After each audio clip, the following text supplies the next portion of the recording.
The wheel of fire still burns, traveling alone.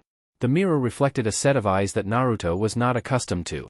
The left eye was understandable enough as it reflected a familiar three-tomo seal. The only thing odd about it was that he was still not used to seeing a Sharingan in anything other than his right eye, as it hadn't been too long since he had asked Hana to implant it.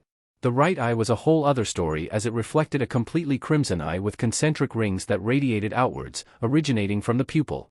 This was the first time that he had seen his reflection since awakening such an eye. Though it seemed that he was unable to return it to its original Sharingan state, but that made little difference now that he had an inkling as to what the eye was capable of. Naruto shut his right eye, leaving only his Sharingan open, as he needed to recharge its power. He had been using the Rinne Sharingan constantly while transversing Kagaya's dimensions over the past 3 days. Originally his plan had been to travel directly to home of the Phoenix clan, but after finding he had the ability to access Kagaya's dimensions, he felt the need to explore them while testing out his newly attained ocular abilities. It seemed that he was unable to use the full extent of his eye until he trained with it more. He had only arrived just yesterday afternoon at MT Silver, where he was now.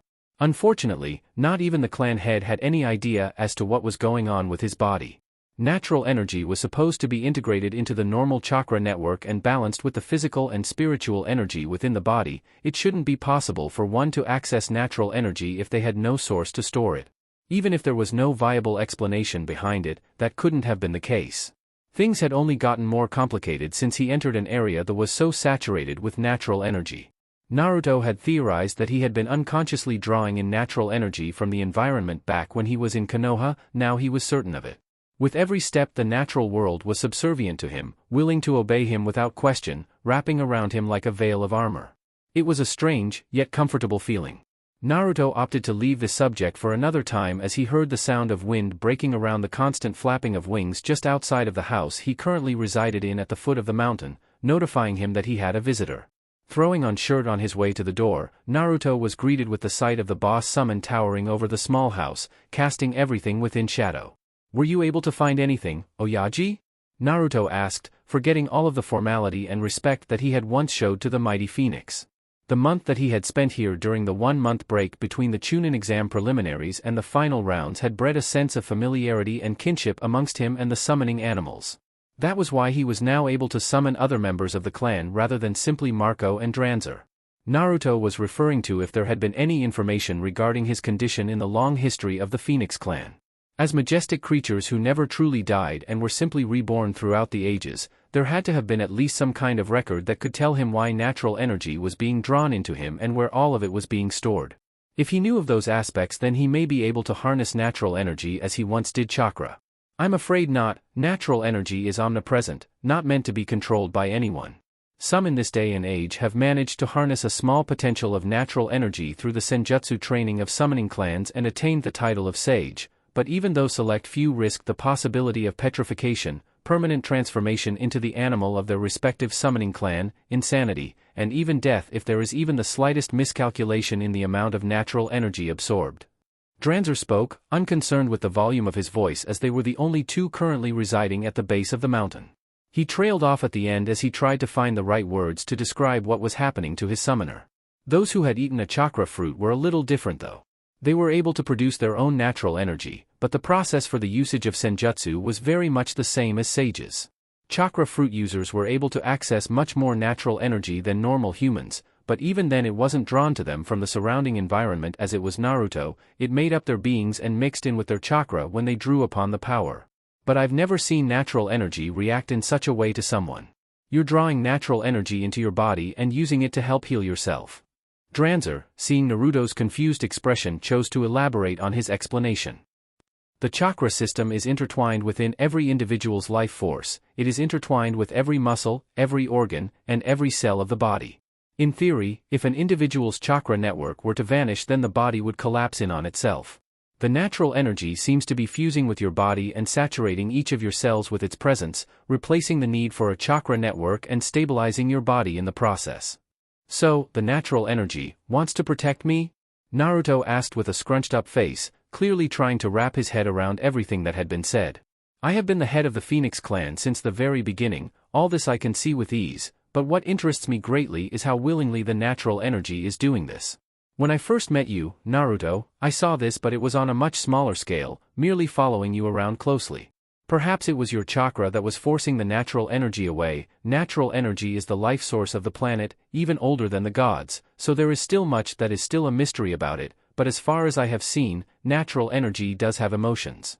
I've only ever seen indifference from it when around people, but around you it's as though it never wants to be separated from you. Naruto brought up his hands in front of his face as he heard the natural energy screaming that everything Dranzer said was true. He felt the energy gathering around him, seeping into his skin, though not all of it was being absorbed. It was like the energy was yelling, "Choose me. Let me help, or I'm here. I'll take care of everything." It was both frightening and fascinating to witness natural energy treat a person this way. Why me though? Why does it choose to react to me this way? Naruto asked, glancing up at the boss summon. That, I have no answer to. Perhaps it is a similar case as with your Hoshiko Haki. It is said that only 1 in a million people possess the innate potential to utilize Hoshiko Haki. It is likely that the same could be said for natural energy, though on a much smaller scale. As for what that means, you will have to find out on your own. Dranzer explained to his summoner. That was only a theory though, there was no actual precedent for natural energy ever acting in such a way. Naruto frowned, realizing that he wouldn't find an answer for his body's mysteries here. It had already been discussed with Dranzer that he wouldn't be able to learn the Phoenix Clan Senjutsu because it required the natural energy absorbed to be balanced with chakra, as did every form of Senjutsu, and even if Naruto still had a chakra network, his innate natural energy from the Mera Mera no Mi would reject the type of Senjutsu he was trying to attain. As of now, the only things he could really work to improve on were his haki and his ocular prowess. Actually, there may be a place that holds the answers you seek, but this may very well end up being a dead end. You have a time limit of a single year, need I remind you? I don't think you can afford to be chasing after something that may or may not exist. Dranzer mentioned. It was a place that was only ever mentioned in legends as ancient as the Shinju itself. Even he, a being who has led the Phoenix Clan ever since it was formed millennia ago, did not know whether its existence was real or not. He may very well be sending his summoner on a wild goose chase, but it was Naruto's choice whether he wanted to pursue it or not. That's all the more reason to go. I have so much I still need to do, and I'll never have a better opportunity than I do now. Even if these decisions end up being wrong, I won't waste my time thinking about what could have been or what I should have done. I'll move forward even if my choices are the wrong ones, because in the end those choices are still my own. Naruto responded. He was tired of these mentions of destiny and prophecy. It was time for him to start making his own decisions and leading his life because of them. Dranzer smirked, knowing that it was foolish to try to talk his summoner out of something once he had made his resolve. Very well then, I suppose there's no point in trying to stop you. Even I have no leads as to where it lies, all I know are the legends surrounding it. Have you ever heard the legends of the ancient kingdom? Fire Temple, Hai no Kuni. Within the borders of Hai no Kuni existed a large shinobi monastery, surrounded by forests and overflowing with nature. Its exact purpose was widely unknown amongst the population of Hai no Kuni, as only those who have sworn their life to the temple or have been born into the temple's bloodline know of its true purpose. Those who swear their lives to the temple earn the title of Ninso, or shinobi monk. These Ninso are privileged with the opportunity to learn shinobi arts that have existed long before the birth of the shinobi villages and are tasked with passing down their knowledge for generations to come. Currently, 2 individuals could be found standing before the impenetrable sealed iron walls that had only ever been breached once before. These gates were inscribed with a powerful seal that only allowed those who possessed the ability that the monks held to enter the temple. Such measures were needed to defend the temple against intruders from the outside world. The temple did not have many enemies as it was neutral towards much of the shinobi world, but the secrets that it protected warranted such precautions. Of the 2 individuals, one was clearly one of the monks who protected the fire temple, while the other looked to be a shinobi of Konohagakure no Sato. It was rather unlikely that Konoha planned to invade the temple as the 2 of them had signed a neutrality agreement, so the fire temple had most likely commissioned Konoha for their services. Thank you for all your help this time, Asuma. Had you not been here then I'm sure this would have turned out a lot messier. Other than myself, none of the monks are strong enough yet to have fought Kazuma and his accomplices. Asuma nodded his head.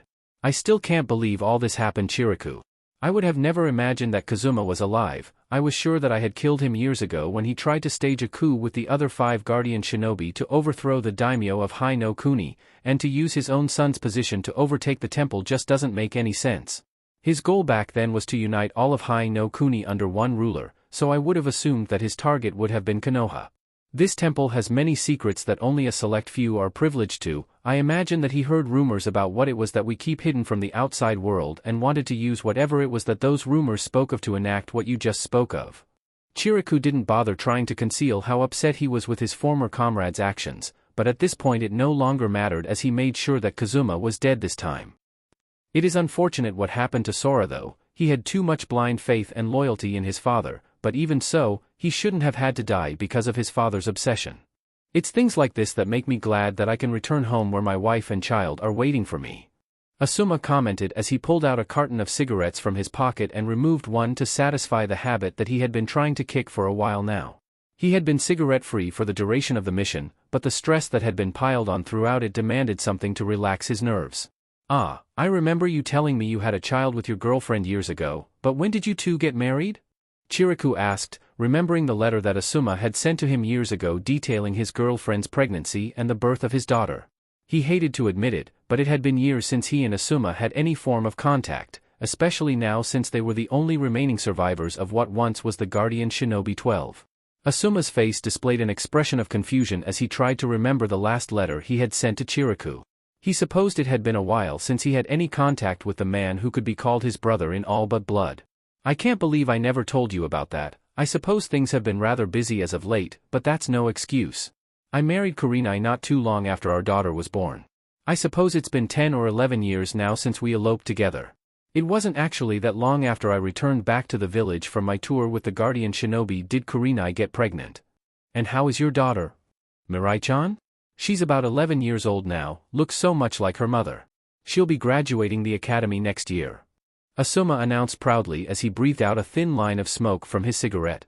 Kurenai tried to talk her into getting a civilian job, but she wanted to be just like her parents. You know how women can be, there's just no arguing with them once they've made up their minds. "I know all too well, my friend. Well, I'd love to keep catching up like this, but it looks like your team is waiting on you," Chiriku commented, spotting the mixed team of Chunin and Tokubetsu Jounin that were waiting at the base of the long staircase that led up to the temple entrance. Asuma had been assigned a more experienced team rather than his genin team for the mission, as it had been an A-ranked one that had been specifically requested by the Fire Temple, meaning that it was to be taken with the utmost seriousness and failure was not an option. "I guess I should be heading out right around now. We've already stayed longer than we were supposed to." Chiriku reached out his hand for a handshake, which Asuma gladly accepted. "Listen, Asuma, take care of yourself and make sure to keep in touch this time. The days ahead of us look to be tough, so make sure you protect your family. I don't want any more families turned into what Kazuma's was." "I'll do my best. Take care of yourself, Chiriku. I'd love to have Kurenai and Mirai-chan meet you one of these days. They've only ever heard stories of my days as a member of the Guardian Shinobi 12. Asuma responded before letting go of Chiriku's hand and moving towards the stairs. "Be safe, Asuma. Be safe." The only response that spoke that Asuma had heard Chiriku's words was a brief wave over his shoulder as he descended down the stairs. Chiriku waved farewell as he saw his old friend give him one last glance as he met up with his team, to which he returned with a nod. Only a few moments later the Konoha shinobi were gone, returning back to their village after a successful mission. Seeing that the reason for his presence outside the temple walls was no longer here, Chiriku poured his gift of the sage's chakra into the seal on the impenetrable walls to release the barrier. The iron walls opened up, allowing Chiriku entry before they closed behind him and rose the barrier once more. "You may come out now," Chiriku announced to seemingly no one as he stopped in the middle of the courtyard on his way back to the temple. As per usual, there were no monks around at this time of day as they were within the depths of the temple honing their skills in the abilities that were made available to them as the payment for their service as monks to the temple. Chiriku didn't have to wait long as a few moments later someone stepped out of the shadows and into the courtyard. The instant that the man stepped into the courtyard, it felt as though his senses were overloaded. The sheer intensity of the man's presence was more powerful than he had ever felt before, so overwhelming that Chiriku couldn't even focus on it properly to determine as to how he was able to bypass the temple's barrier. "I suppose it wouldn't be hard to sense me with how uncontrollable my power has been as of late. Though the fact that you were able to sense me proves that I'm in the right place." Naruto had his doubts about whether this was the place he was looking for or not, but the fact that this shinobi monk was able to sense his so easily proved his theory correct. From the legends that Dranzer had told him surrounding the ancient kingdom, it was as old as the Shinju, meaning that it had to be deeply connected to natural energy and the natural world. Other than that, there is nothing left to acknowledge that it even existed. The best way to describe the mysteries surrounding this kingdom was a void period. Even for someone such as him who had seen much of the world where chakra was birthed, he knew nothing of what happened during this void period. However, the natural energy that had been flocking to him started squealing and dancing around excitedly whenever the ancient kingdom was mentioned. That was enough for him to believe that this place of legends truly existed. The only reason that he had found his destination at the fire temple was that the natural energy had led him here. Even whilst crossing dimensions, did the voices of nature never ceased calling out to him. It was as though the world itself wanted him to rediscover this kingdom lost in time. Though he wasn't foolish enough to believe that the fire temple was a part of this ancient kingdom. It was most likely just another piece to a much larger puzzle. If he was lucky, then perhaps one of the final ones. How did you manage to bypass the barrier? Chiriku asked suspiciously. No one besides those who protected the temple should have been able to enter these grounds. Barrier? The gates on the other side of the temple opened themselves for me. Naruto responded, pointing over his shoulder with his thumb in the direction of where the eastern entrance was. I was looking around for the head monk when I sensed your presence. You're easily the strongest one here, so you must be him. And what exactly could have brought you here? All pretenses of politeness were dropped as Chiriku's eyes narrowed dangerously at the intruder. The temple had already been invaded once in the past 24 hours, he would not let it happen a second time. Are you one of Kazuma's conspirators? Naruto's face morphed into one of brief confusion, having no idea what this man was talking about. Kazuma? I don't know anyone by the name of Kazuma. I'm here about the ancient kingdom. Naruto never had a chance to finish that line of thought. As soon as Chiriku heard the mention of the ancient kingdom, he shifted into the stance required to perform the ultimate technique of the fire temple, the Reigo, Senjutsu, welcoming approach, thousand-armed murder, summoning the spirit of the thousand-armed cannon and sending a multitude of highly powered spirit fists towards Naruto. To his credit, Naruto didn't so much as flinch upon seeing the barrage of fists that were raining down on him. It wasn't because he was surprised or confident that the attack would phase right through him, but because the natural energy was already jumping at the opportunity to protect him. One moment the flurry of spirit fists were a foot in front of his face, the next they were slamming into the wall behind him. Naruto's eye widened slightly as he saw the jutsu being sent his way avoided him completely. With his Sharingan, Naruto saw that the natural energy distorted the immediate area surrounding him, making him virtually immune to the attack.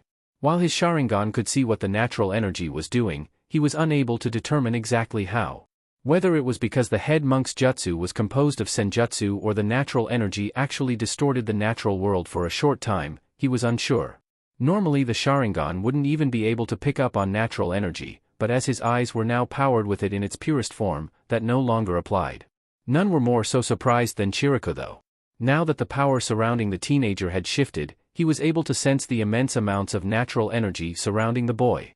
Wanting to make certain that what he was sensing was correct, Chiriku repeated this course of action several times, each attempt resulting in the same outcome. It's not just me who wants to find the ancient kingdom, the natural energy is begging for me to find it, it's so excited that it won't sit still. If I don't satisfy it, it'll drive me insane. Naruto rubbed his temples in annoyance as the natural energy ceased its defense and started dancing excitedly around Naruto once more. Now that he could consciously feel the presence of the natural energy, he just couldn't get it to calm down. Chiriku eyed Naruto critically, inspecting every inch of him as well as the power he was exuding. There were no signs of hesitation or doubt in his eyes, and his presence didn't shift at all, remaining pure and untainted. He was serious and truthful with each word that he spoke. Chiriku got out of his fighting stance and gave a deep bow to Naruto. I must offer you my sincerest apologies. There has not been one of your kind in centuries, if not millennia. Records dating back to that time are rather scarce. I have never met one of you in my lifetime at least. My kind? Precisely. Chiriku waved a hand, motioning for Naruto to follow him into the temple. This world's favorites. Candidates to be rulers of this world, or those who will change it forever. The ones, who for some reason or another, the natural world has decided to help more than any other. Rulers of the world? Those who will change it forever? Naruto asked rhetorically, though more to himself than anyone. I don't know why this energy is being drawn to me, but I have no plans to change this world or to fulfill some kind of prophecy. Inherited will, the swelling of the changing times, and the dreams of people. These are things that cannot be stopped. As long as people seek the answer to freedom, these will never cease to be. Chiriku recalled out loud as they entered the temple together. That is what is said about those who the world has chosen.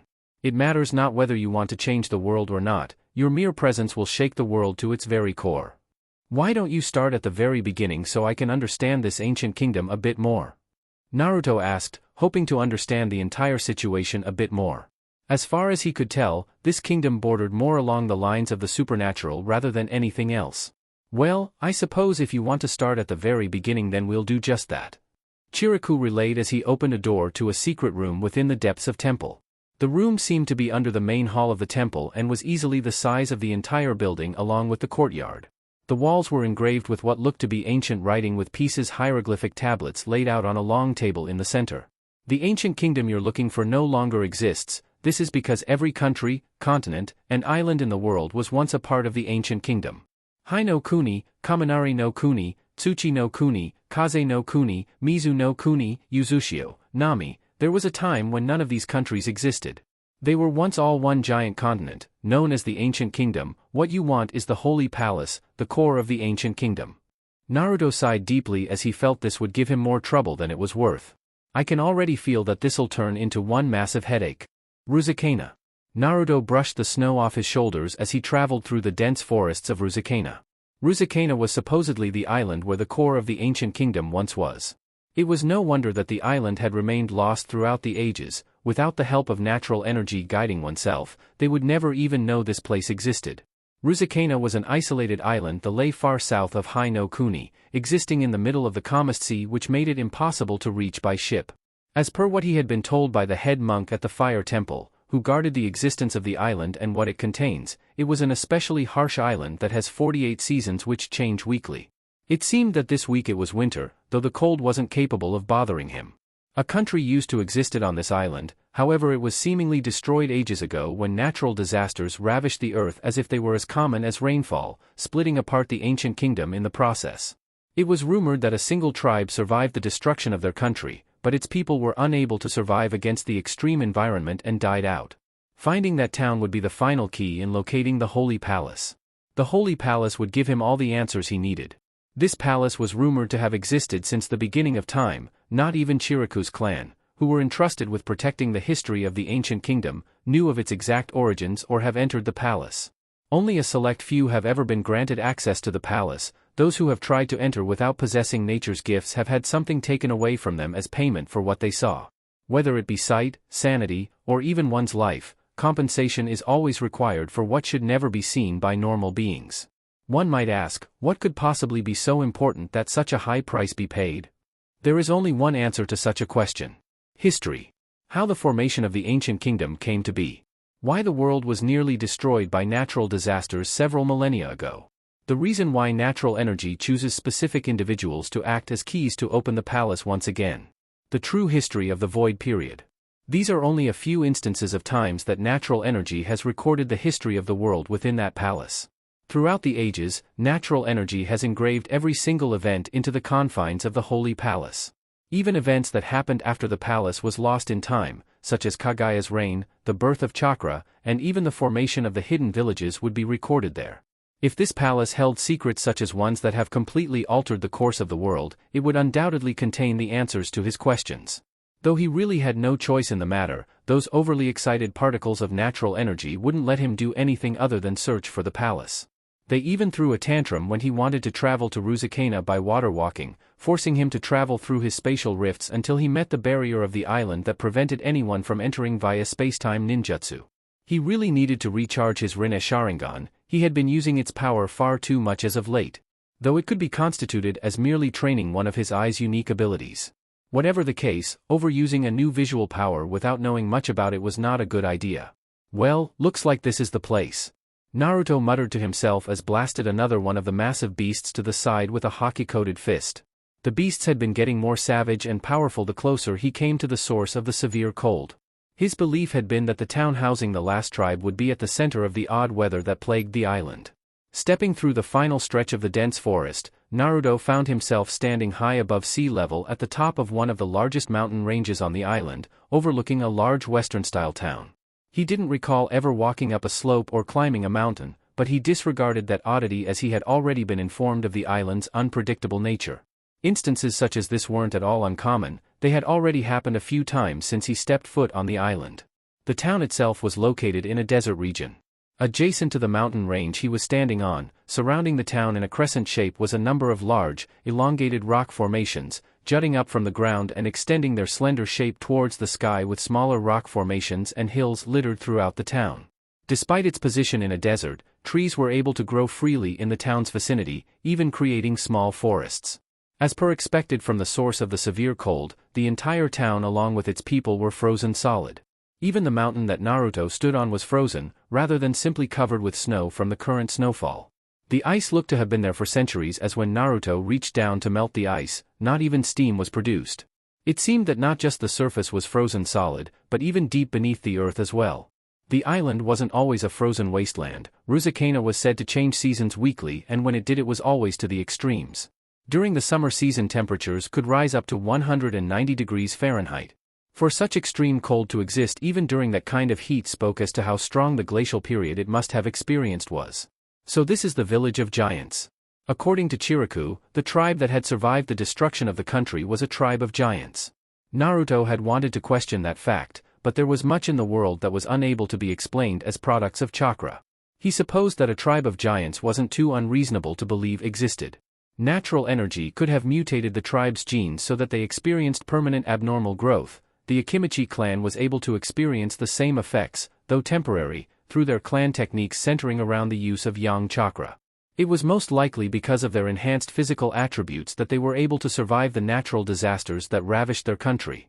From what Naruto could recall from the vast amount of information that Chiriku had needed to inform him of, as per his duty as the head monk of the Fire Temple, this was known as the Village of the Sun, a village that, in the past, used to worship an ever-burning flame as its guardian deity, believing it to have granted them protection.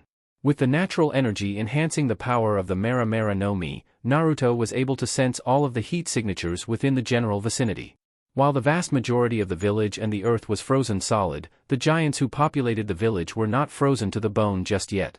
The excess muscle and fat provided enough of an insulator to keep them alive within the ice.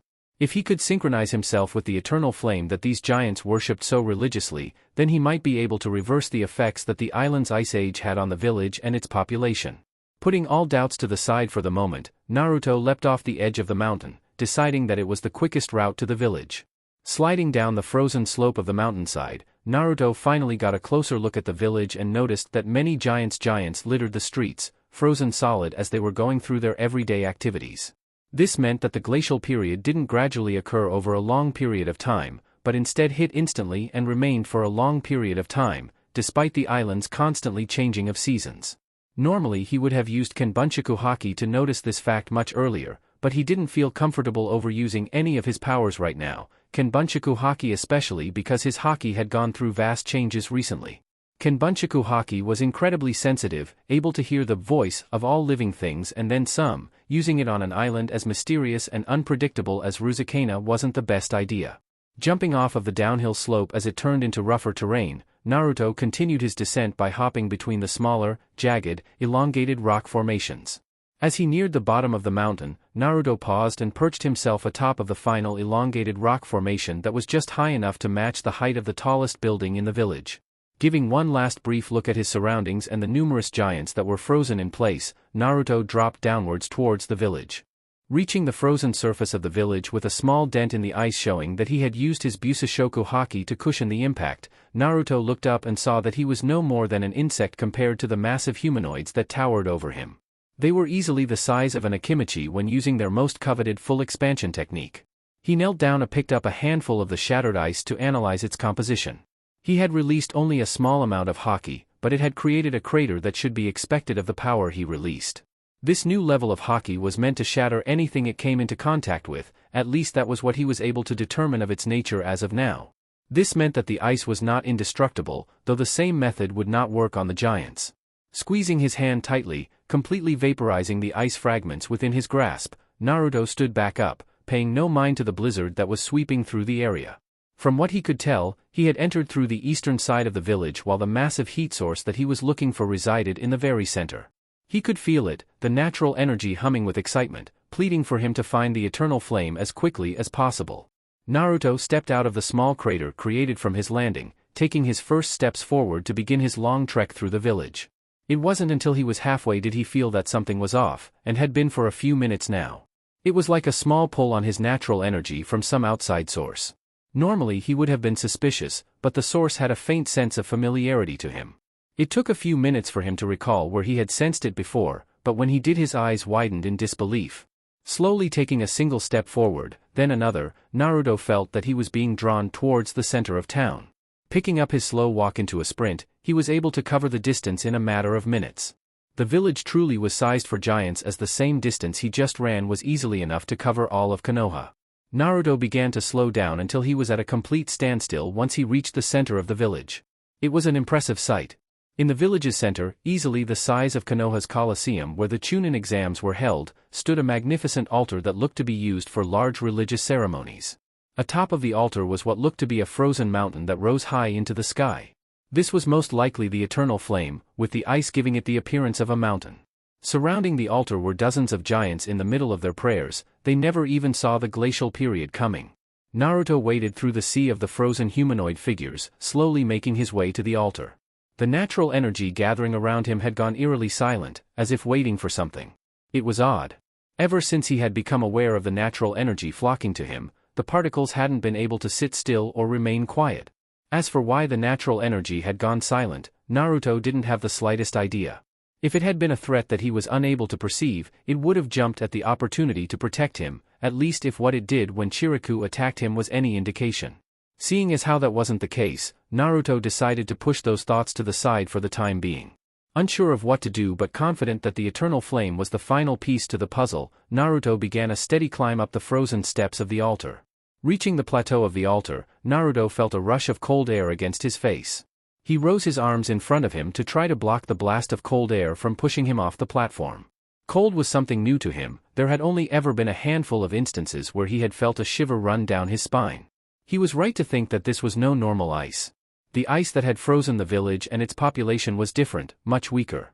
Their frozen state was possibly only a side effect of the dramatic decrease in temperature during the freezing of their source of worship, but the ice that had frozen the eternal flame, it must have been strong enough to turn this entire village into a permanent source of intense cold, unaffected by the severe weather changes that occur weekly throughout the rest of the island. Despite the intense blizzard that seemed to be originating from the altar, Naruto trudged forward. The freezing cold of the blizzard seemed to be wearing down the intense heat that his body produced, causing the temperature of the flames that were roaring within his body to start dropping. Weathering the harsh conditions, Naruto finally reached the frozen mountain and slammed his two hands against the ice. Naruto was forced onto one knee as he felt the ice start absorbing the heat from his body, though he never removed his hands as he continued to attempt to trace the eternal flame to its core through the ice. It took several minutes, but he finally locked onto the essence of the eternal flame. Feeling a light tap on his natural energy, Naruto began to adjust his fire-based natural energy to match the wavelength to that of the eternal flame. It was a process that only someone who was deeply familiar with fire could comprehend. Naruto smirked as he felt the familiar feeling of the wavelengths synchronizing perfectly, resounding off of each other to produce powerful vibrations from both ends of the ice pillar. The vibrations finally became so intense that the entire altar began to shake. When eternal flame began to roar to life once more within the confines of its ice prison, it amplified the heat of Naruto's flame as well. Naruto felt the two flames somehow pass through the thick casing of ice, as if they were being drawn towards one another, and collide in something that could only be compared to a nuclear reaction and subsequent explosion. Naruto was forced to shut his eyes and turn his head away as a blinding flash of white light radiated outwards from the source of the reaction. He could feel the immense wave of heat that washed over his body rather than the intense cold that had plagued the area for millennia. He felt his body combust in several different areas as the rapid increase in body temperature was too much, even for a man made of fire. Naruto turned his head back to its normal position as he felt the flash die down. There, burning where the mountain of ice once was, a golden fire that burned hotter than anything he had ever felt before stood as it flared up and settled, its height reaching above even the tallest building within the village. Feeling the natural energy surge with excitement once again, Naruto realized what the eternal flame really was. It wasn't a deity of any sort as the giants of this village thought it to be, nor was it a gift from any god per se, it was a fragment of the sun. Probably a piece that had, for some reason or another, crash-landed on Earth countless millennia ago. How could he have not realized it earlier? The village was often called the Village of the Sun. He should have realized that it was given that name for a reason. Everything all began to fit together though. The natural world could not exist without its main life source, the sun, the epitome of natural energy. That was why the natural energy had become so excited whenever the ancient kingdom was mentioned, because they knew that the individual searching would eventually be brought to this very island and come into contact with the sun fragment. With the sun being the highest existence of natural energy, the blessing of the eternal flame must be the final key needed to find the holy palace. Naruto looked around and saw that the wave of heat and flame that the sun fragment released had melted the ice that had imprisoned the village and its people. He could hear the voices of the giants slowly starting to wake up from their deep slumber and mutter amongst those around them, confused as to what had happened. Naruto didn't pay them much mind though. At first he had believed that he needed to learn about the palace's location from the leader of the tribe, but that information no longer seemed to be credible. Now he just wanted to get out of the area before he could be confronted by the giants for trying to steal their guardian deity, after he found what he needed of course. Naruto nearly jumped out of his skin as he felt an immense pain surging through every cell of his being. He nearly opened up his Rinne Sharingan to warp out of there, but before he could, the natural energy told him to stay still and to not panic. Tossing his better judgment to the side and choosing to listen to the natural energy, Naruto endured the normally unbearable pain. He opened his eyes and saw that the sun fragment was being drawn into his body, even more so than the natural energy that had been gathering around him since he became conscious of it. The absorption was even quicker than before as well. Only a few moments after the energy began entering his body, the cloak of golden flame that had surrounded him disappeared, leaving only the floating core of the miniature sun where the eternal flame once was. Naruto's heart rate sped up for a moment, realizing what he had done, but after seeing with his Rinne Sharingan that the core would regenerate the flame and plasma once again within the week, he focused more on what he had just felt as the last of the sun fragment was absorbed into him. Deep inside him, he felt a lock shatter as the power exploded through his body on the most basic cellular level. Was this what it meant by the eternal flame being the final key? Purely out of instinct, or perhaps it was a result of the final piece fitting into the puzzle, Naruto turned his body around completely and glanced up to the mountain where he had first caught sight of the village. There on the now unfrozen mountain, in the exact place where he had been standing to observe the village, stood a magnificent white palace. "What have you done to the eternal flame? How dare you defile our sacred guardian? Return the eternal flame at once." Naruto felt that the sight of the palace were for his eyes only, as not a single giant had even spared a glance at the majestic sight. Knowing that there was no possible way to explain what he had done unless they were aware of the existence of the holy palace, which it seemed they were not, Naruto decided that he should get out of there as quickly as possible. Not wanting to resort to using the Rinne Sharingan, Naruto focused a high concentration of his newly awakened form of Busoshoku Haki to his legs and feet. Within the next moment Naruto seemingly disappeared, leaving only a static-like noise as the only evidence that he was ever there in the first place. Naruto reappeared on the large mountain that overlooked the village, a little disoriented from such usage of his haki but otherwise unscathed. That had been the first time he had ever attempted to use his Busoshoku Haki for anything other than offense or defense. By channeling haki to his legs and feet and then condensing it even further to the balls of his feet, he was able to create a high-speed movement technique that was far faster than the Shinsaku, Godspeed, and covered far more distance. This place, all this was to protect this one place. Naruto muttered to himself as he began to approach the towering structure of the holy palace. In front of him was possibly the most incredible sight he had ever seen. A building of pure white towered over him, the structure caught between a palace and a cathedral, making its appearance even more majestic. Every single brick that made up the palace seemed to radiate a blinding white light, nearly blinding him from the sheer intensity of it. Naruto finally found himself in front of the entrance. Large elaborate diagrams made to seal away the palace from outsiders spread outwards from a single engraving in the center of the double doors. These seals were illegible to even those who were masters of modern-day Fuinjutsu. Hell, Naruto didn't even know if these diagrams could be classified as seals, so why was it that he could understand them as if they were written in perfect, modern-day language? Though, reading the diagram felt more instinctual than anything. The key to the world that no other may ever enter. Approach those doors and they will open, no matter the case, as you are the one and only key. Naruto muttered to himself, recalling what Chiriku had said to him before he departed the fire temple. At the time it sounded little more than a riddle, but now things were starting to fit together.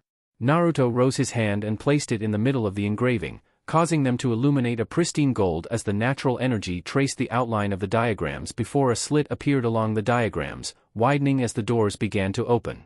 A large gust of wind blew out all around him as the doors opened fully, the pressure of the natural energy within causing a change in the very atmosphere itself as the immense power held within the palace began to influence the outside world.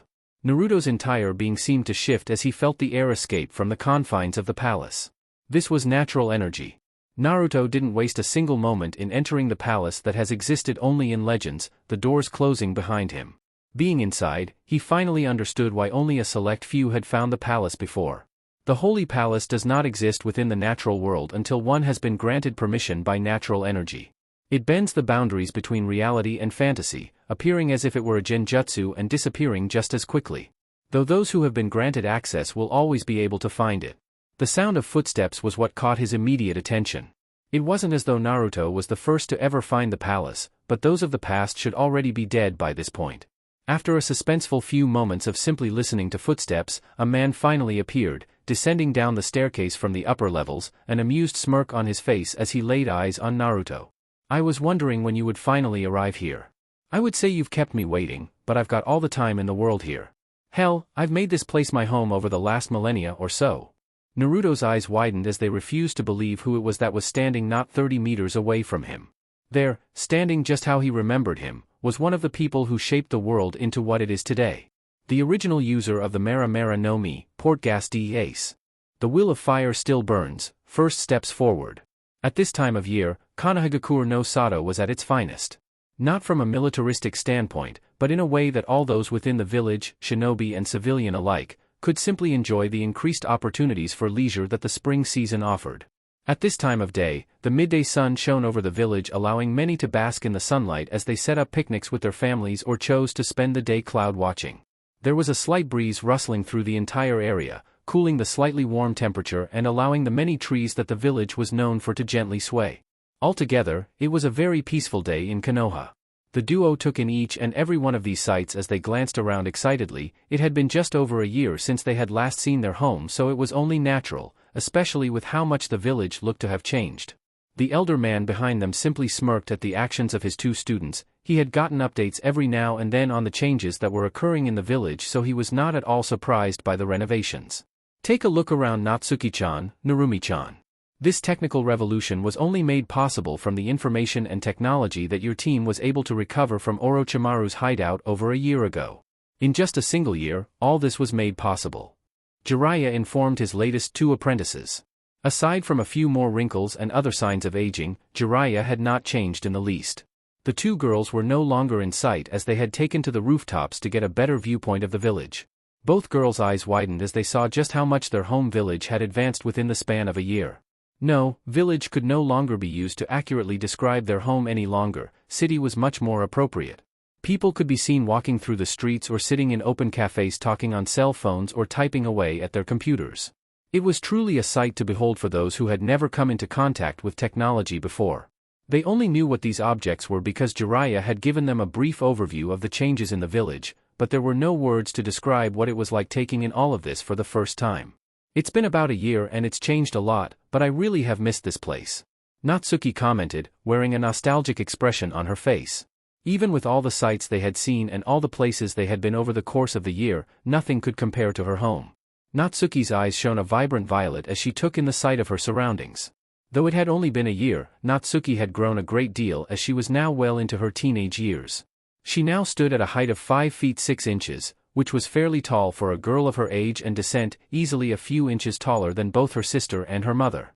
Though girl wouldn't be the correct word for someone who radiated such a feeling of beauty, grace, and elegance. No, lady or young woman would be much more appropriate. Natsuki had become quite beautiful, and with a well-developed body for someone of her age, she was already drawing quite a few stares from those passing by. Her long, straight crimson hair reached down to her mid-back and was trimmed neatly, giving no indication that she had been traveling in the wilderness. The combination of such refined traits was enough to captivate both men and women alike by simply being in her presence. Hey, look! They even added Obito-san, Hokage-sama's face to the mountain. Narumi grinned as she pointed up towards the Hokage monument. Just thinking about that made her excited. Each and every Hokage to ever lead Konoha was carved into the mountain to remembered for generations to come. One day, one of them would finally make it onto that monument. Perhaps even both if the Shodame and Nidaime Hokages were any indication. Narumi, while not the picture of grace and elegance as her sister was, had her own charm to her. She was of average height for a woman of Uzumaki descent, standing at a height of 5 feet 3 inches, with a pair of cold, sapphire blue eyes, and sun-kissed blonde hair which she wore cropped into bob style that hangs about her face with several strands of hair hanging between her eyes. Her body was fairly lean and, though she was well developed in the opinion of most, many would describe her body as fit and well sculpted. What would pique the interest of those who were close to her was that the 3 whisker-like marks on each side of her face seemed to have faded so much that it was almost as if they were no longer there. It really has been a long time. Natsuki sighed as the two of them jumped down from their perch on the rooftop. Come on you two. Jiraiya eyed his 2 apprentices who were now standing on either side of him. You can reminisce on your own time, right now we need to report back to Obito. We're already past the deadline as it is. And exactly whose fault is that? We're not the ones who wanted to travel all the way to Yonokuni when we knew we only had a week left before we had to be back at the village. Narumi retorted as she recalled just why they were an entire week late from their training trip. Come on Narumi-chan. Jiraiya pleaded to the now 14-year-old girl.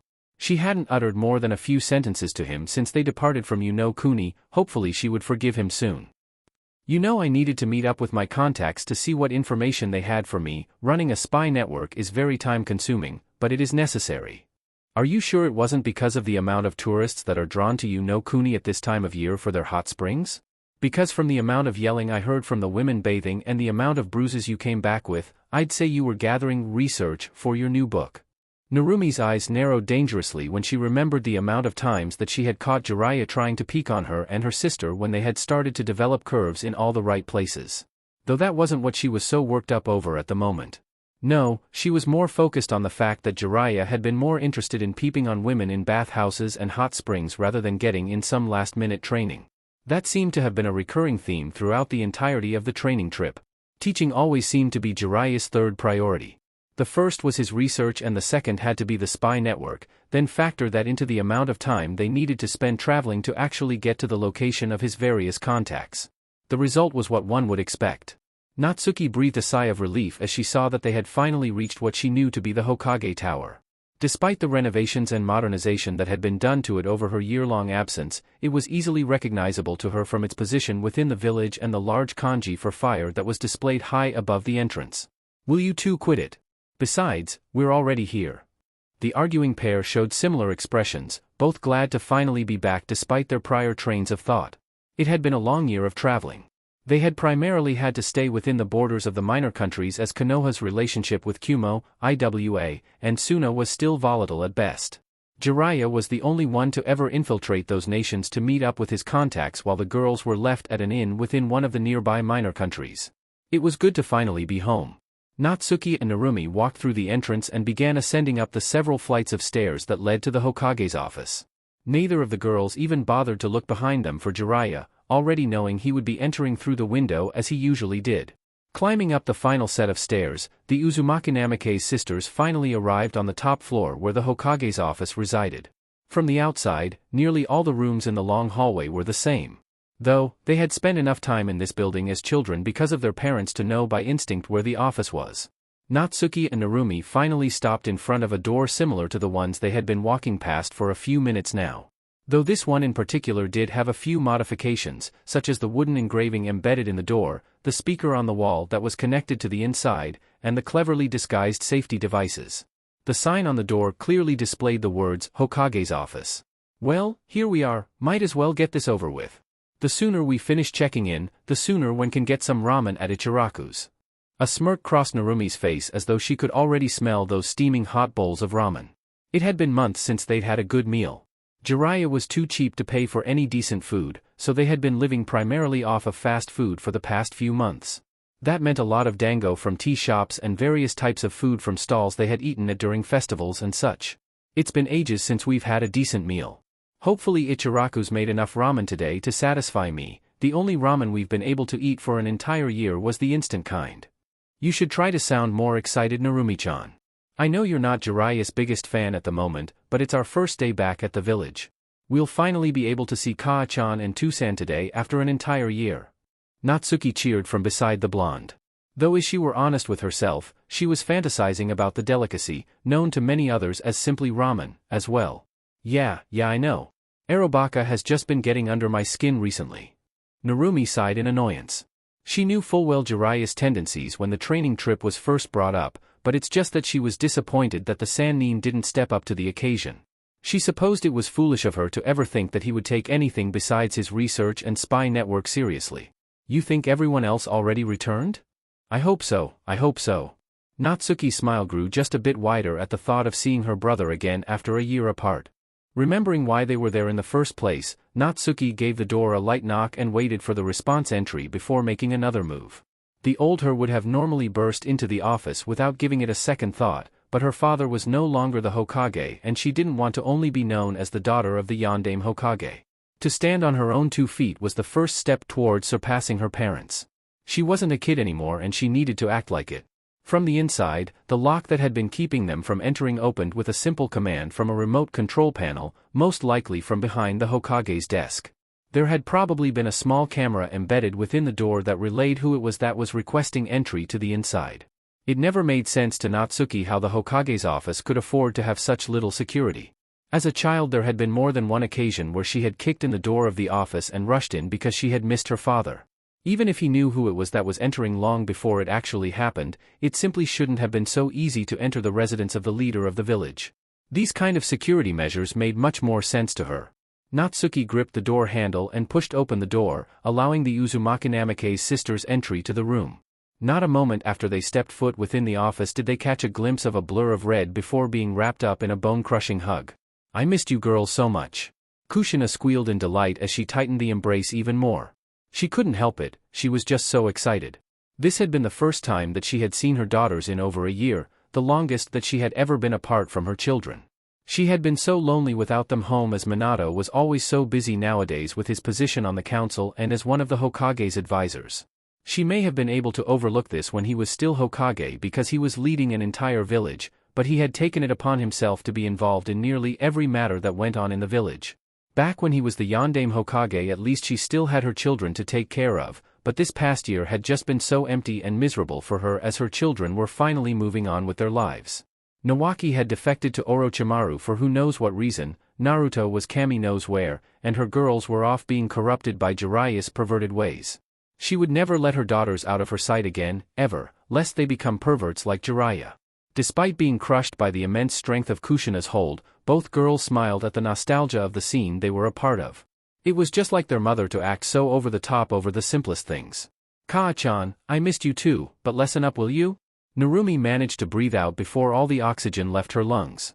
Kushina, realizing that she was crushing her 2 daughters, immediately released them, to which Narumi and Natsuki responded by inhaling a few deep breaths of oxygen, now that it was available to them and to which they desperately required, and straightened out their clothing as Kushina had ruffled them up quite a bit during the affectionate embrace. Kushina had only caught a brief glimpse of them over the security footage and had immediately rushed towards them in her excitement, but now that she had calmed down a bit she was able to see just how much her daughters had grown up without her. Oh, you two have grown up so much. You've grown into such beautiful young women, I'm sure the boys have been all over you.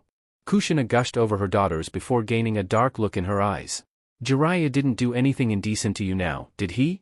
I'll make sure to castrate him if he even dared to lay a hand on either of you.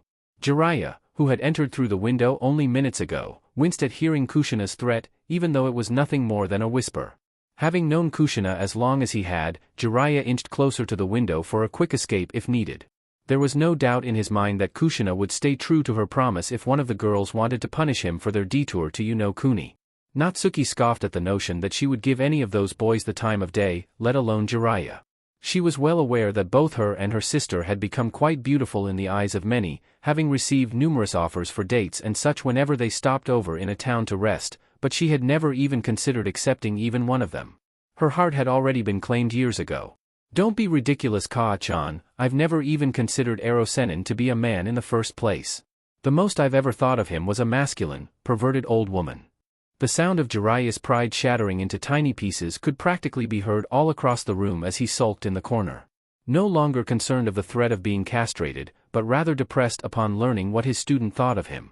There was a time when those girls would have clung on to his every word, they were cute back then. Sensei's more undesirable traits aside, it's good to see you again, Natsuki-chan, Narumi-chan. Minato spoke, making his presence in the room known as well as bringing the topic away from his sensei, knowing that such a conversation could drag on for hours on end. If it's you two, then I'm sure you've far surpassed the growth that we expected out of your training trip. To this day I remember the first training trip Jiraiya-sensei took me on when I first became his apprentice. That experience was what led me down the fast track to becoming Hokage. I may have never reached the level of strength that made me renowned across the elemental nations if not for him taking an interest in me. Natsuki frowned at her father's praise of Jiraiya. While she had not been as vocal as her sister about her displeasure with how their training had unraveled, she was still quite vexed with how everything turned out. Looking over at her sister, Natsuki saw that she was simply staring at their father with a blank expression and the distant gaze that she usually reserved for when she was in Jiraiya's presence. The redhead sighed, knowing that just the mention of their training was enough to cross the line with Narumi. To be honest, Natsuki could sympathize with how her sister felt. Stunted. That was the best word to describe their growth. Their taijutsu had become more refined and had improved by leaps and bounds, but that was primarily due to the growth of their bodies and the transition from children into teenagers. Simply put, the physical growth of their bodies allowed them to take more hits and deal out more damage. Other than that, the growth in actual skills as kunoichi had been minimal at best.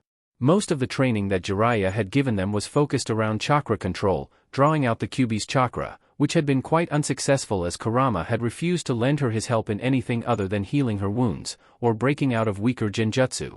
Most actual training was done on their own, such as when she and Narumi sparred against each other. Discovering the first stage of their respective elemental Razengans had been purely by accident when she had used the Odama Rasengan to protect herself from one of Narumi's Suitun Jutsu. Though the Rasengan with a fully infused element was still something beyond either's reach at the moment. Other than refining their respective elemental jutsu and cutting down the amount of hand seals required to perform each one, the training they could do on their own was limited. Obito, upon seeing the minute reactions of the two girls when Minato mentioned his own training trip, chose to alter the direction that the oncoming conversation would be heading. Sorry to cut the family reunion short, but the nostalgia ends here.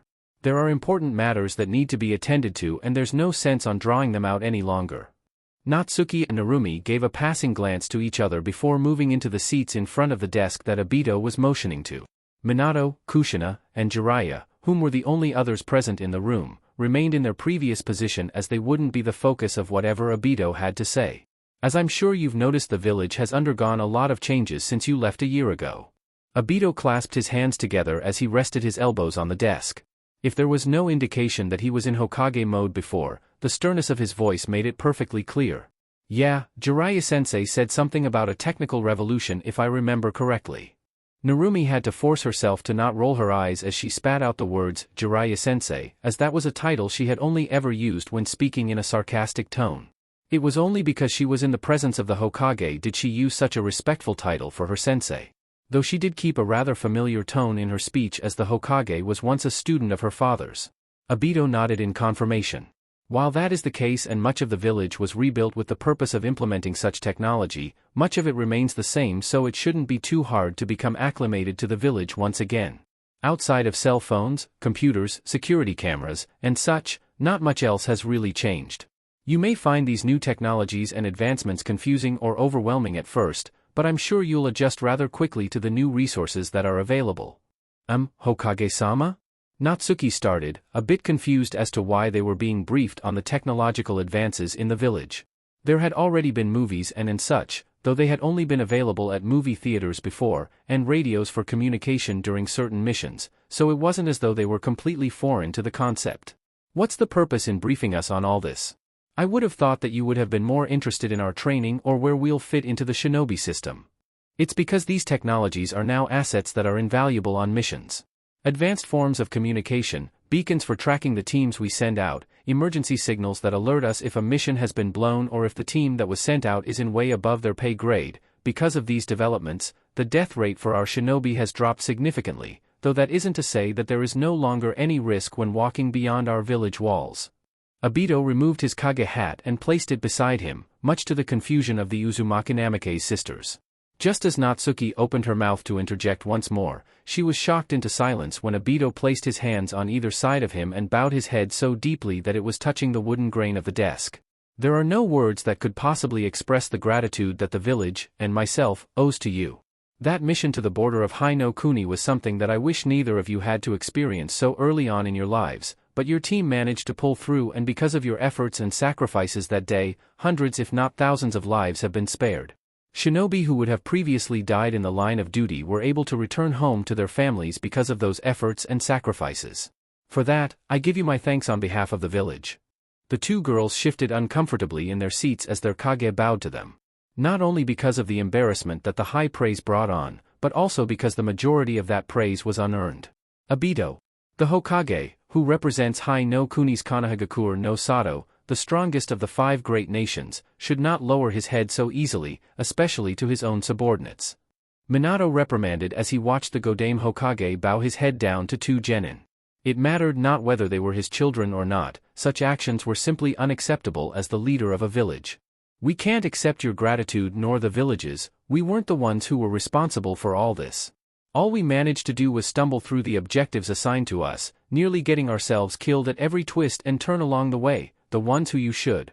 Narumi's voice began to raise in volume the more she continued to speak, trying to explain that they played no part in how far the village had advanced since they had left, but she was cut off before she finished by a raised hand from Obito. Raising his head from the desk, Obito returned his Kage hat to its spot on his head before speaking. Satsuki said something along those lines as well upon her return, so I'll ask you too the same question I asked her. What is the most important aspect of a team? Teamwork. Natsuki answered after a short period of silence. A team needs to work together and rely on one another to function properly, not just that, they need to trust each other. Every day they're putting their lives in the hands of their teammates, trusting them to have their backs. If there's no understanding or trust between team members, then the team is bound to fall apart. Obito cracked a small smile at seeing that the girls understood how a team was supposed to treat each other, especially with how volatile their own genin team seemed to be when it was first formed. I couldn't have said it better myself, Natsuki. A team cannot succeed only because of one person, nor can it fail because of the actions of a single member. A mission is a team effort, no matter the case. You either succeed together as a team, or you fail together as a team. Do you understand where I am going with this? Natsuki and Narumi both gave a swift nod of their heads. It doesn't matter whether you were the ones who recovered the information from Orochimaru's hideout, were the scientists to recreate the advanced technology that he had already gotten his hands on, or were the ones to mass-produce it for practical purposes. It was because of your team that the village is as you see it today. We would never have even dreamed of such innovation had the blueprints been laid out before our very eyes. You've done a great service for your village, Natsuki, Narumi. Obito walked over to the window as he spoke, glancing out over the village. Though, enough about that for now. I've dragged it on long enough and I'm sure that it'd better for you to get acclimated with the village on your own rather than me explaining the details, but before we get down to business, the look on your faces tells me that you have something on your mind. I'll give you this opportunity to ask whatever it is that's eating at you. What about Naruto? Natsuki's voice was barely above a whisper. Ever since the Godame had informed them that Satsuki had said the same things that they did, she couldn't get her mind off of her older brother. Something bothered her about the way he mentioned Satsuki. Hokage-sama, you mentioned that Satsuki reacted in a similar way that we did, but you never mentioned anything about Naruto Oniai-san. Has he not returned to the village yet? Obito turned back to his guests, leaning back against the windowsill and crossing his arms before letting his mind wander to the circumstances surrounding Naruto's absence. You are correct, before today, Satsuki was the only one to have returned from her training trip.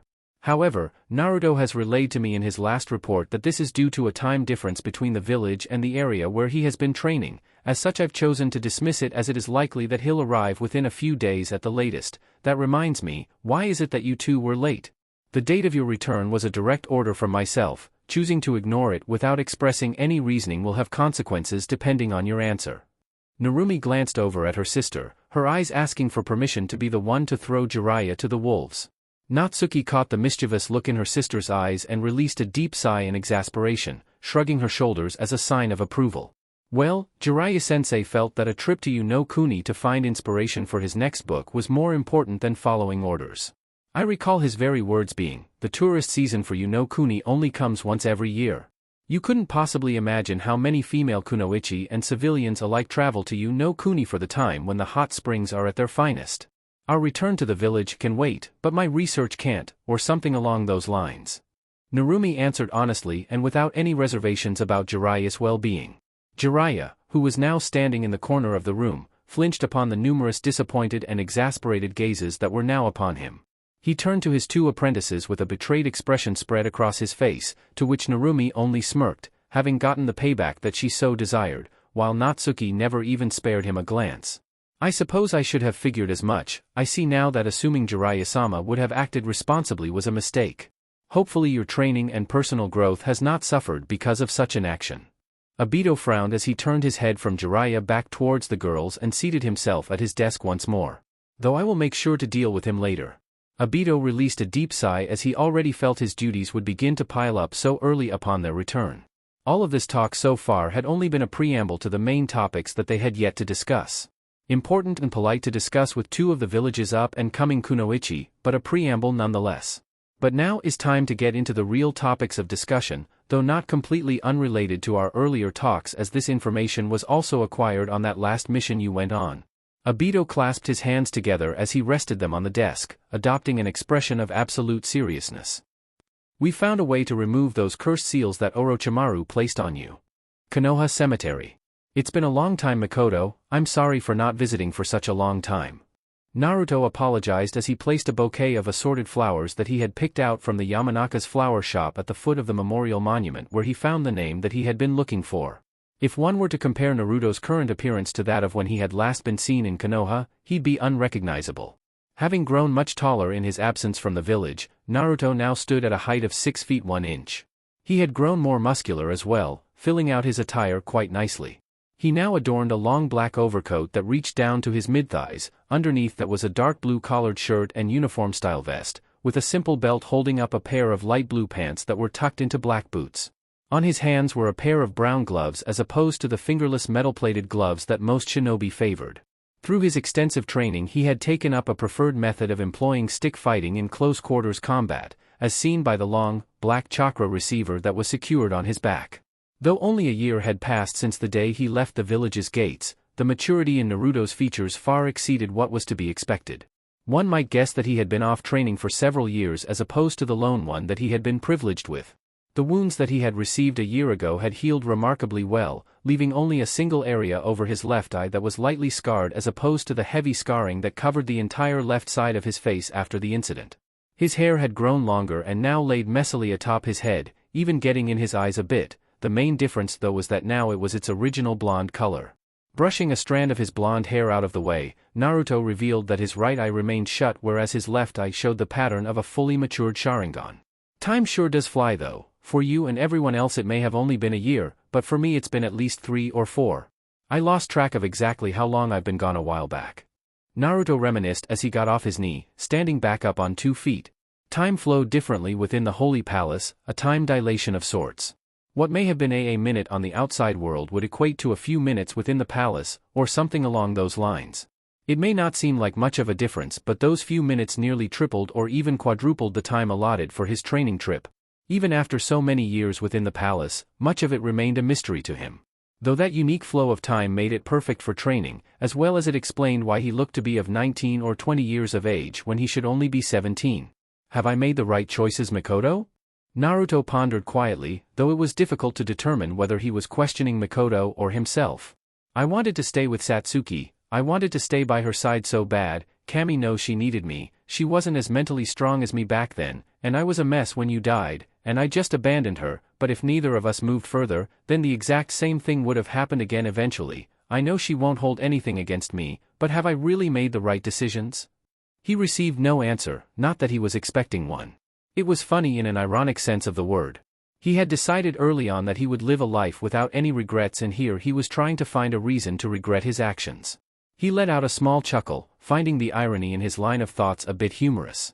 Satsuki would certainly be upset with him for thinking like this, especially if she found out that she was the focus of such thoughts. Those thoughts aside, Naruto went on as he dismissed those thoughts from his mind, he would see his little sister soon enough and promised himself to make it up to her. I'm happy. Happier than I've ever been in my life. I understand now. I understand what I am, who I am, why I was born, why I have the powers that I do, what my purpose is. After all this time, everything finally makes sense to me. Naruto thought about what he said for a moment as he felt that they had somehow gotten lost in translation. I don't mean that my life is better now that you're gone or anything like that. I miss you more than you'll ever know, but understanding all these questions that I've had unanswered for as long as I can remember is a completely different feeling altogether. I feel so complete. Maybe happy wasn't the right word for it? Naruto pondered as he adopted a thinking expression before a light bulb went off in his head. More along the lines of a weight being lifted off of my shoulders. I don't feel like I have to continuously prove myself to the world anymore, like I can take a step back and do things at my own pace from here on out, you know? Naruto backpedaled back a few steps before staring up at the sky above. A shadow passed over him as a cloud eclipsed the sun for a short few moments before allowing the sunlight to bathe over his form once more. The village really is nice this time of year, I've never paid any attention to it before. Naruto muttered after taking in a deep breath of the fresh air. If anything, these past few years for me have really put things in perspective. I want to be able to enjoy days like this. I want to live my life in a way where I can die with a smile on my face. That's my new resolution. Giving one final glance to the memorial wall for the time being, Naruto headed towards the exit of the cemetery. His preferred method of travel was teleportation, but he had been away from the village for so long that he wanted to find out just how much everything had changed. Judging from the view of the village that he had seen when he first entered, a lot had. More importantly though, he had a little sister to surprise. Uchiha District, temporary apartment of Uchiha Satsuki. You've gotten stronger, Satsuki. Naruto remarked dryly, the faint remains of a handprint marring his face already healing quickly. Did I do something wrong already? Baka Naruenii, you kept me waiting. Satsuki buried her head deep into her brother's chest as she clung onto him tightly, feeling delighted as she felt his arms wrap around her petite frame. You kept me waiting for an entire week, but I guess I can forgive you since you're here now, but you have to promise me it'll never happen again. Hi, I promise. I really did try my best to get here on time, but things didn't quite work out the way I wanted them to. I missed you too, my little Imuro-chan. Satsuki brought her head out of his chest just enough to give Naruto an annoyed glare. Though I suppose you're not quite as little now, are you? Naruto mused, looking down at the girl in his arms and realizing just how much she had grown. Satsuki's large onyx eyes quickly shifted away, breaking their eye contact as a tinge of pink stained her cheeks. Over the course of a year, she had grown into a lovely young woman. Now standing at a height of 5 feet 5 inches, her head barely reached Naruto's mouth, though when compared to the female population of the village, she was considered to be of average height. Her current casual clothing hung tightly to her slender figure, only serving to accentuate her shapely curves and womanly figure. Her long, flowing black hair fell elegantly down her back, reaching down to her waist. Even as only a teenager, she could easily be named one of the most beautiful women in the village. Naruto couldn't hold back a small chuckle as he saw her blush a little. With such a cute expression on her face, even he felt a light tug on his heartstrings. My little girl is all grown up now. Not to mention she's so beautiful that she'll have to beat the boys off with a stick. Upon seeing her blush deepen even more, Naruto couldn't help but tease the poor girl a little more. Cupping her cheeks, he leaned in and planted a light kiss on Satsuki's forehead. But don't worry, my little Imuro-chan, your Oni-sama is all you'll ever need. I'll burn away any other boys before they can even think of hitting on you. A large grin plastered itself on his face as he heard his sister's incoherent sputtering. Perhaps it was because she wasn't accustomed to his shift in personality, or maybe spending a year of solitude in the mountains with her hawk summons without any human interaction whatsoever, but it still pleased him that he was able to tease his little sister so easily. Though, that was not to say that any of what he said was untrue. He really had come to miss this over the years. Naruenii. Satsuki whined in embarrassment as she moved in closer to Naruto, trying to hide the furious blush that had spread across her face. He wrapped his arms around her and pulled her closer. I really did miss you, Naruto whispered, feeling content at having his little sister in his arms once more. I was so worried that you would hate me for leaving you alone so soon after Mikoto's death, but I would have gladly accepted that hate if it meant I was strong enough to protect you, though I'm relieved to see that isn't the case. Satsuki immediately shifted her gaze upwards upon hearing her brother's words. She didn't like hearing him talk like that. Despite him having changed so much in the past year that he was nearly unrecognizable, he was still her precious Naruenii. She could never hate him. I love you, Naruenii, nothing could ever change that, so don't ever think things like that again. Till death do us part, or something like that, right? Naruto snickered a bit at seeing Satsuki try to look serious with a huge blush spread across her face as the expression she displayed mimicked that of a child who was about to cry. Realizing the double meaning of her words, Naruto couldn't help but tease the poor girl a bit more. My Satsuki-chan. Was that a marriage proposal I just heard? Does my little sister love me more than any sibling should? Does her love for me transcend the boundaries between brother and sister? Oh my, how scandalous. Each and every word only served to deepen Satsuki's blush until her face matched the color of a tomato. Even through her embarrassment, Satsuki couldn't help but notice how much her brother had changed in the time they were apart. Emotionally stunted was a word that best described him for the better part of their long history together. He had grown more accustomed to human companionship and understanding emotions by the time that the academy rolled around, but that was due in no small part to the time spent with their small family. It really was amazing the difference between who he was then and who he was now. Though that amazement did nothing to hinder the sense of embarrassment she was feeling. Naruto must have gotten much stronger during his training. Did all that newfound strength serve to fry his brain cells? It might take a while to get used to the playfulness of this new Naruto. Oh, of course not. Who could ever love someone like you? Satsuki yelled before looking off to the side and whispering to herself. Baka Naruenii. Oh, lighten up a bit, Satsuki. I'm just a little overexcited at seeing my little sister for the first time in what feels like years. Though it really had been years for him. He had promised to keep everything about the Holy Palace a secret, even from the people he trusted most. It would be better for them anyway, as trying to enter when not a chosen one had severe consequences that even carried on into the Pure Land. Meaning that not even in death could one escape the punishment for such a severe crime committed against the natural world. So you going to invite me in, or what? Satsuki tilted her head in confusion before looking at her surroundings and realizing that they were still standing in the doorway. She supposed that she had gotten a little caught up in the moment as soon as she saw him. Ah, I completely forgot where we were for a moment. Come on in and make yourself at home. Satsuki moved out of the way, allowing her brother to enter the apartment before closing the door behind him. Not bothering to take off his shoes before entering the house or showing any similar form of formality whatsoever, Naruto stepped into what looked to be the living room, where he removed the chakra receiver from his back and set it to the side before getting comfortable on the couch. This is a nice place you got here, Satsuki. Fully furnished and everything, a bit more than I would expect you to do in only a week's time though. As expected, no manners whatsoever. I had planned on waiting for you to decide where we should live since you did burn out house down, but you just so happened to be a week late. Satsuki said before sitting down on the other end of the couch. I had to check in with Obito-sensei to see where I would fit in within the shinobi ranks, though for one reason or another he wanted to wait for everyone to return before he told us where that would be. He seemed to have some kind of idea in his head already, so I figured I shouldn't push him.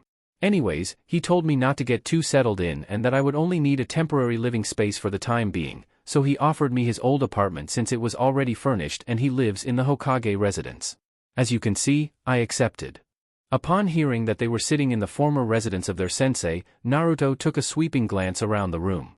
As Obito was a former ANBU member, it was expected that not much be kept here.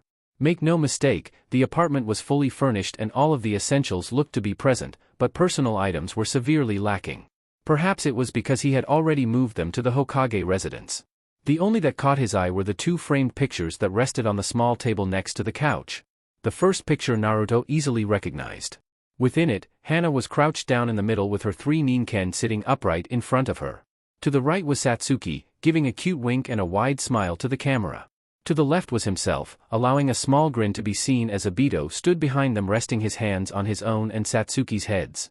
It was the picture they took shortly after they became a team. Most genin teams take a similar picture either the day they pass their exam or the day of their first mission. The second picture was the one that piqued his interest though. Minato was standing behind his team with a sheepish expression spread across his face as if his team had just screwed up somehow.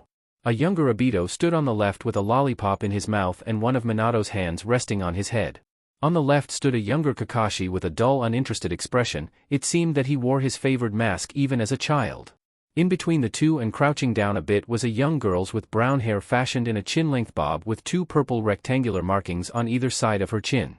She looked to be the most cheerful on her team, giving a peace sign with each hand to the camera. This must have been the Noera Rin that Obito had spoken of. The positioning of each respective team within each of the pictures looked to be near identical to each other, save for the individual expressions of each of the team members. I suppose that was rather generous of him, though. I'm a bit interested in what's going on in his head right about now. Before we left, it sounded like he wanted to create a specialized team to combat the Akatsuki when the time came.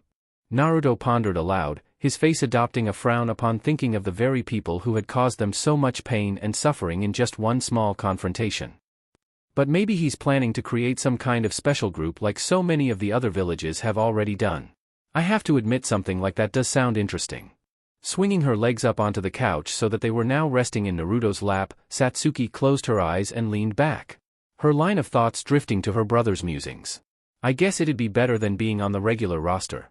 I don't want to get stuck leading groups of Genin and other Chunin on C-rank mission, at most a few B-ranked ones, though if that's the case then Obito-sensei would probably want to promote Natsuki-san and Narumi-san as quickly as possible.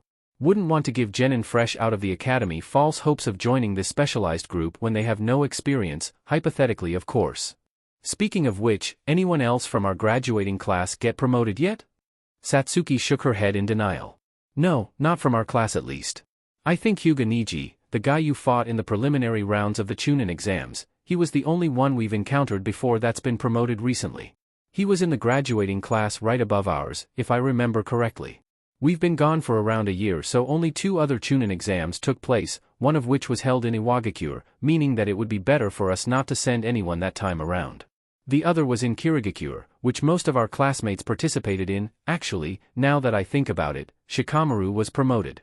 Haven't seen him since I got back though, so it slipped my mind. Other than him though, no one even made it past the preliminaries. Naruto brought his hand to his chin and stroked it as if trying to remember the aforementioned people. Shikamaru, huh? A little lazy, but not a bad guy if memory serves right. Is he still assigned to Team 10 or is he a Chunin team leader now? I met Asuma-san, Ino, and Choji at the barbecue restaurant a few days ago. It seems that now that Shikamaru is a Chunin, his father is taking his training more seriously so that he doesn't get his team or himself killed on missions that he's leading.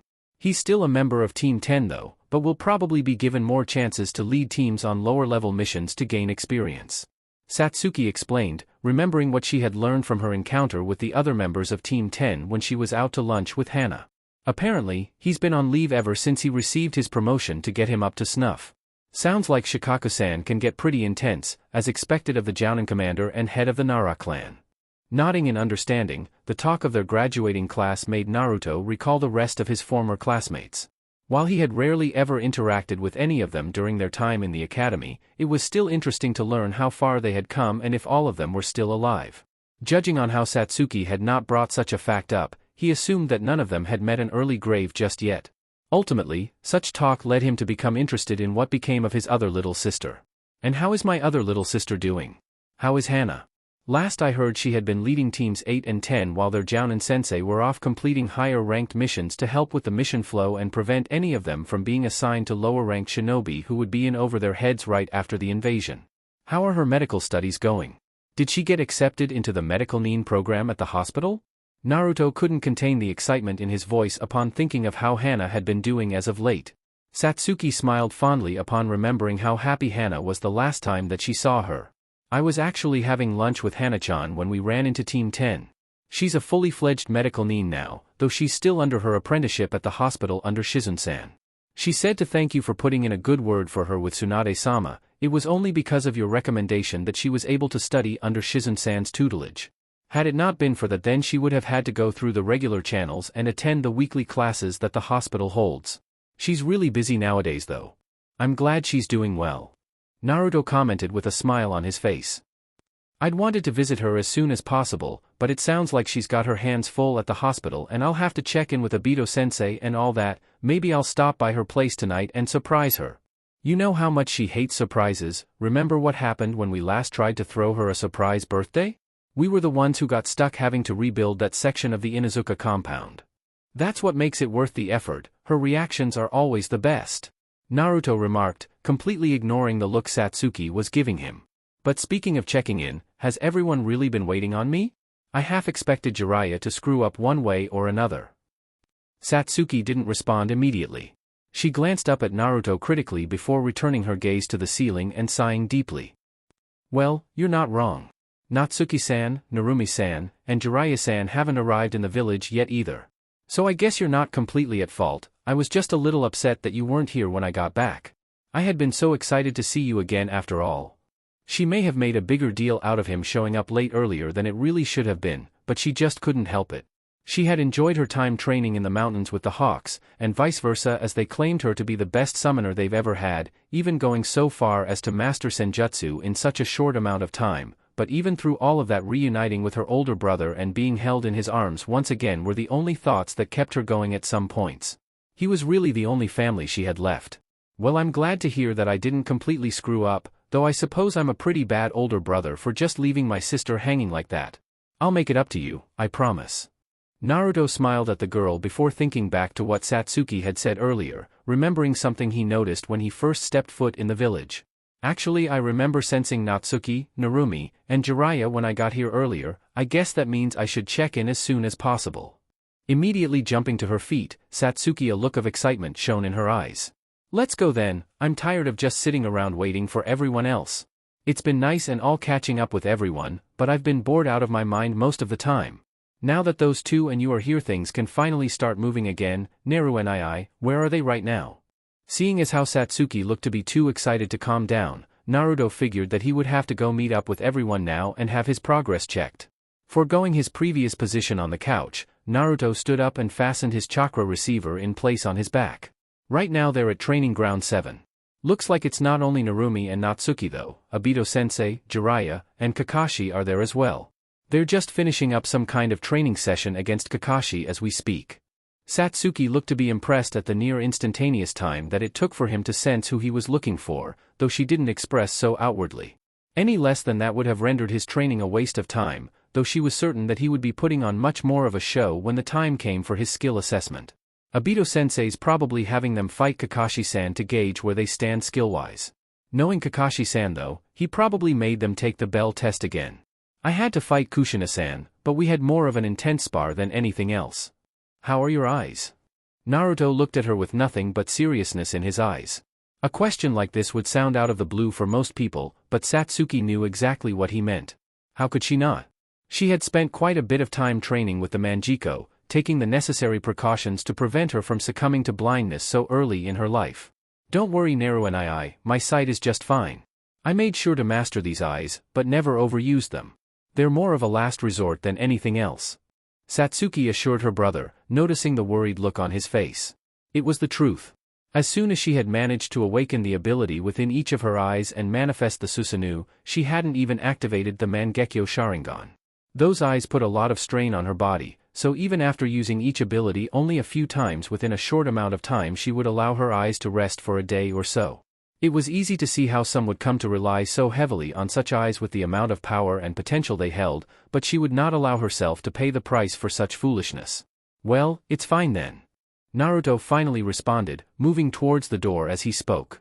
Now why don't we get going? You were the one who was so excited to find out what Obito-sensei had planned, weren't you? Training Ground 7. I already knew it, but the Sharingan really is amazing, and not only that, his seal-forming speed, it was too fast for me to follow. I had no idea Kakashi-sensei was so unreasonably strong. Narumi groaned as she propped herself up against one of the 3 stumps that were lined up in the middle of the large clearing. A clown, a bona fide perverted clown, that's all he was when we were first assigned to his team. How could he have been this strong all along? I've heard the rumors, former Umbu captain, the man who knows over 1,000 jutsu. I always thought they were just exaggerations. We underestimated him, big mistake. Natsuki managed to breathe out between fits of panting. Realizing that she had no physical strength left, she managed to crawl to where her sister was and prop herself up against the very same stump. They had been in over their heads. Kakashi had taken it easy on them at first to assess how much they had grown since their first attempt at the bell test when they first became genin, but they were quickly overwhelmed once he decided that taking it easy on them wouldn't cut it. As much as it hurt their pride to admit it, the test had closer resembled an experienced Umbu member hunting down his prey more than an actual test. They had managed to pass the test though by the skin of their teeth, completing their objective of stealing the 2 bells out from under him by playing on his biggest weakness. His love for the Ika Ika series written by Jiraiya. The thought alone brought a frown to Natsuki's face. It was one thing to exploit an opponent's weakness, but having to resort to such tactics was rather pitiful. Though with the meager quantity and quality of training that they had received in their short time with Jiraiya, the fact that they had survived against such a renowned shinobi was no small feat still. Such an overwhelming defeat left a bitter taste in her mouth nonetheless. This wasn't the result that she had trained day and night for. Kakashi looked down at his 2 students analytically before letting out a deep sigh and covering his Sharingan with his Hitaiate once more. It was at that moment that the other 2 members of the group that had been observing the test moved out from the dense foliage into the clearing.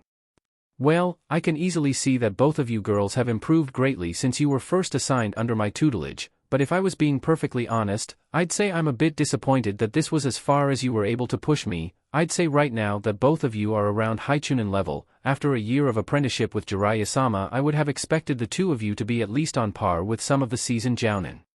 Jiraiya said nothing, but clearly took offense to Kakashi's remark. There had been a lot on his plate over this past year, with having to journey across the nations and gather any information on the Akatsuki he could and find any leads as to who might belong to such an infamous organization. But even so, he believed he had trained Narumi and Natsuki up to an acceptable level. While not a match for veteran shinobi of his own caliber, they were more than capable of defending themselves if need be. Obito chose to remain silent as well, preferring to make any judgments after hearing any form of response. Though he did expect the removal of the cursed seals to put strain on their bodies and cause their chakra to fluctuate now that they could use it without having to worry about the marks spreading, the display of their skills was of a lower quality than expected. Natsuki reached up to her shoulder and gripped the area where the cursed seal had once been. The removal had taken much more out of her than she had been expecting. In fact, small surges of pain coursed through the area every now and then. Though her chakra felt amazing as it coursed through her chakra network. So pure, so untainted, so natural, she couldn't remember the last time her chakra had felt like it truly belonged to her. It must have been nearly a year and a half now if she had to guess. Still, even with this new development, she couldn't help but be a bit disappointed in her most recent showing of her skill. Permission to speak freely, Hokage-sama? Obito raised an eyebrow as the question, but thought it best to hear what the girl had to say. I would prefer if you do so. This may be one of the only chances you have to freely speak your mind. While he may hold the title of Sannin, as a sensei, Ero Sennin fell short. When he wasn't gathering information from his spy network, he was peeking on women in bathhouses, going to brothels, or writing out his next book. Natsuki replied, venting out all her frustration. That's not even counting the amount of time that it took to travel from country to country. Training was always the last priority in Jiraiya's mind, leaving me and Narumi-chan to train on our own. And when he did decide to take the time and take us through some training, it was either basic chakra control exercises, tapping into the Kyuubi's chakra, or recognizing and breaking out of low-level genjutsu. Jiraiya opened his mouth to defend himself, but found that he had no argument to counter with. As he had told himself before, there had been a lot on his plate this past year. He had believed that he had trained them up to an acceptable level, but apparently they thought otherwise. Getting over his initial surprise, he began to recall the numerous arguments and suggestions that the two girls had pestered him with in the earlier months of the training trip. He had dismissed them as overly excited brats who just wanted to get straight into learning powerful jutsu. When exactly did that dismissal turn into a neglect of their training? Obito listened carefully to each of the words that were spoken by the young redhead. Of the many qualities that made him such a popular Hokage was his tendency to remain reasonable and listen to his subordinates' opinions. While he did not let his subordinates dictate his decisions or sway his own views too heavily, a ruler who refused to listen to his people was a man unfit to remain in power. Upon the end of Natsuki's venting, choosing ignore the tone that she had taken with her Hokage as it was clear that the girl had been doing her best to hold it in for a while now, Obito narrowed his eyes at Jiraiya, who shifted nervously upon seeing the look that he was receiving. Is there anything that you'd like to say, Jiraiya? You've been quiet for quite some time now. No. Obito, while it hurts to admit that a lot of what Natsuki said is true, a lot was also blown out of proportion. Jiraiya furiously waved his hands in front of his body to dissuade the young Hokage from making any judgments too quickly. Yes, a lot of time was spent traveling from one place to another because of my spy network. Yes, I may have been focused on my research more than I should have, but that doesn't take away from the fact that I still taught them plenty. A lot of it may have seemed boring and remedial to them, but that was only because their foundation was severely lacking and they hadn't even mastered the basics back then. I also taught them a few of my own personal jutsu from my ninjutsu arsenal. Making a slightly bigger version of the Rasengan or using 2 Kage Bunshin to create one in each hand does not count as broadening our ninjutsu arsenal. Narumi scoffed in response, interjecting herself into the conversation for the first time. We brought this up to you countless times earlier in the training trip, but you casually dismissed us as if we had no idea what we were talking about. As if we, ourselves, had no idea what it meant to become stronger or didn't have the drive to do so. After a while we realized we were getting nowhere with you and decided to master what we already knew while you were off doing who knows what. Make no mistake, the reason why we were able to survive against Kakashi-sensei was because we chose to do something about it instead of sit around waiting for you, but there is a limit as to how much you can improve without any guidance, as you can see. Narumi-chan, Natsuki-chan. "You're making this," Jiraiya tried to retort, but was interrupted by a hand being placed on his shoulder. Turning, he saw Obito with his eyes closed shaking his head in disappointment.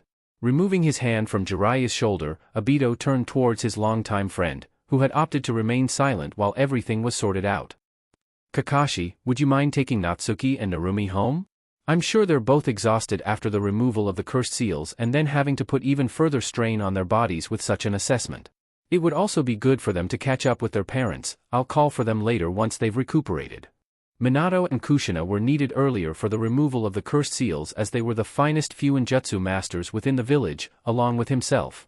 It just so happened that they were in his office asking for any information he knew about when their children would return, as all three of them were late. However, knowing how overprotective they were of their children nowadays, they would only serve to hinder or worry about any assessment that he wished to have either of the girls take. Especially since neither Minato nor Kushina had any sort of contact with them in over a year. Therefore, they had been dismissed after being reassured that their daughters would return home in one piece. What about the test? Wasn't this supposed to decide where we would best fit with the current team placements? Natsuki asked, managing to lift herself to her feet despite her exhaustion. Try not to worry about such things for the time being. I will tell you too the very same thing that I told Satsuki. Once everyone returns and goes through a similar assessment, only then will everything be explained. Such decisions have already been set in stone, though a few adjustments must be made as I cannot foretell everything. For now, just remain patient. Go home, catch up with your parents, enjoy a nice home-cooked meal, and focus on recuperating your bodies as you've been through a lot today. Though, I wouldn't get too settled in as I imagine that neither of you will need to wait long. Obito responded before motion for Kakashi to take the two of them home. Lightly setting a hand on each of their shoulders, Kakashi gave his two students his signature eye-smile before the three of them vanished in a swirl of leaves, signifying that they had exited with the use of a Konoha Shunshin. Now that the remnants of Team 7 had taken their leave, Obito turned away from the clearing and faced towards the tree line. "You may come out now, Satsuki. I assume that you've brought a friend with you as well?" Not even fazed in the slightest by being detected so easily, Satsuki instantly appeared within the clearing. However, what got a reaction out of the two veteran shinobi was who had accompanied her. Standing there in all his glory was a very different Naruto than the one they had remembered. "It seems that a bit of time away from everything has done you well. It's good to see you again, Naruto, though I must admit that I wasn't expecting you back for a few more days until I sensed Satsuki arrive a few minutes ago." Obito greeted his student fondly. Taking in Naruto's appearance more closely, it seemed that the aura he exuded had changed significantly as well.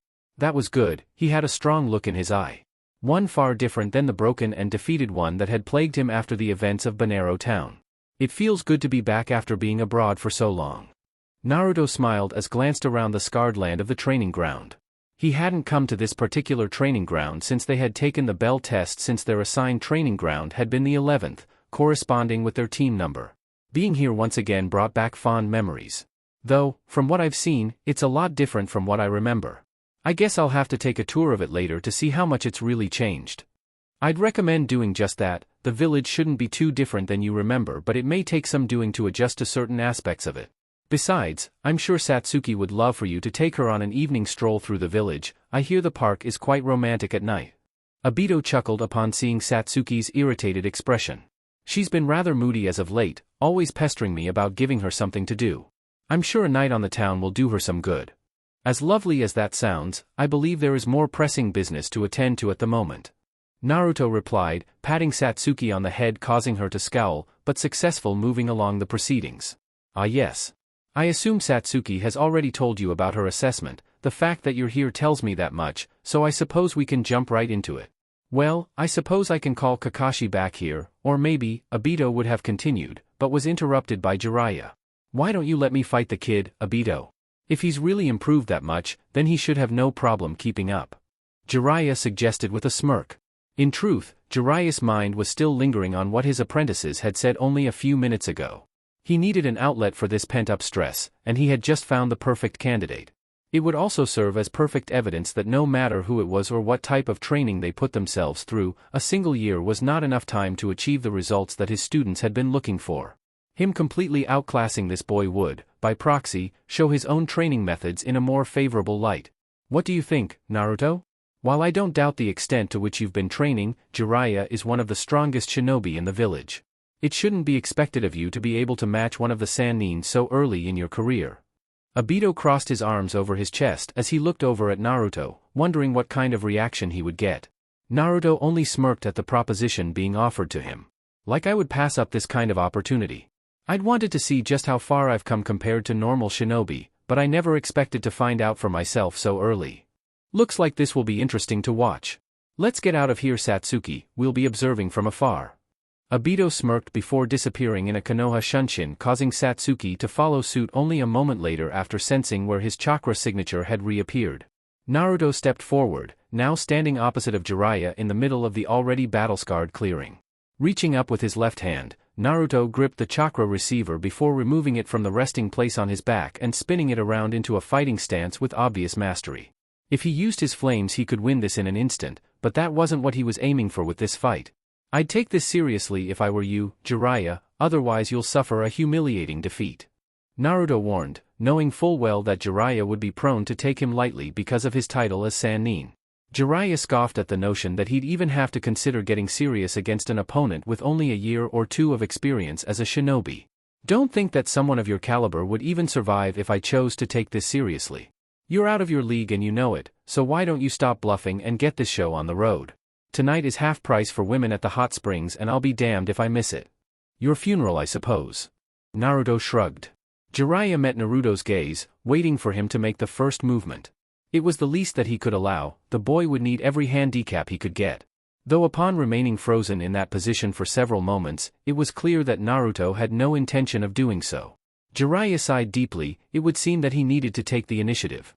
Immediately dispelling the genjutsu that was placed on him, Jiraiya dropped into position more acclimated to fighting before shooting off towards Naruto. Now Jiraiya was not especially known for his speed, as his most renowned apprentice was, but he was easily capable of moving at speeds most jounin would never match. Crossing the distance at a speed that most would be unable to follow, Jiraiya appeared before Naruto using his moment to deliver a kick aimed at Naruto's right side. Naruto wasn't fazed in the slightest by such speed as he was easily able to read Jiraiya's movements with the Sharingan. Slipping under the kick as he fluidly shifted into his favored Ryusoken fighting stance, Naruto sent a one-handed claw strike towards Jiraiya. Twisting in the air, Jiraiya managed to divert the strike away from him by raising his arm up and shifting Naruto's wrist off course. However, he was unprepared to defend against the black rod that was slammed into his midsection and sent him skidding across the clearing once more. Flipping in midair, Jiraiya managed to regain his bearings. He then drove his feet into the ground to slow down his acceleration until he ultimately came to a stop. Jiraiya set his eyes on Naruto, who hadn't made any attempt for a follow-up as of yet, before setting his hands into a single-hand seal. Ranjishigami no Jutsu, Art of the Raging Lion's Mane. Utilizing his chakra to temporarily enhance his head's metabolism and manipulate the hair that grows longer as a result of it, Jiraiya's hair bundled together and formed a shape that closely resembled a lion's mouth before extending at high speeds and flying towards Naruto. While normal hair would not be very useful in battle, the possible exception being for the use of binding techniques, chakra flowed through the lengthened hair, making its hardness comparable to that of steel wire, and by thickly bundling the hair, both its strength and destructive power is further increased. Easily sidestepping the lion's maw, Naruto covered his chakra receiver in a razor-sharp aura with his haki. Effortlessly swinging his chakra receiver to the side, Naruto beheaded the hair construct before rushing towards Jiraiya. Sensing something behind him with his Kenbunchaku haki, Naruto shifted his body to see that after he sliced off the head of that hair construct it multiplied into several more lions' heads. Jiraiya's arsenal of techniques really was more annoying than anything else. Hari Jigaku, Needle Hell. The 5 lions' heads rose into the air surrounding Naruto before exploding, and a shower of hardened Sanban that were easily capable of piercing through boulders. Jiraiya smirked upon feeling his hair retract to its normal length after detaching the lions' heads and letting them detonate. He may have said that he wouldn't get serious against the kid, but this wasn't of the same caliber as his variants of the Rasengan and Senjutsu-based techniques. Naruto's eyes widened at the amount of Sanban raining down on him. He tried to find some method of escape, but the jutsu covered too wide of an area. He was getting bored of such a game anyways, so he may as well give Jiraiya a hint or two. Looking across the training ground at the man, Naruto only smirked before being pierced through by the rain of Sanban. Jiraiya narrowed his eyes as he noticed that no blood was produced from wounds caused to Naruto by the Sanban. After the shower of Sanban ended, Naruto stood there as if he were perfectly fine even though the majority of his body was covered in puncture wounds or had Senbon protruding from his body. Jiraiya's mind felt as if it were going 100 miles a minute as he saw Naruto simply fade out of existence along with the hair Senbon that littered his body and the ground as if they were nothing more than illusions. "What's wrong, Jiraiya? You look like you're confused." A familiar voice from behind Jiraiya taunted. Jiraiya's eyes widened as he hadn't even sensed anyone behind him. He instinctively tried to shift his body around, but was impaled through the chest with a long black rod before he could do so. It was only now that he really noticed it.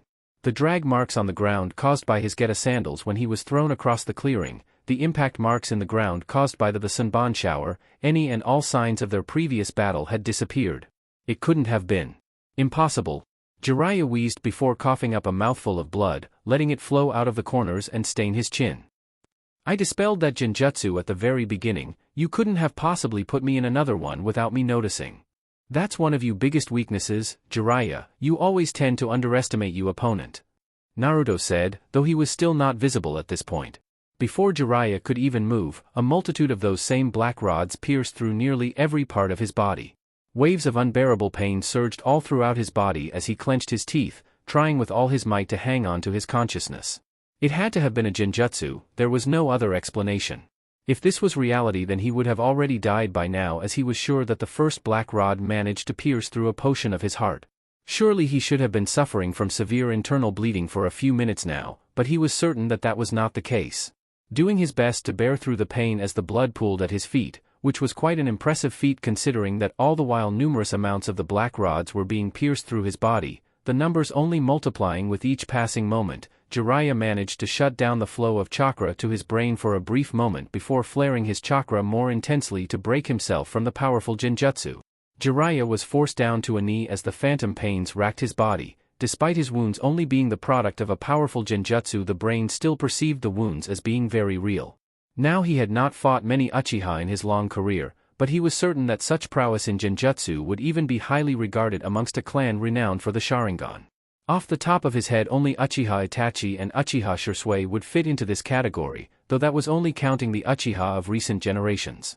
Even Obito, the current Hokage, was not an Uchiha known for his skillful genjutsu. Even if he was in possession of a Sharingan, a non-Uchiha should not be capable of wielding it to such an extent.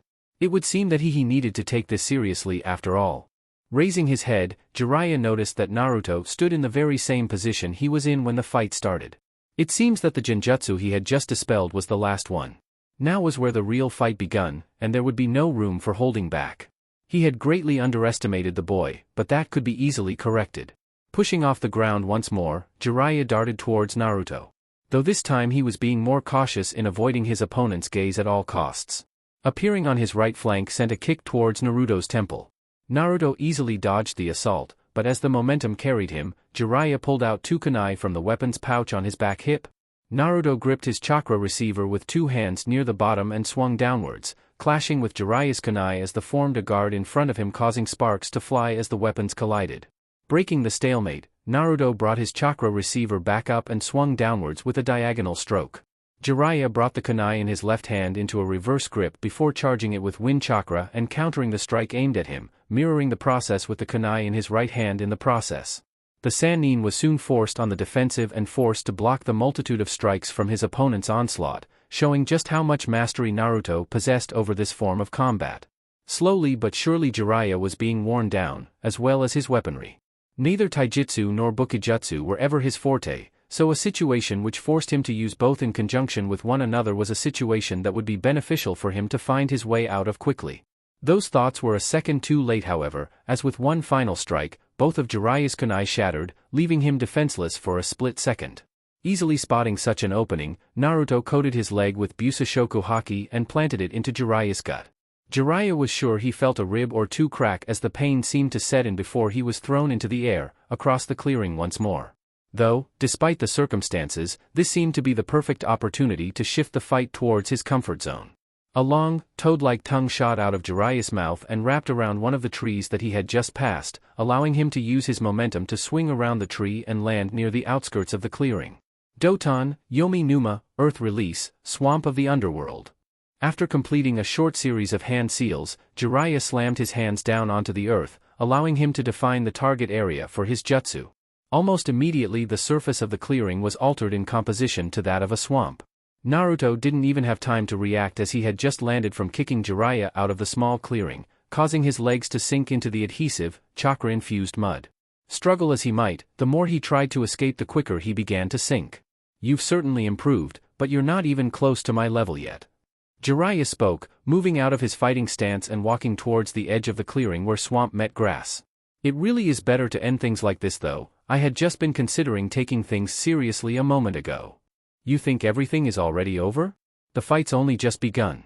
What is it that all you old geezers like to say? Ah yes, look underneath the underneath." Just as Naruto's expression turned into a smirk, his body slowly dispersed into a flock of crows. Jiraiya eyed the crows carefully as he hadn't determined whether this was another genjutsu, perhaps an odd type of cloning technique, or maybe even a summoning.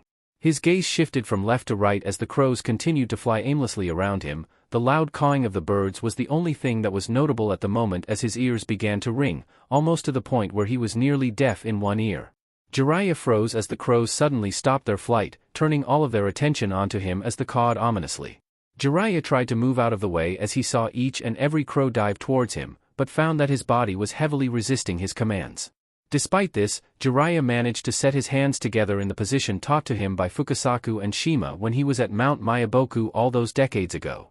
Though it was only recently that he began training to master it once again as he had never enjoyed being in such a form.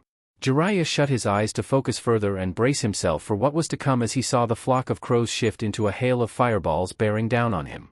He grimaced in pain as the fireballs bombarded him but otherwise remained completely still, despite the burns that now plagued his body and the explosions shook the ground around him.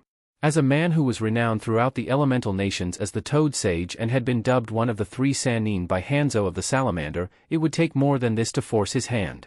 His eyes snapped wide open, however, when he felt the skin on the right side of his face started flaking away.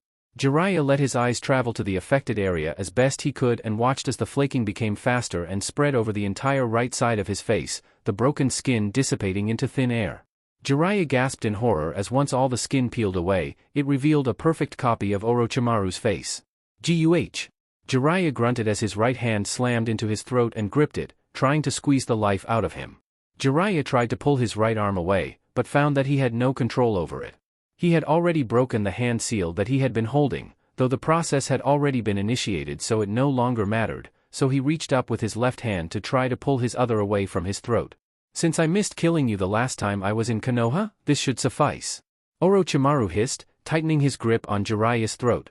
Feeling a tingling sensation throughout his left shoulder, Jiraiya turned to see that it had shifted into Tsunade's face. He did his best to ignore the psychological torture as it was obvious not that it was nothing more than a genjutsu and instead focused on gathering natural energy from the surrounding environment, but it was easier said than done as it was an incredibly strong genjutsu.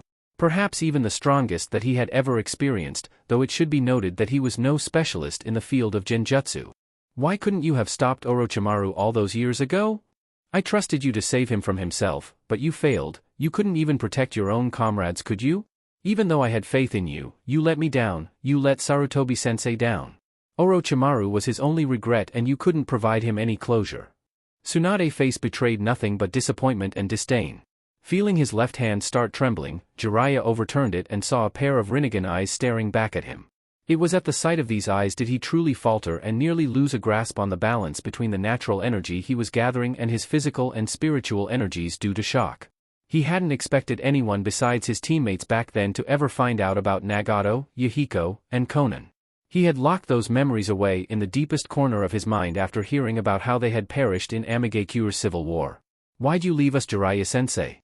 "I couldn't protect them, I wasn't strong enough to protect Yahiko and Konan, and you knew that. You knew we would die during the war and yet you still left us. Why'd you abandon us, sensei? We trusted you, I trusted you." The pain and betrayal in Nagato's voice was clear as day to Jiraiya. While that last illusion had hit him harder than any of the others, it had given him enough time to balance the natural energy, to an acceptable level, with his own chakra, thus creating Senjutsu chakra. If one put too little natural energy into using Senjutsu, the technique would not work. Conversely, if too much natural energy was taken in, the user's body would turn to stone forever. The perfect balance of natural energy and physical and spiritual energies varied with every user, as no two shinobi possessed the exact same amount or quality of chakra. The optimum time for one to enter Sage Mode was at the beginning of a battle, as it was when an individual was capable of accessing the chakra consistency that they were most familiar with. As a fight war on Sage Mode became less of an option due to physical fatigue, depleted chakra levels, and the lack of time or concentration needed to do so, it became much harder to balance these three energies when the components that formed the basis of chakra were depleted, as it required extreme chakra levels to even learn Sage Mode. Despite such inconveniences, Jiraiya had already begun to enter Sage Mode. He never liked Sage Mode because it gave him a more toad-like appearance, which made him rather unappealing to women, but this was mainly due to his incomplete mastery over the form. Due to his more recent training to master the form, he no longer needed to summon Fukasaku and Shima to absorb the natural energy for him to retain the form, but he had not yet reached a level of mastery where he no longer took on the toad-like traits. The thin red lines that extended down from his eyes had now spread to cover the majority of the left and right sides of his face.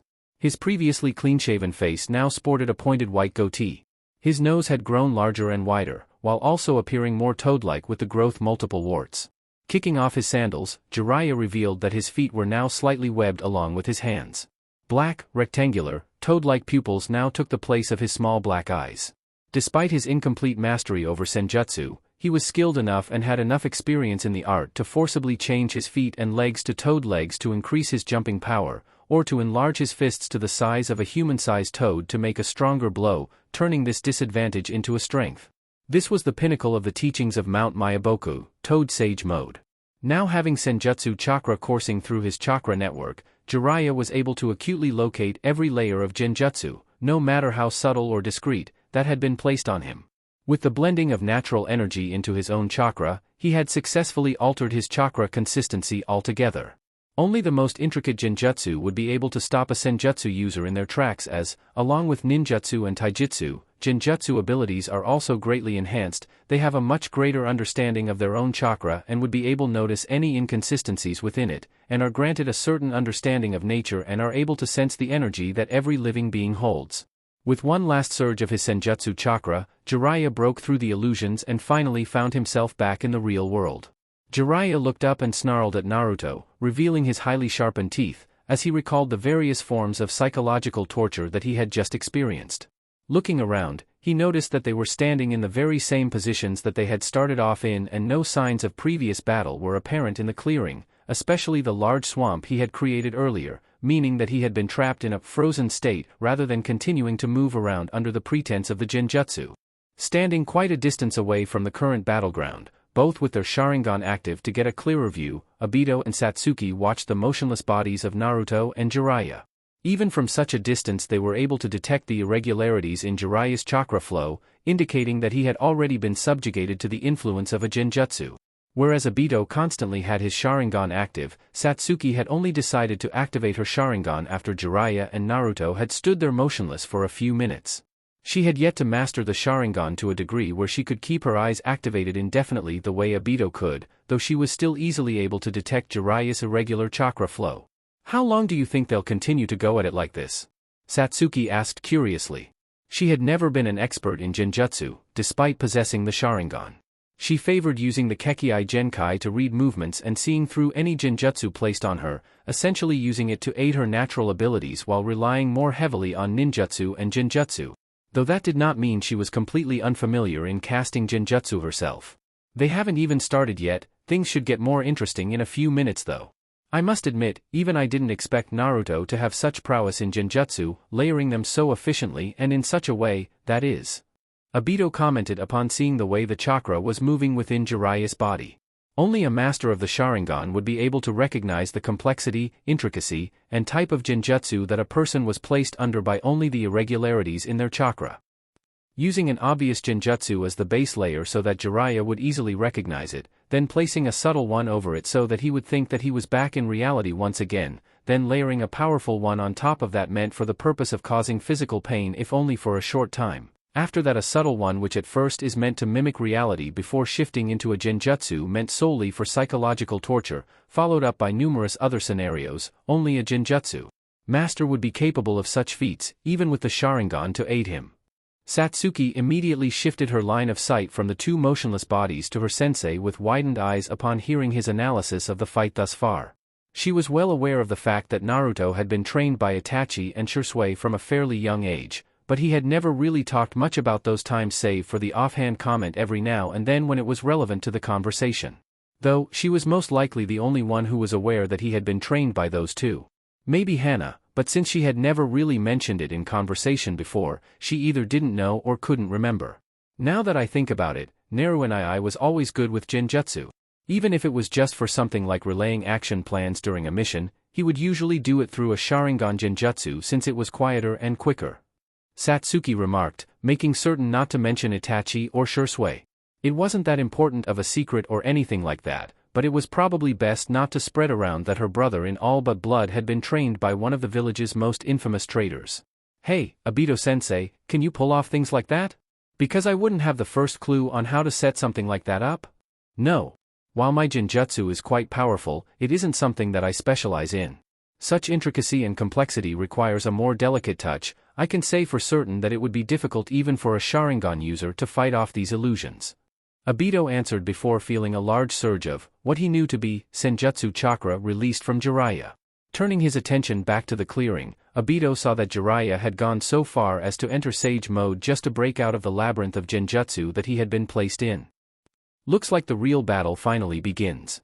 Let's see just how far you've come, Naruto. Back in the clearing, Naruto lightly smirked upon seeing that Jiraiya had needed to resort to Sage mode to break out of the genjutsu and fortify his resistance towards them from here on out. Was he surprised that Jiraiya was capable of Sage mode? No, not in the least. The man was known throughout the elemental nations as the Toad Sage, so it came as no surprise that he was capable of Senjutsu. It spoke of how greatly his genjutsu had improved if Jiraiya felt the need to enter Sage mode to simply break out of it, though it should be noted that the Sannin was not especially known for his genjutsu prowess. That genjutsu configuration he had just used was one of the highest ranked in his arsenal, and when cast with his Mangekyo active, it was nearly as unbreakable as a genjutsu-type special ability of the Mangekyo Sharingan. It was unique in the way that it tricked the brain into believing that any chakra used by the victim within the genjutsu translates into when they are finally released. The jutsu that were used by the victim within the genjutsu did not translate into the real world, but instead the equal amount of chakra poured off the body and was wasted. Those particular effects were the only reason that Naruto hadn't moved while Jiraiya was imprisoned in his world of genjutsu. The longer Jiraiya was trapped, the more chakra that was drained from him. If Naruto were to just appear before him and run him through with his chakra receiver, the Sannin would be immediately broken out of the illusion. Besides, they wanted a show and he doubted that a single genjutsu would have served that purpose.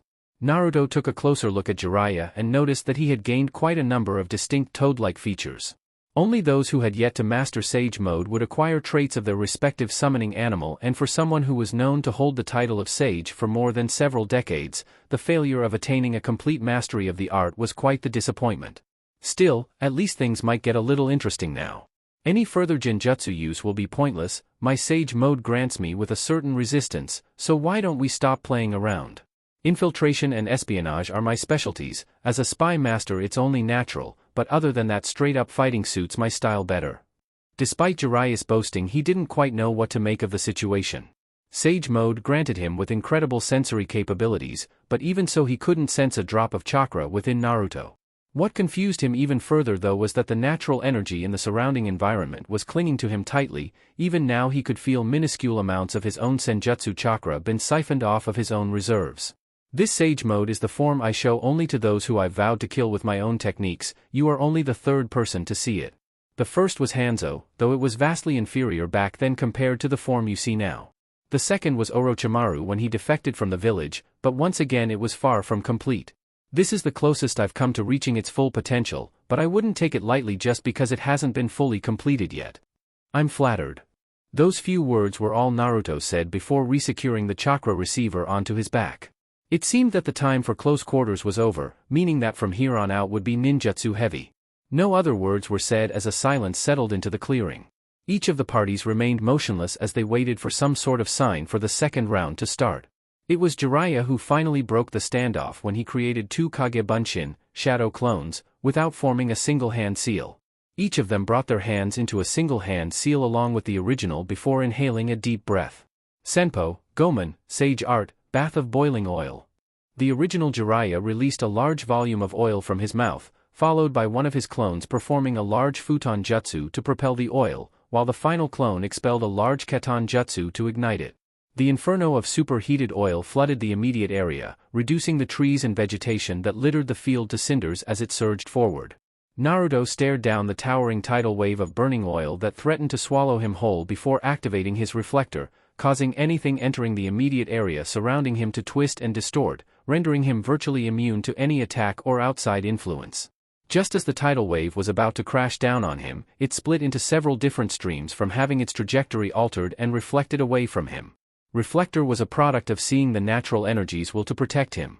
Upon the first time seeing it react in such a way, Naruto had aimed to recreate it.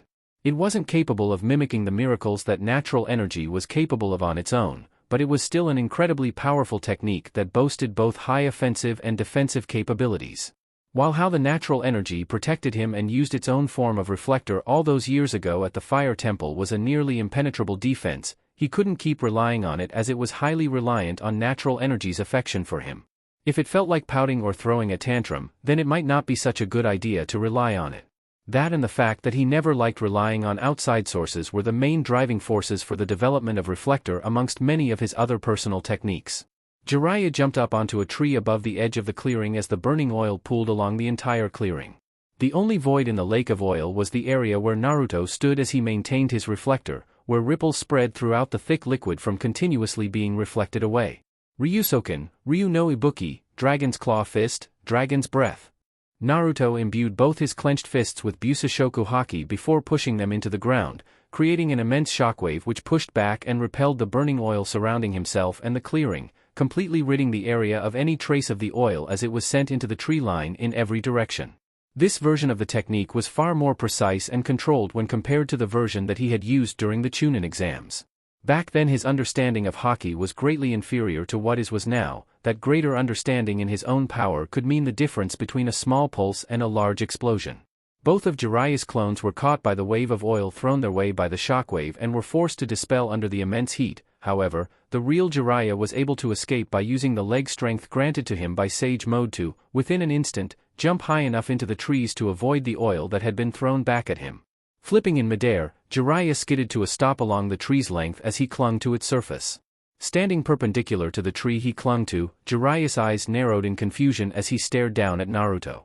Save for the charred ground and the absence of any vegetation within the clearing, there was no evidence that it had been flooded with oil, the temperature of which measured at least a few thousand degrees, only a few moments ago. The oil is gone, he should have been boiled by it, even if it was just for a second. Looks like he also has a few tricks up his sleeves. The difference in time between him releasing his jutsu and landing on the tree where he currently stood was only a few seconds. Jiraiya recognized the technique that was used to disperse the oil as the one that Naruto had used during the Chunin exams in his match against Nawaki, albeit a bit more refined and less destructive, but the source of his confusion was how he was able to alter the path of the first wave of oil. More so, as to why he could sense natural energy from Naruto during that particular instance. Then I'll just have to get in closer to figure it out. Jiraiya crouched down on all fours on the side of the tree as his hands and feet grew in size and became more toad-like, causing his handguards rip under the strain and fall to the forest floor. Utilizing the greatly increased speed granted to him by Sage Mode, Jiraiya pushed off of the tree's surface and quickly covered the distance, leaving an explosion of tree bark and splinters in his wake. While flying through the air, in an instant, Jiraiya conjured up a Senjutsu-enhanced Rasengan of gigantic proportions, at least several times larger than his own body, and thrust it forward with strength that could be comparable to that of a falling meteor. Sen, Chehadama Rasengan, Sagi Art, Ultra Big Ball Rasengan. Naruto, who was easily capable of following Jiraiya's high-speed movements, smirked upon seeing the meteor of Senjutsu chakra heading straight towards him.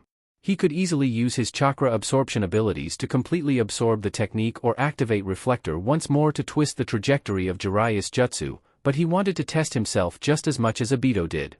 The only person who he had been able to compare his growth to these past few years was someone with Haki so incredibly powerful that he could rightly claim to be an omnipotent being, someone who had fought on par with the previous god of the world and ultimately assisted in sealing her away, someone who could both exist in today's reality as well as having claimed to have already passed on, defying the laws of life and death. The development of his own abilities couldn't accurately be measured against someone such as Portgas D. Ace. Shifting his right hand into the three-fingered claw that was most commonly associated with his Ryusoken fighting style, a deep black color spread over Naruto's hand as he infused it with Busoshoku Haki. Concentrating a bit of awakened Haki to the balls of his feet, Naruto crushed the ground underneath him and used that pressure as a launch pad before shooting off towards Jiraiya. Ryusoken, Ryu no Kajizum, Dragon's Claw Fist, Dragon's Claw. Rearing his Haki-imbued hand back, Naruto thrust his arm forward in a three-fingered claw hand strike, clashing in the middle with Jiraiya's oversized Rasengan. High winds picked up from the shockwaves caused by the two highly destructive techniques, but the two shinobi stood their ground and continued to let their techniques fight for dominance. Not even the small flashes of lightning that sparked up from the grinding together of their two techniques was enough to phase them. Ultimately, Naruto's willpower proved to be too much for Jiraiya's favored jutsu. Tightening his claws so that they dug deeper into the surface of the massive Senjutsu chakra, a multitude of large cracks spread throughout the massive Rasengan, originating from where his hand had struck. With one final push of his clawed hand, the cracks spread to the core of the Rasengan, causing it to shatter into a shower of dust formed from the leftover Senjutsu chakra. Not just gonna give up the fight, huh? I might have to take this a little more seriously then. Moving faster than the eye could follow with a quick burst of Shinsaku, Godspeed, Naruto appeared above Jiraiya, his leg coated a bright white with the awakened form of his Busoshoku Haki. Jiraiya's toad-like eyes widened as he saw Naruto disappear in speeds akin to teleportation, before instinctually crossing his arms above his head to form a hasty defense when he sensed Naruto reappear right above him. Bringing his leg down with incredible force just as Jiraiya finished making his guard, Naruto sent the man crashing into the ground, resulting in the formation of a large dust cloud. By the same theory that chakra fruits could be awakened, Haki could be awakened just the same, Busoshoku Haki in particular. It was a very complex and advanced energy that raised Busoshoku Haki to such an extent that it was able to smash and shatter anything it came into contact with. In addition to the basic abilities that were granted by the basic level of Busoshoku Haki, the awakened form was capable of various more advanced offensive and defensive properties. Utilizing its inherent nature of being able to crush anything it comes into contact with, he is able to nullify the effects of various jutsu by smashing them to pieces or reducing the jutsu's power and deflecting it. Just by imbuing his fist with this awakened form of Haki, Naruto would be capable of sending an enemy across an entire battlefield or rip a person's body apart just by punching them in the chest. Even firing it as a burst of energy was a possibility.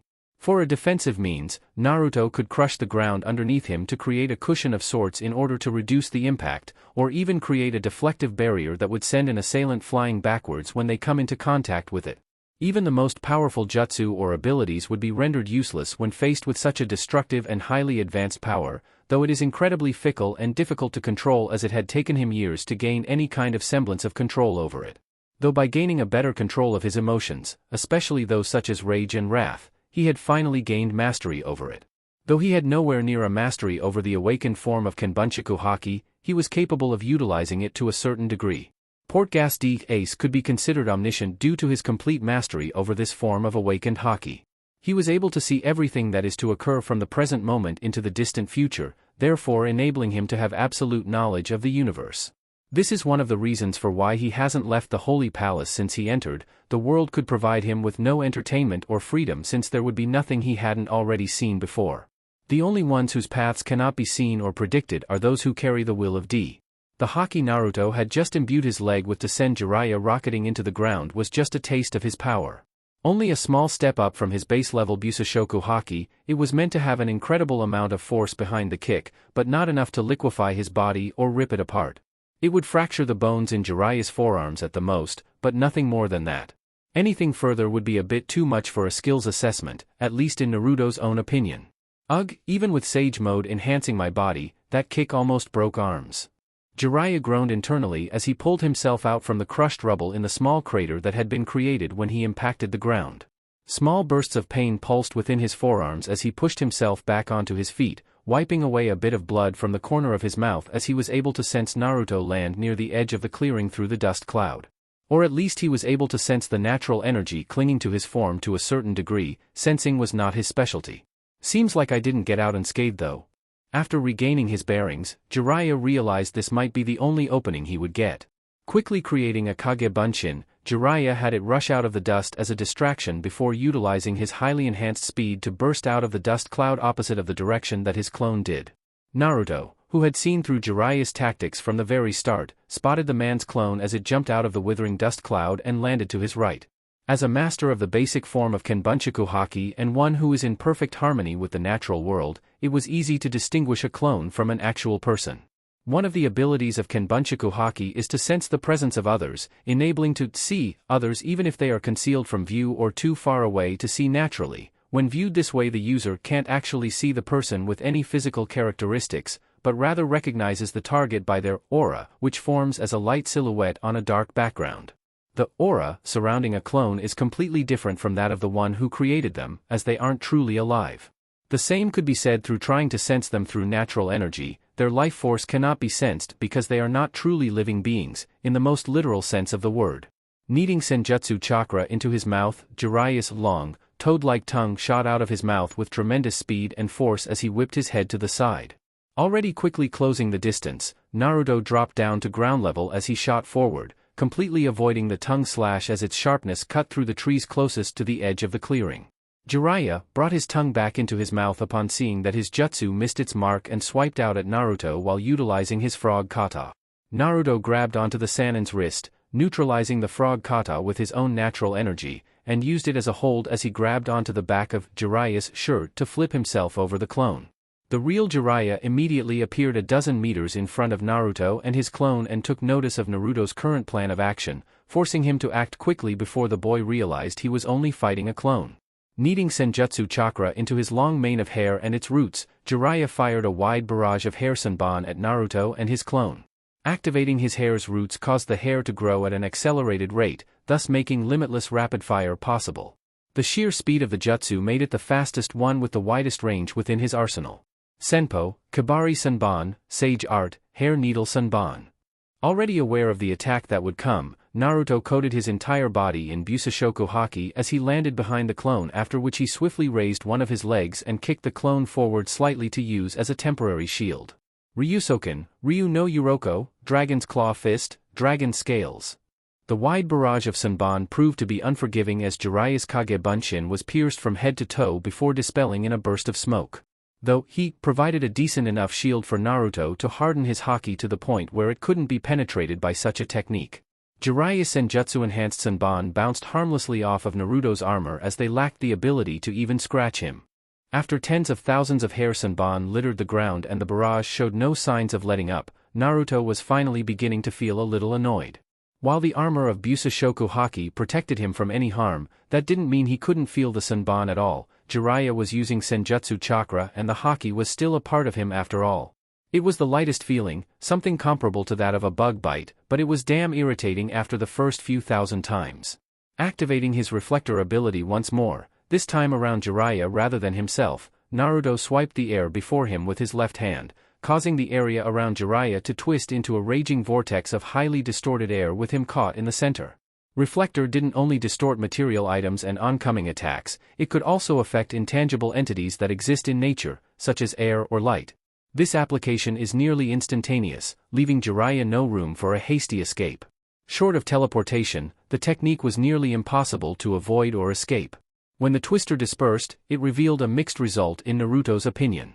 Blood pooled at Jiraiya's feet along with large amounts of what used to be his long mane of white hair, his trademark mane now barely reaching his jaw. Large cuts and gashes were spread all across his body, though they weren't nearly as deep as Naruto had expected. Some of the man's own hair Senbon were embedded in various areas all over his body from having them reflected back at him before he could realize what had happened. While he had sustained heavy damage, overall they were not as severe as they should have been. Jiraiya was a man with a wide arsenal of jutsu, most notable being his affinity for toads and his Rasengan variants that were based on his prized student's original jutsu. However, while not as widely famous as the aforementioned jutsu, he was quite fond of his hair-based ninjutsu, being able to use it for a variety of offensive and defensive purposes. Judging from the fact that there was more hair on the ground than Jiraiya was capable of walking around with and that it greatly varied in appearance to that of the hair Senbon, Naruto could deduce that the Sannin encased himself in a thick coat of his Senjutsu-enhanced hair to defend himself against the brute force and heavy blades of wind of the vortex. The fact that Jiraiya's chakra-infused hair was several times harder than steel had already been verified, but it was clear that Naruto's technique was powerful enough to shatter the man's defenses and inflict heavy damage, even going so far as to cut through his hair with little difficulty. Though that little difficulty was seemingly enough to prevent Jiraiya from sustaining life-threatening injuries.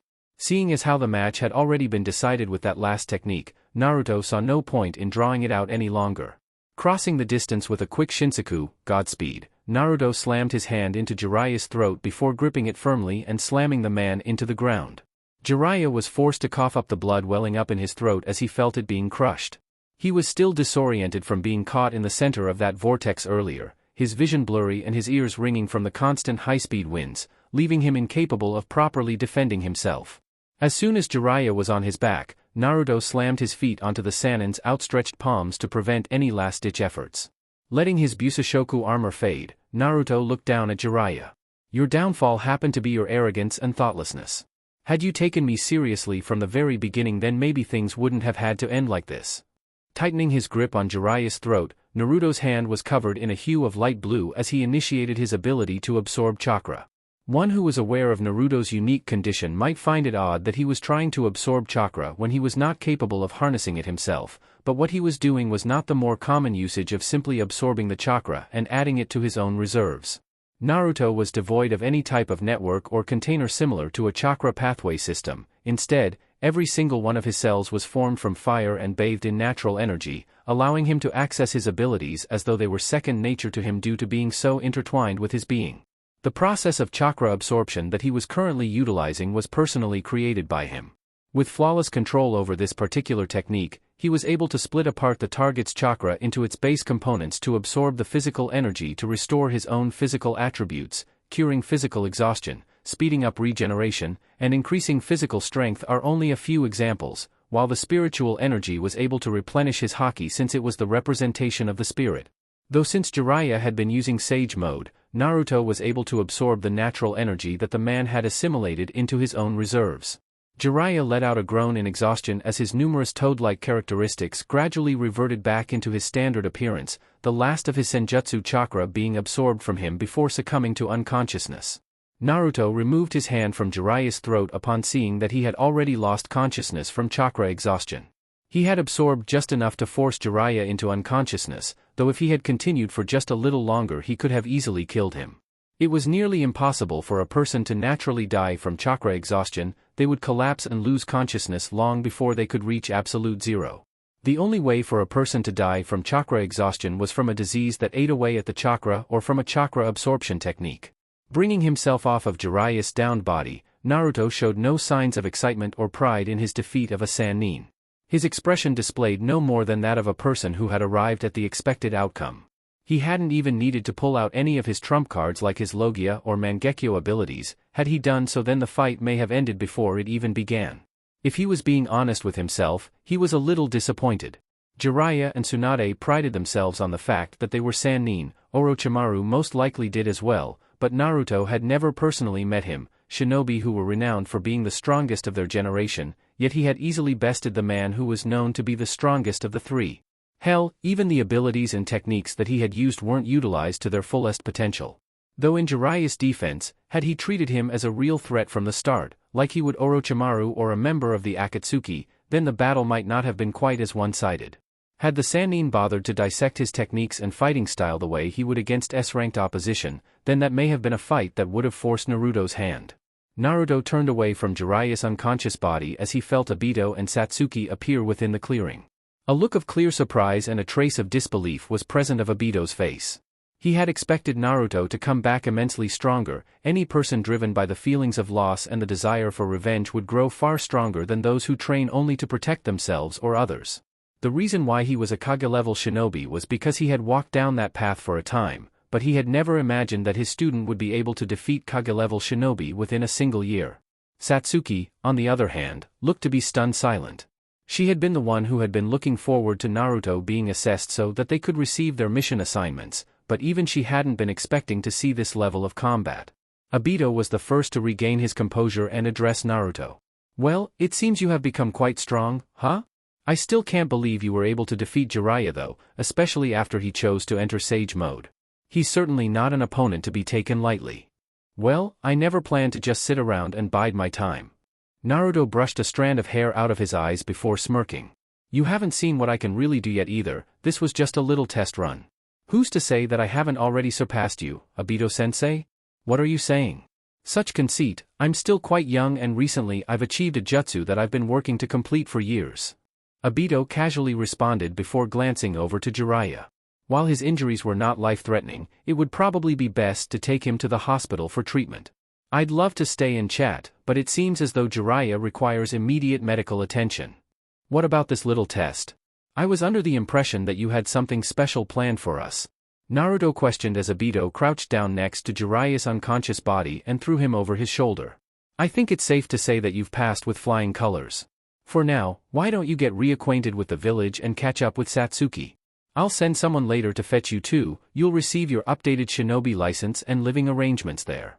Obito answered before activating his Mangekyo Sharingan and warping away, presumably to the hospital to get Jiraiya treated, leaving Naruto and Satsuki as the only ones left in the training ground.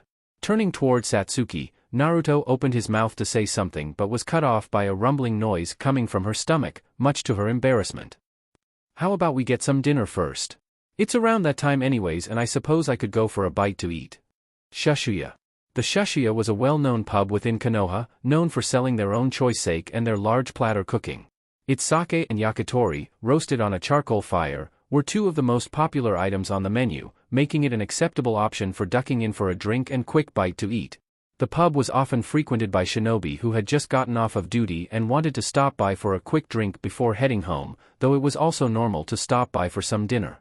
I see your appetite hasn't changed much since I last saw you, Naruto remarked dryly as he stared down at the various empty plates that were spread across the table.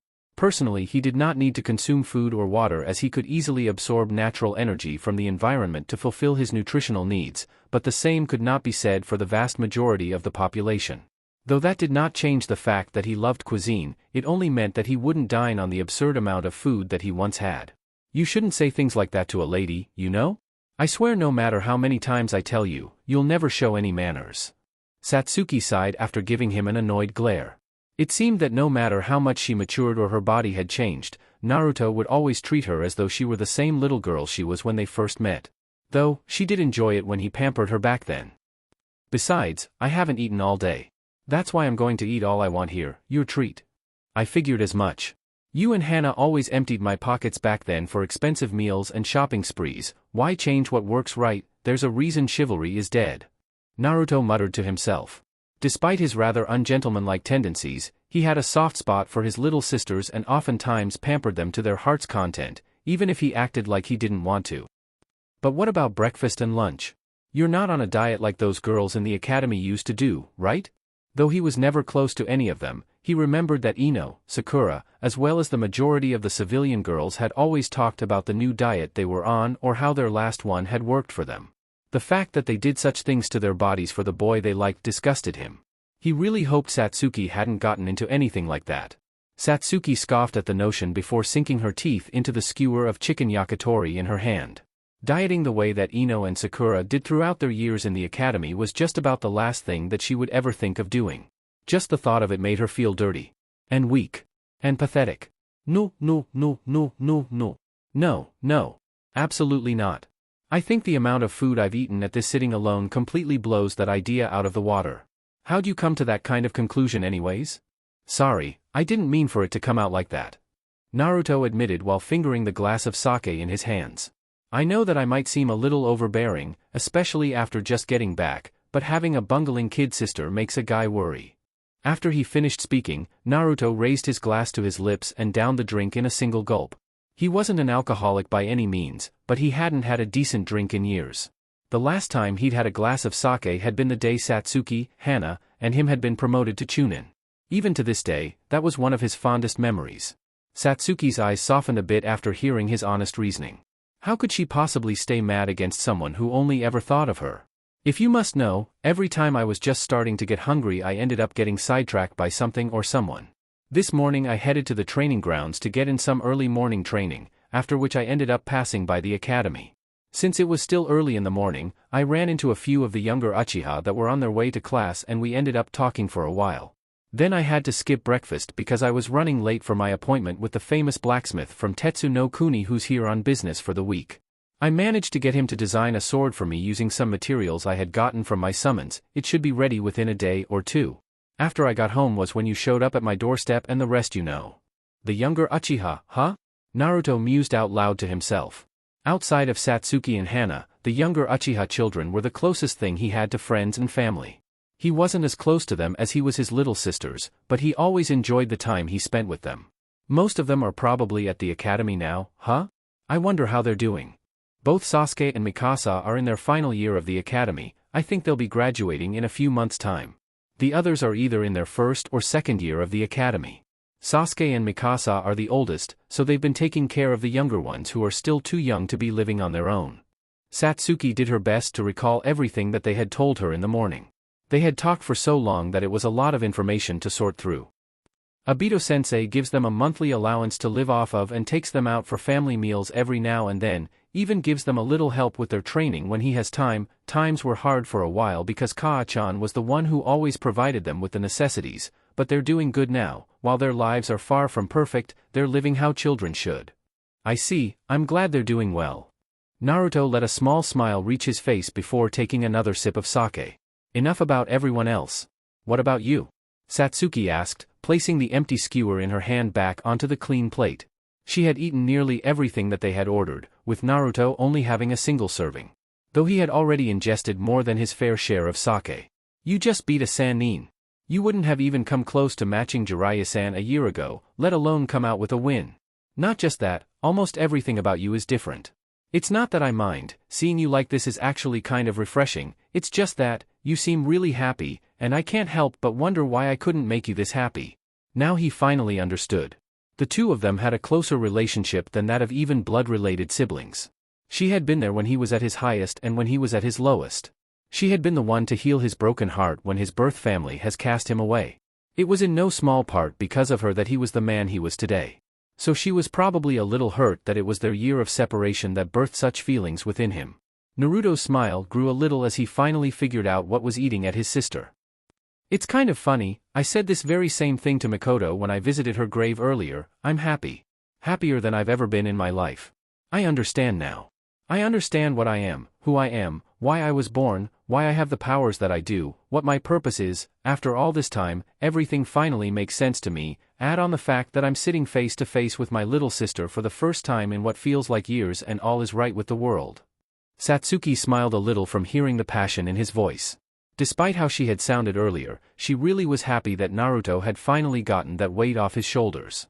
His own self-worth had been something that had been hanging over his head for as long as she could remember. Though she did miss being one of the only ones who could make him smile like that. I like it when you smile like that. I don't want you to lose that smile ever again. Satsuki said, to which Naruto responded by giving her a small smile before leaning over the table and planting a light kiss on her forehead. She turned her head to the side as he pulled back to hide the tinge of pink that dusted her cheeks.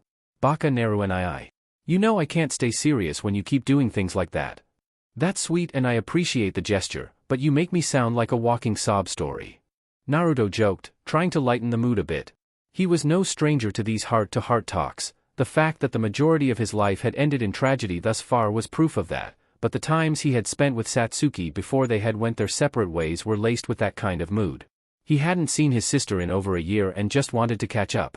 He wanted to learn how she had been, what she had seen, and what she had experienced. As much as I love these deep and emotional talks, it's my first night back, so why don't we enjoy ourselves a little bit? Judging from our long history together, things are bound to get a little crazy soon, so we might as well at least enjoy the calm before the storm. To prove his point, Naruto grabbed the bottle of sake and filled up each of their glasses. Satsuki hadn't had a single sip of alcohol yet, but Naruto had already ingested enough to get even an Uzumaki drunk. Though the natural energy coursing through his veins made it impossible for him to get more than a little tipsy. Any type of foreign poison entering his body would be quickly purged, though he could suppress that ability just enough for him to feel the effects of the alcohol. Excuse me, miss. Naruto waved, calling their waitress over and placing another order of food along with some more sake. While he didn't require food for its nutritional value, the yakitori here was nothing short of a delicacy. Though that look that he saw Satsuki giving him out of the corner of his eye when the waitress had acted a little too friendly towards him was a bit worrying. You know Naruto. Satsuki drawled on as she stared intently into the direction that their waitress had scurried off in. That waitress has had eyes for you the entire time we've been here. You've been rather charming with her as well.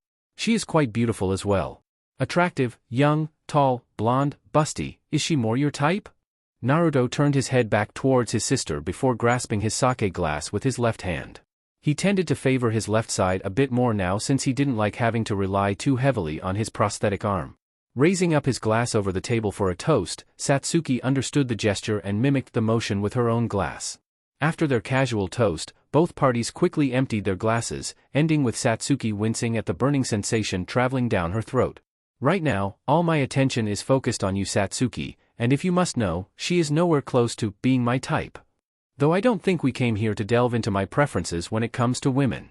Naruto smirked at the girl seated across from him when he noticed that she still wasn't quite accustomed to the taste of alcohol. Looks like you still haven't gotten used to it. The taste of sake, that is. Satsuki eyed the empty bottle of sake with a look of distaste. It goes down easier now. I still don't understand how you can always drink that stuff though. I suppose it's more of an acquired taste. I think I first took a liking to it during the 1-month break in between the second and third stages of the Chunin exams. I had spent that time in the home of my summoning clan and, well, they like their sake. Actually, I heard that quite a few of the summoning clans are well known for brewing their own sake. Though the Toad Summons are a rather pretentious bunch, their lands are said to produce some of the highest quality sake in the world. I hope to one day be able to taste such a fine drink, even if it's just a single cup. Satsuki shifted her gaze back towards Naruto.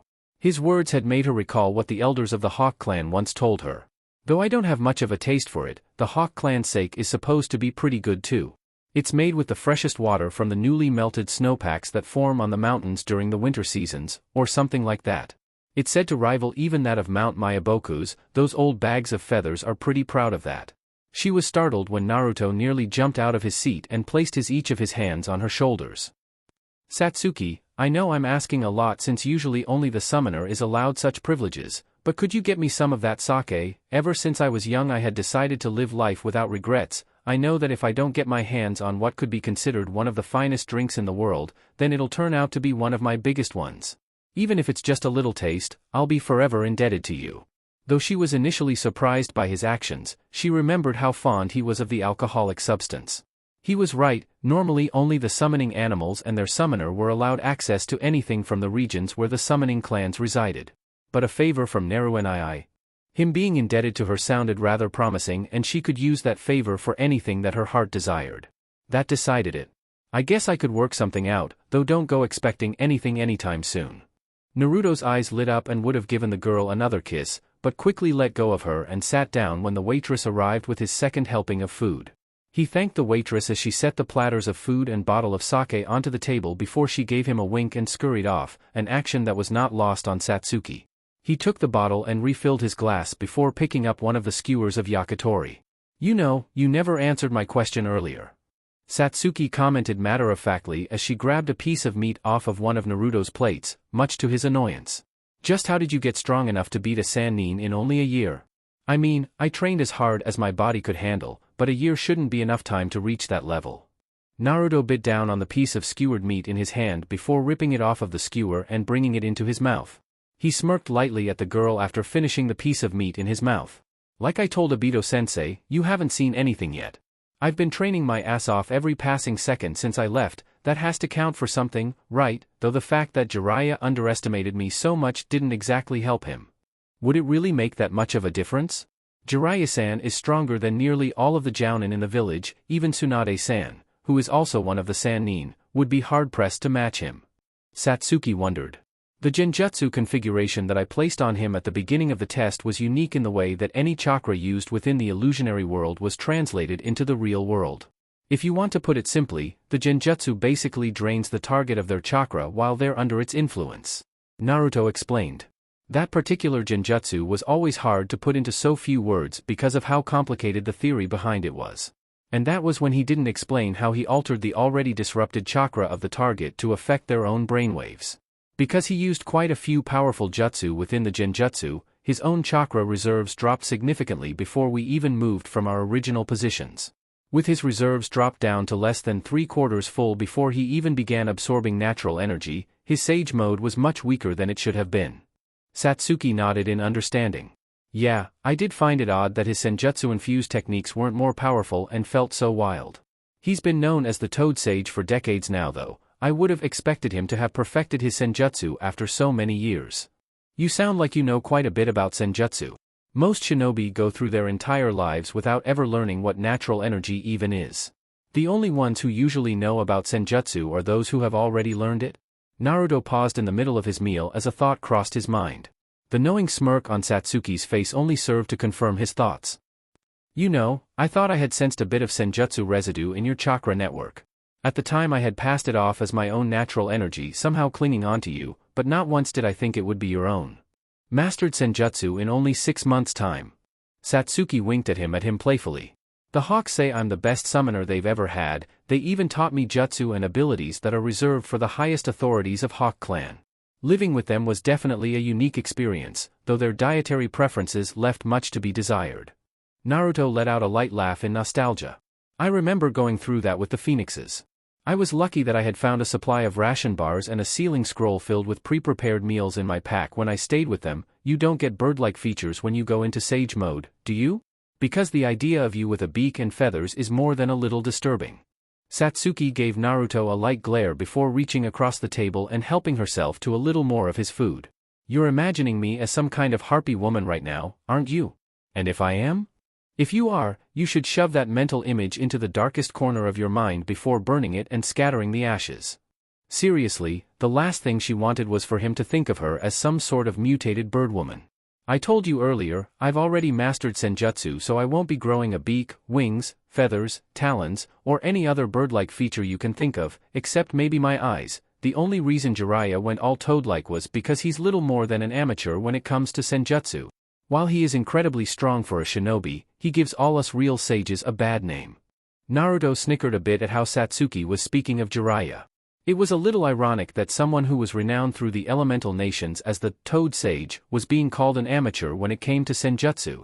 Does being a real sage include dramatic self-introductions and kabuki poses? Because that's what I've come to associate sages with, though I suppose it would be rather entertaining seeing dancing atop of a giant bird. Satsuki covered her face in embarrassment at the mere thought of her mirroring Jiraiya's usual introductions. Remaining calm at all times and controlling her emotions had been one of the many things she had trained in over the course of the year, but as soon as Naruto stepped into the picture all that control went straight down the drain. She hated this. She felt like she was some kind of schoolgirl back in the academy. Come on, why don't we get out of here? Naruto placed a few bills onto the table of empty plates and bottles before getting up from his seat and reaching his hand out to help Satsuki up. It's still early and we have so much to catch up on and so much to see before we're called back in for business. The will of fire still burns, a change of pace. Ugh. Naruto gripped his head in pain as he fell to his knees. The strain caused by so many voices entering his mind in such a short amount of time made it feel as though his head would burst. It was strange though. The palace was considered to be an entirely different dimension altogether, yet he could hear the voices on the outside world so clearly. Well, not clearly per se, since listening to so many voices at the same time caused everything to jumble together, but he was able to sense what was going on within the outside world to a certain degree. It's always like that at first, but once you're able to control it better and sort all that information out, you can acquire knowledge that no man should ever know. A voice said as it stopped next to Naruto before placing a hand comfortingly on his shoulder. Presence, premonition, and empathy. These are the 3 broad categories that fall under Kenbunchaku Haki. The awakened form of Kenbunchaku Haki is far more complicated and complex than Busashoku Haki and requires a more delicate touch since it is not something as simple as brute force or physical strength. Naruto looked over his shoulder to see that Ace was now standing over him, rather than watching him from a distance after having given him the proper instruction. Since Kenbunchaku Haki was the most delicate form of Haki, it was best not to have such an overwhelming presence next to him when attempting to access the awakened form of it for the first time. It is possible to use all 3 in conjunction with one another, though that requires mastery over all 3 forms. Presence and empathy are closely linked and are often associated together as a person's emotions are as easy to read as their aura through presence. Premonition, however, exists on its own and therefore is much harder to control, let alone master. Before you try to use two in conjunction with one another, you must first isolate one aspect and focus on that. The type that you just attempted was a combination of presence and empathy, that is why you became so overwhelmed so quickly. I still don't understand. Naruto spoke up after the voices in his head quieted down. I can use my awakened Busoshoku Haki easily, but I can't really grasp the Kenbunchaku Haki the way that I want to. I've never had this kind of problem before. Ace nodded in understanding. Never mind the separate types for a moment, at its base Haki is a reflection of your spirit. Because of this, emotion, demeanor, personality, desires, and willpower heavily influence the will of your Haki. The reason your Busoshoku Haki is so strong is because you're highly aggressive and violent even while keeping your inner rage and desire for revenge at bay. My Kenbunchaku Haki makes me near omniscient through its ability to see so far into the future and even the past due to my desire for knowledge and truth. You will probably never reach my level of mastery in premonition because that is where the heart of my soul lies, just as I will never reach your potential with Busoshoku Haki, but that doesn't mean this training is hopeless. Naruto glanced down at one of his hands and let the light illumination of awakened Busoshoku Haki spread to cover its entirety before letting it fade out of existence. He had only arrived at the palace around 6 months ago, and yet he was already able to call forth his awakened Busoshoku Haki with ease. Why did Haki have to be so damn complicated? Chakra was simple and easy to understand. Natural energy was temperamental and highly emotional, but he had gotten the hang of it a while back. Haki though? Haki was easily the most complicated of the energies that now resided in his body. It was his own fault too. It was because his soul had been through so much in his short life. Is that why you've never left the palace? Naruto asked after recalling something that Ace had told him on the first day he'd arrived. I remember you saying something about how today's world wouldn't interest you with what it's become, but is that really the only reason why you don't step into the outside world? Well, that's only partially true, Ace admitted with a nod. Your mastery over natural energy should have given you an unparalleled ability to sense life forces. The fact that you have only ever been able to sense me through the use of Haki and disturbances within the natural world should tell you something. I am already dead. Naruto's eyes fluttered open as a ray of sunlight shone through the window and into his eyes. After unsuccessfully trying to block out that lone ray of sunlight with his arm, Naruto realized he wouldn't be getting any more sleep and looked to the side with his unfocused vision towards the clock that hung from the wall. 6 a.m. At least it's a step up from what I've gotten used to these past few years. Naruto idly thought to himself as he rubbed his eyes and let out a yawn. It took a moment, but his eyes finally adjusted to see a room that he hadn't been familiar with until yesterday. Yesterday had been interesting to say the least. First his return to the village and reuniting with Satsuki, then his fight with Jiraiya, and finally everything that Obito had told them last night after they were called to his office. There were a few things in between the events, but those were the things that stuck out the most. Looking down he saw that Satsuki was soundly asleep on his chest, snoring softly with her arms wrapped around him slightly and her legs intertwined with his. They hadn't slept together like this since they were kids. That had been his plan for last night as well, but she had refused to spend the night anywhere that wasn't at his side.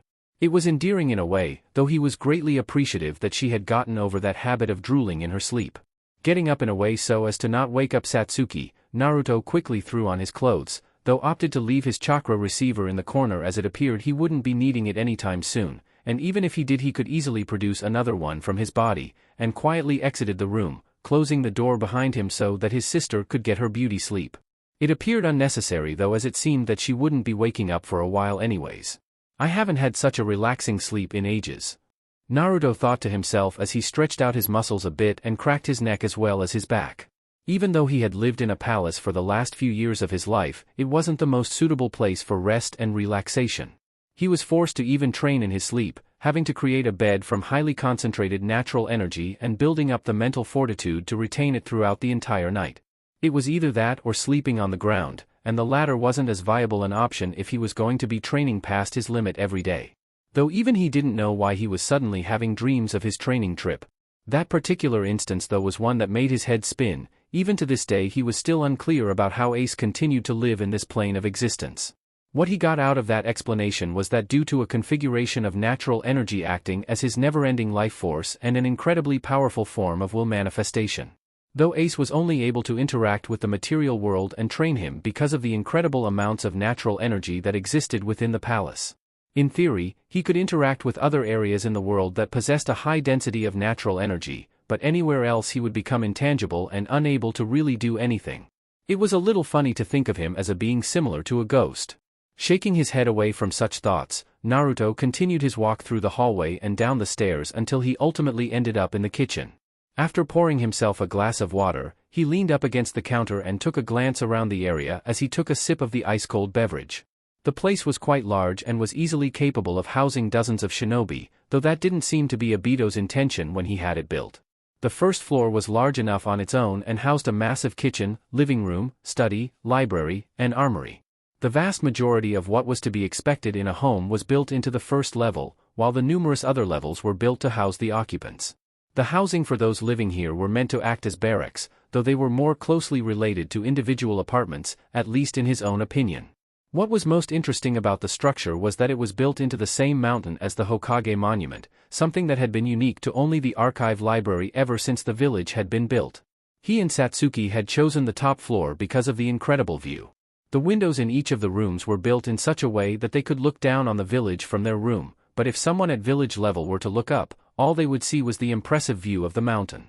He had to hand it to whoever constructed the place, it was certainly impressive.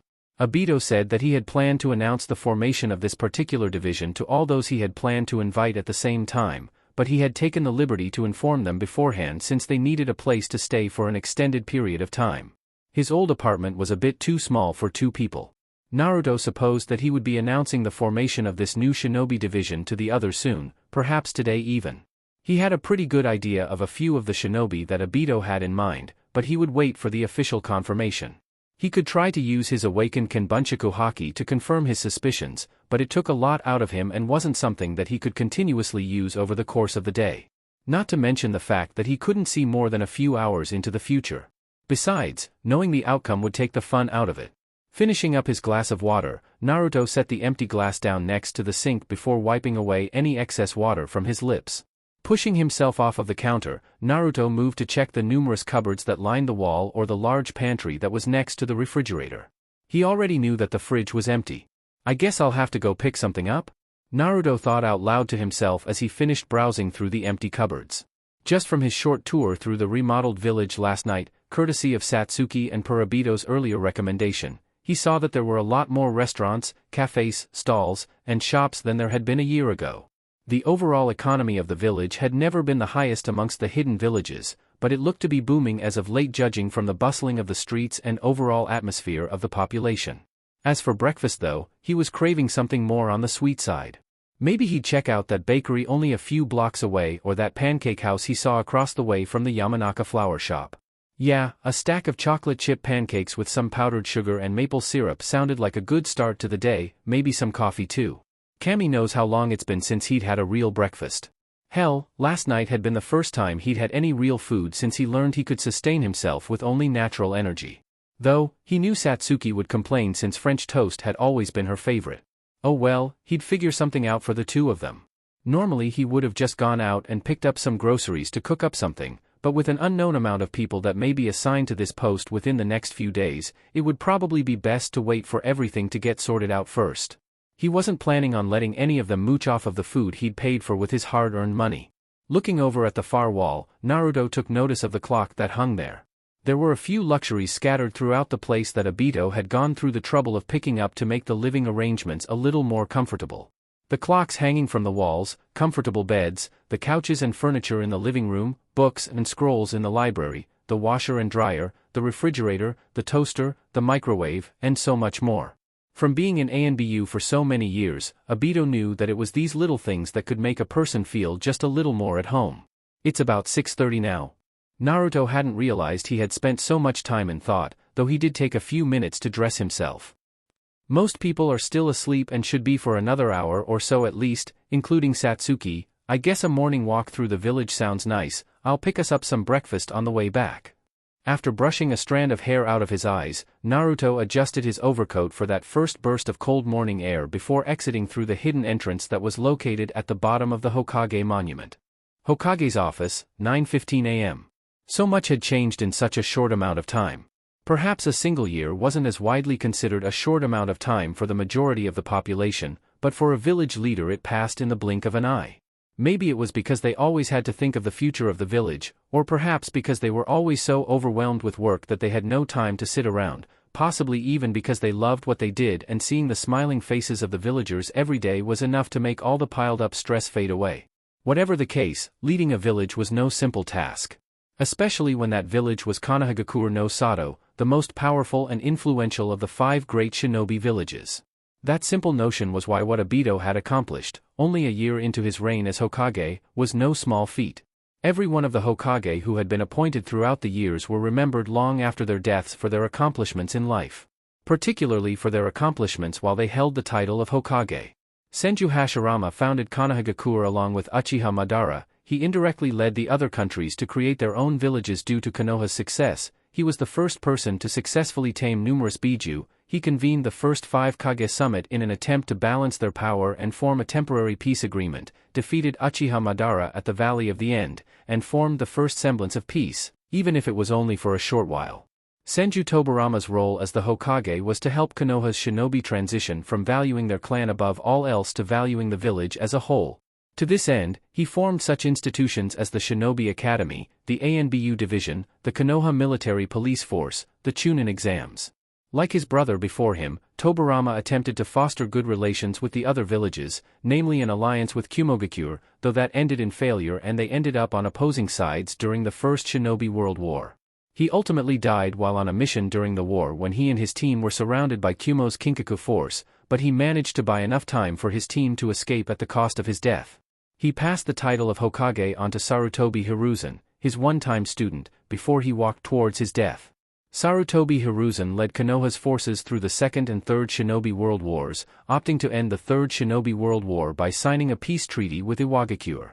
His moniker as the professor suited him well, as the 3 students that he taught as genin were now some of the most feared shinobi in the world, though one of them had chosen to turn his blade towards the place that he once called his home. Arguably one of the Sandaime Hokage's most well-known accomplishments was his defeat and sealing of the Kyubi, albeit at the cost of his own life. Namikaze Minato had led the village for well over 2 decades before choosing to step down due to the injuries he had suffered during the combined invasion of Sunagakure and Otogakure. It was his actions during the Third Shinobi World War, namely his single-handed victory against 1,000 Iwagakure shinobi, that convinced the Sandaime Tsuchikage to accept a peace treaty. It was also his actions that prevented the Fourth Shinobi World War from breaking out by taking initiative before the Uchiha could enact their coup d'état, though this solution came at the cost one of the village's founding clans. This, however, was not a fact that was widely known. Obito's accomplishments weren't quite as grand as those of the previous Hokage, but they had benefited and advanced the village in ways not thought possible.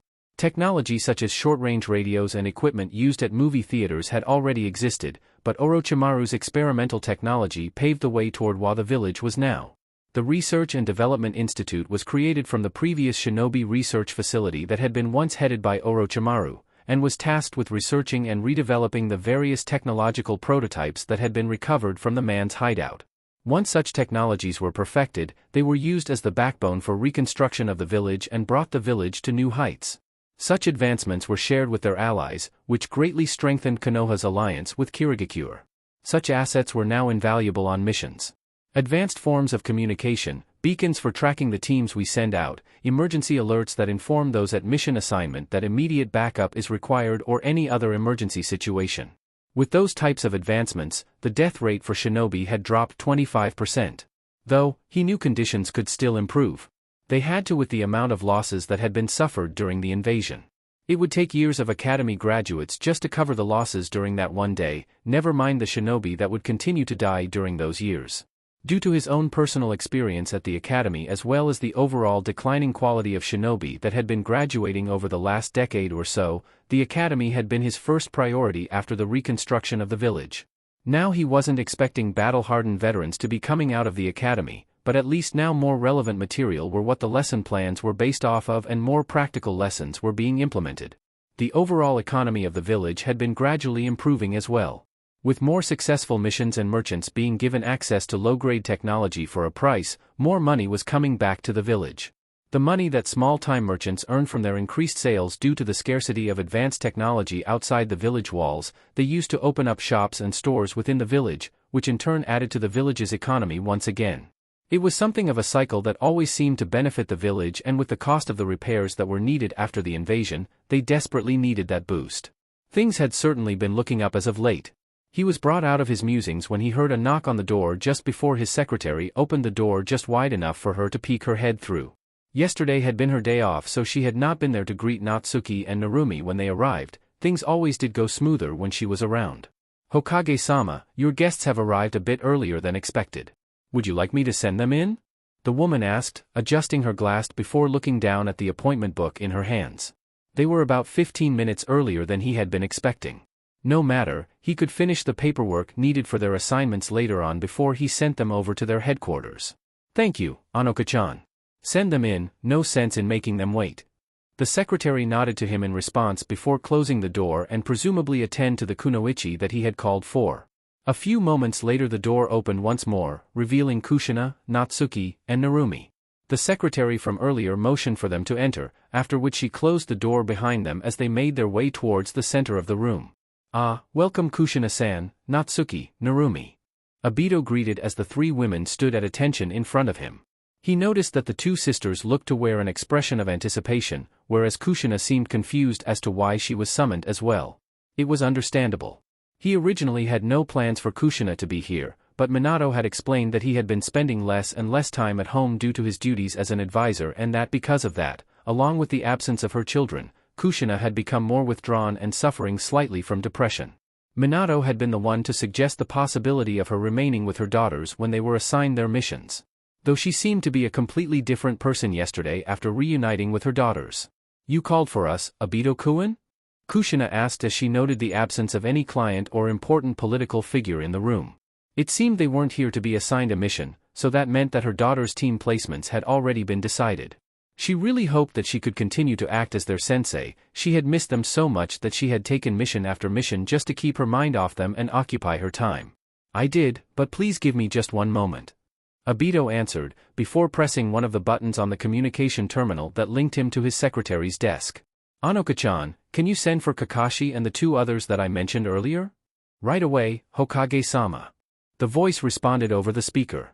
Obito made no acknowledgement that he had received the woman's message. She was probably already on her assigned task anyways. He shifted his line of sight back up towards Kushina and her daughters. It would take a few minutes for the others to arrive, so he supposed that he should wait for them to arrive before explaining anything. It was still early and he didn't feel like saying things twice. "Sorry about that. The three of you showed up a bit earlier than expected, so the others haven't arrived yet. I had already informed them last night when we would be expecting them, so they should be here shortly." "Others? I thought that you called us for team placements since ours was pretty much disbanded." Narumi trailed off after remembering what had happened to their genin team. Nawaki had defected and had joined Orochimaru while Sakura was still undergoing training at the hospital, and looked like she wouldn't be finished anytime soon. They would either be getting some new members or be placed on a different team altogether. What I wish to discuss is closely intertwined with that subject. By the time you leave this office today, I'm sure all your questions will be answered, so try not to worry or overthink anything until then. Obito picked up the paperwork that he had previously been working through and set it to the side so that there were no distractions. He showed no signs of surprise when he sensed a few very powerful chakra signatures just outside the door. "Oh? It seems as though they're already here. They must have been en route when I asked Anoka-chan to contact them. Hokage-sama, Kakashi and the others have arrived. Would you like me to send them in now?" The secretary's voice sounded through the speaker. "Please do, Anoka-chan." Obito responded after having pressed the button that allowed him to be heard on the communication terminal once more. He leaned back in his seat before looking up at the occupants of the room once again. "She's a sweet girl. Terrific secretary too. She's just a bit stiff and uptight at times.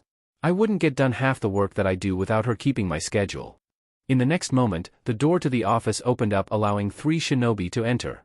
Kakashi was easily the most recognizable to all those in the room as he was the only one who lacked an ANBU mask. Trailing a step behind him on either side was a man wearing a lion-like mask with short brown hair and a woman adorning a cat-like mask with long, straight purple hair.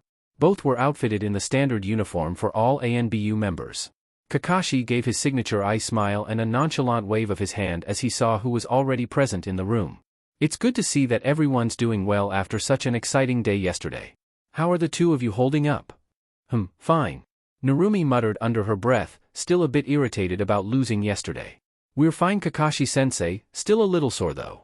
Natsuki answered after nudging her sister in the ribs with her elbow. Yeah, everything's just peachy.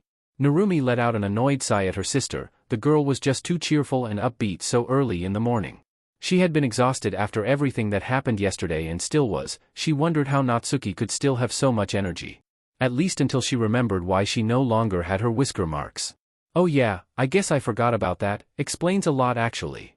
Neither ANBU spoke a word during the short exchange, and instead proceeded to kneel down to one knee in a small bow in front of Obito. Kakashi briefly glanced over to the two ANBU that had picked him up along the way, otherwise he would have lost track of time as per usual, before returning his interest back to the book in his hand. Be at ease you two, I did not request your presence specifically for a mission. Obito addressed the two ANBU members, waiting for them to rise before he continued speaking. However, there is a reason that I requested you two in particular. For the time being, just take in everything I say. Obito shifted his gaze from those two in particular to the entirety of the group as they stood lined up in front of him. Some of the topics that I have to say might seem a bit sudden or surprising to some of you, but I'd like to ask that you keep any questions or comments to yourselves until I've finished. The only response that Obito received was silence, meaning that they had understood. That was good. It was best for them to realize early on that at the moment he wasn't acting as the laid-back Hokage, but as the one who was all business. Kakashi had even closed his ever-present book and placed it in his weapons pouch. I suppose that I should start from the very beginning. Though to keep things short, everything can be traced back to the threat of the Akatsuki. Kushina worriedly glanced over at her daughters. Had the Akatsuki made their move earlier than expected? Were they active again already? No, there was supposed to be at least 2 more years before the Ichibi would reform, so they couldn't be active yet. She noticed that neither Natsuki nor Narumi had much of a reaction to the mention of the Akatsuki. They were with Jiraiya, so they should know more about their actions than she did. Perhaps she was just overthinking things. I had intended to form a team or group of able shinobi that would combat the Akatsuki when the time came, but that original notion evolved into something more after taking into consideration the qualities of this group. Obito continued after noting the reactions of those whose faces he could see. That led me to thinking about how we stand amongst the other villages. The open hostility between us and Iwagakure has existed since the end of the Third Shinobi World War and shows no sign of letting up anytime soon. Our relationship with Kumogakure is also rocky at best. And with the recent betrayal of Tsunegakure and the invasion orchestrated by Orochimaru and Otogakure, the threat of war looms over us now more than ever. Should those 4 nations ally with one another, then a repeat of what happened to Uzushiogakure could be upon us. This statement was met with startled gasps from Natsuki, Narumi, and even Kushina. Both of the ANBU made no motion that they were surprised, as they had been given orders to heighten security throughout the village and had been a part of the increased patrols and surveillance near the borders of Hai no Kuni. For the younger girls it had been an incredible shock, especially because they had never lived through a war before, as they had grown up in a time of relative peace. The notion of war was unfamiliar to them, and they would do their best to keep it that way. What do our enemies have that we don't? The answer is simple: an organization that would tip the scales in our favor during any oncoming war effort. Think about it. Kumo has the Kinkaku force, who generations ago was strong enough to kill the Nidaime Hokage during the First Shinobi World War. IWA possesses the Explosion Corps, which played a crucial role during the Third Shinobi World War and may have eventually won it for them if not for Minato-sensei's actions. Suna's Puppet Brigade was made famous during the Second Shinobi World War through its use of unique poisons that even Tsunade was hard-pressed to cure, making life on the battlefield a nightmare for those who had become afflicted. Though they're an ally this time around, Kiri's 7 swordsmen have been feared far and wide for as long as they have existed. Even the Akatsuki itself is an organization that brings fear to those who know their intentions, and rightfully so. Such feared names make one weary just by hearing them, let alone if they were sent into action. Many of those in the room came to the realization of where the Godame was going with this. However, some had their doubts. The ANBU division already existed separate from Konoha's regular forces and had been spread thin these past few months especially. Did they really have the readily available manpower to do something like this? I aim to even the playing field with the other villages by founding one such organization within the village.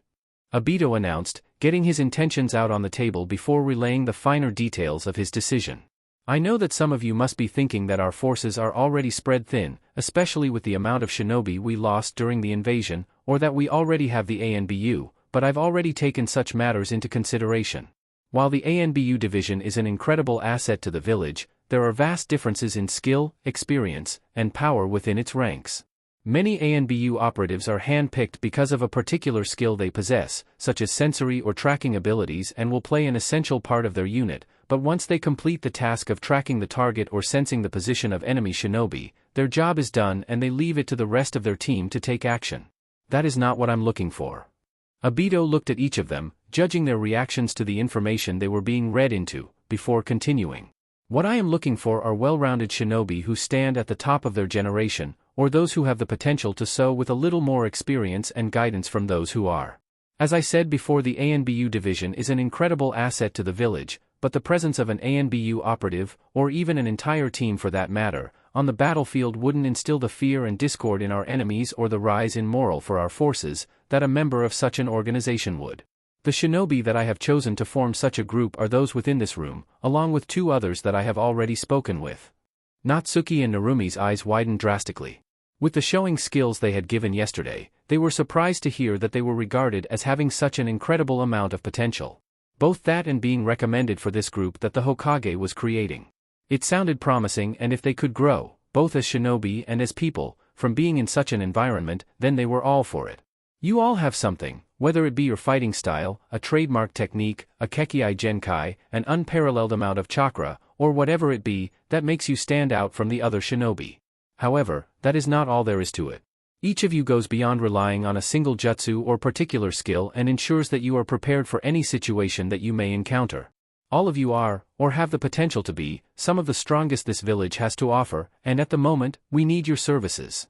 You report to no one, you answer to no one, and the Hokage is your one and only authority. Obito stared intently at each of the occupants of the room, once again gauging their facial expressions. Natsuki and Narumi showed near identical reactions, a fire of determination in their eyes and a will to surpass their current limits. Kushina had not shown much of a visible change in her expression, but the constant glances over towards her daughters conveyed that she was worried about them. It was natural for a mother to be worried about her daughters getting mixed up in something dangerous, especially after spending over a year apart from them. Kakashi looked to be a bit intrigued, but still wore his usual laziness. Though he couldn't see their faces, he could feel both the curiosity and confusion conveyed through the chakra of his ANBU. I realize this is all a bit sudden, so why don't I give you all some time to think on it? If you decide opt out, then forget this little discussion ever happened. However, if you decide that this little group is worth your time, then meet at the base of the Hokage monument at 2 p.m. this afternoon. Obito finally spoke up once again, breaking a number of the shinobi out of their own thoughts. Hopefully I'll see you all in a few hours, if not, I understand. Narumi, Natsuki, Kushina, Kakashi, you 4 are dismissed. There is something further that I wish to discuss in private with my ANBU. The Uzumaki Namikaze sisters looked as though they had wanted to interject with their answer then and there, but were quickly dragged away by Kushina, who would most likely attempt to talk her daughters out of accepting the invitation. Kakashi followed suit soon after, closing the door on his way out and thus leaving only 3 occupants to remain in the office. Shifting his gaze from the door, Obito set eyes on 2 of his very best ANBU operatives. For you 2, this isn't so much of a choice as it is a reassignment. You 2 will be transferred into this separate division, however, along with your duties you will act as liaisons between this new division and the ANBU forces. You will be responsible for coordinating mission assignments and such for the members of your group since, as you know, the majority of our ANBU forces are focused on tightening security around our borders and within the village, while those that aren't are monitoring the other villages' actions. War will be upon us soon if we don't show the other villages that we have recovered from the invasion just over a year ago. I am well aware that we have not, but we need to put up the illusion that our strength has not diminished. It's a dangerous game we're playing. To be considered for such a position, it is indeed an honor. The brown-haired man spoke up for the first time since he entered the room.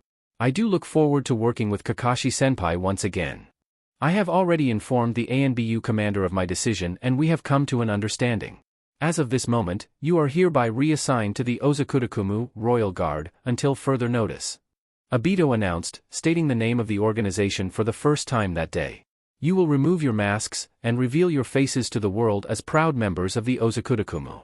I understand. The man reached up to his mask and removed it, revealing his black, almond-shaped eyes and an odd Hapuri-style Hitayate that had only ever been previously worn by the Nidaime Hokage. The woman mimicked that same process, revealing her young visage, warm brown eyes, straight purple hair that reached down to her waist, and a shade of red lipstick that lightly coated her lips. If I may, Hokage-sama, why the name Ozakurakumu? Other than the noble clans, the daimyo, and the Hokage, Konoha does not possess a lineage akin to a royal family. Minato-sensei told me that he was once asked by Sandaime-sama, who is the king that all other shinobi of the village fight to protect and will lay down their lives for without question, before he became Hokage. I, too, was asked that very same question before I was inaugurated as the Godame Hokage. Obito reminisced, confusing the two ANBU for a moment. The children and future generations are the king in this game. They are our future and those who will carry our beliefs and ideals on their backs long after we're gone. Our priority is to lead them into the future. Hence the name Ozukurakumu, you will be the ones to ensure the safety of the king. The ANBU seemed to accept this answer as they voiced no further inquiry. However, to successfully protect the king, even the most loyal subject must be kept on a short leash. Do you remember what I had spoken to the two of you about nearly a year ago? Obito asked. Hokage-sama, I believe that we discussed our course of actions in the case that either Kyuubi Jinchuriki should lose control of themselves or fall to the influence of the Biju. Particularly in regards to containment and suppression. Yugao quickly answered. Obito nodded in response. Good, you remember. This will be much quicker then. I had originally planned for you to form a 5-man cell with Kushina, Natsuki, and Narumi in the case that they should ever be overcome by the Kyuubi's influence and to better protect them from the Akatsuki. However, the circumstances have changed. We need all the manpower we can get, and we need to maximize it in every way we can. Since you'll be in the same unit now, you'll be leading them quite oftentimes on mission, so your original objective still stands. Are you sure you're not overthinking this, Hokage-sama? Obito turned his head towards the only other male in the room. I mean no disrespect, but how do you even know that Natsuki-san and Narumi-san will even join this organization of yours? Kushina-san looked quite displeased when she left as well. If I've judged their characters correctly, then there's no need to worry. Shopping District, 12:30 p.m. Pulling out his updated shinobi license, Naruto sighed in annoyance before swiping it through the machine and pressing his thumbprint on the scanner to verify that it matched the one in the village registry. He still didn't quite have a grasp on this new world of technology. It had been explained to him that the shinobi licenses that were now used were connected to each individual shinobi's bank account. This apparently made the process of mission payment simple, as the money was now directly deposited into each individual's bank account rather than having to collect it in person. It was also quite feasible for the shinobi, as they could swipe their license through a machine and the amount due would be deducted from their personal account.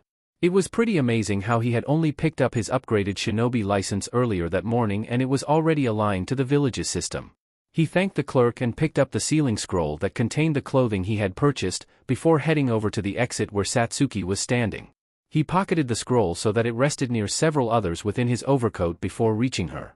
This was the last stop, wasn't it? Naruto asked rhetorically as Satsuki pushed herself off the wall she was leaning on and stepped into stride right beside him, exiting the store that they had spent the last hour or so in. He may have enjoyed pampering his sisters, but that didn't mean he was immune to the feelings that the majority of men felt when shopping with women. Because I think we've hit nearly every store, boutique, and outfitter in the shopping district. I know we don't need money for rent or anything like that, but this is getting a little out of hand, don't you think? After breakfast, they had spent nearly the entire morning out and about. Though the majority of that time consisted solely of shopping. Shopping for things that Naruto didn't particularly think they needed. This notion cemented itself when the focus of what they were shopping for shifted from Satsuki to himself. It should be noted that he had never been one for material possessions, possessing very few of them ever since he was a child and burning up the rest along with their house over a year ago. When he returned to the village he really had nothing but the clothes on his back. You were the one with only one set of clothes, you know? Even if most shinobi prefer to always wear clothing of the same style, they at least have more than one set of that clothing. Satsuki remarked dryly as they continued down the street. I'm actually surprised that you managed to pick up several sets of the kind you were already wearing though. It's not exactly the most common style of dress, especially in a store geared towards shinobi. As a result of their previous bout of shopping, Satsuki had picked up a few sets of shinobi wear that fit her much better than her old clothing.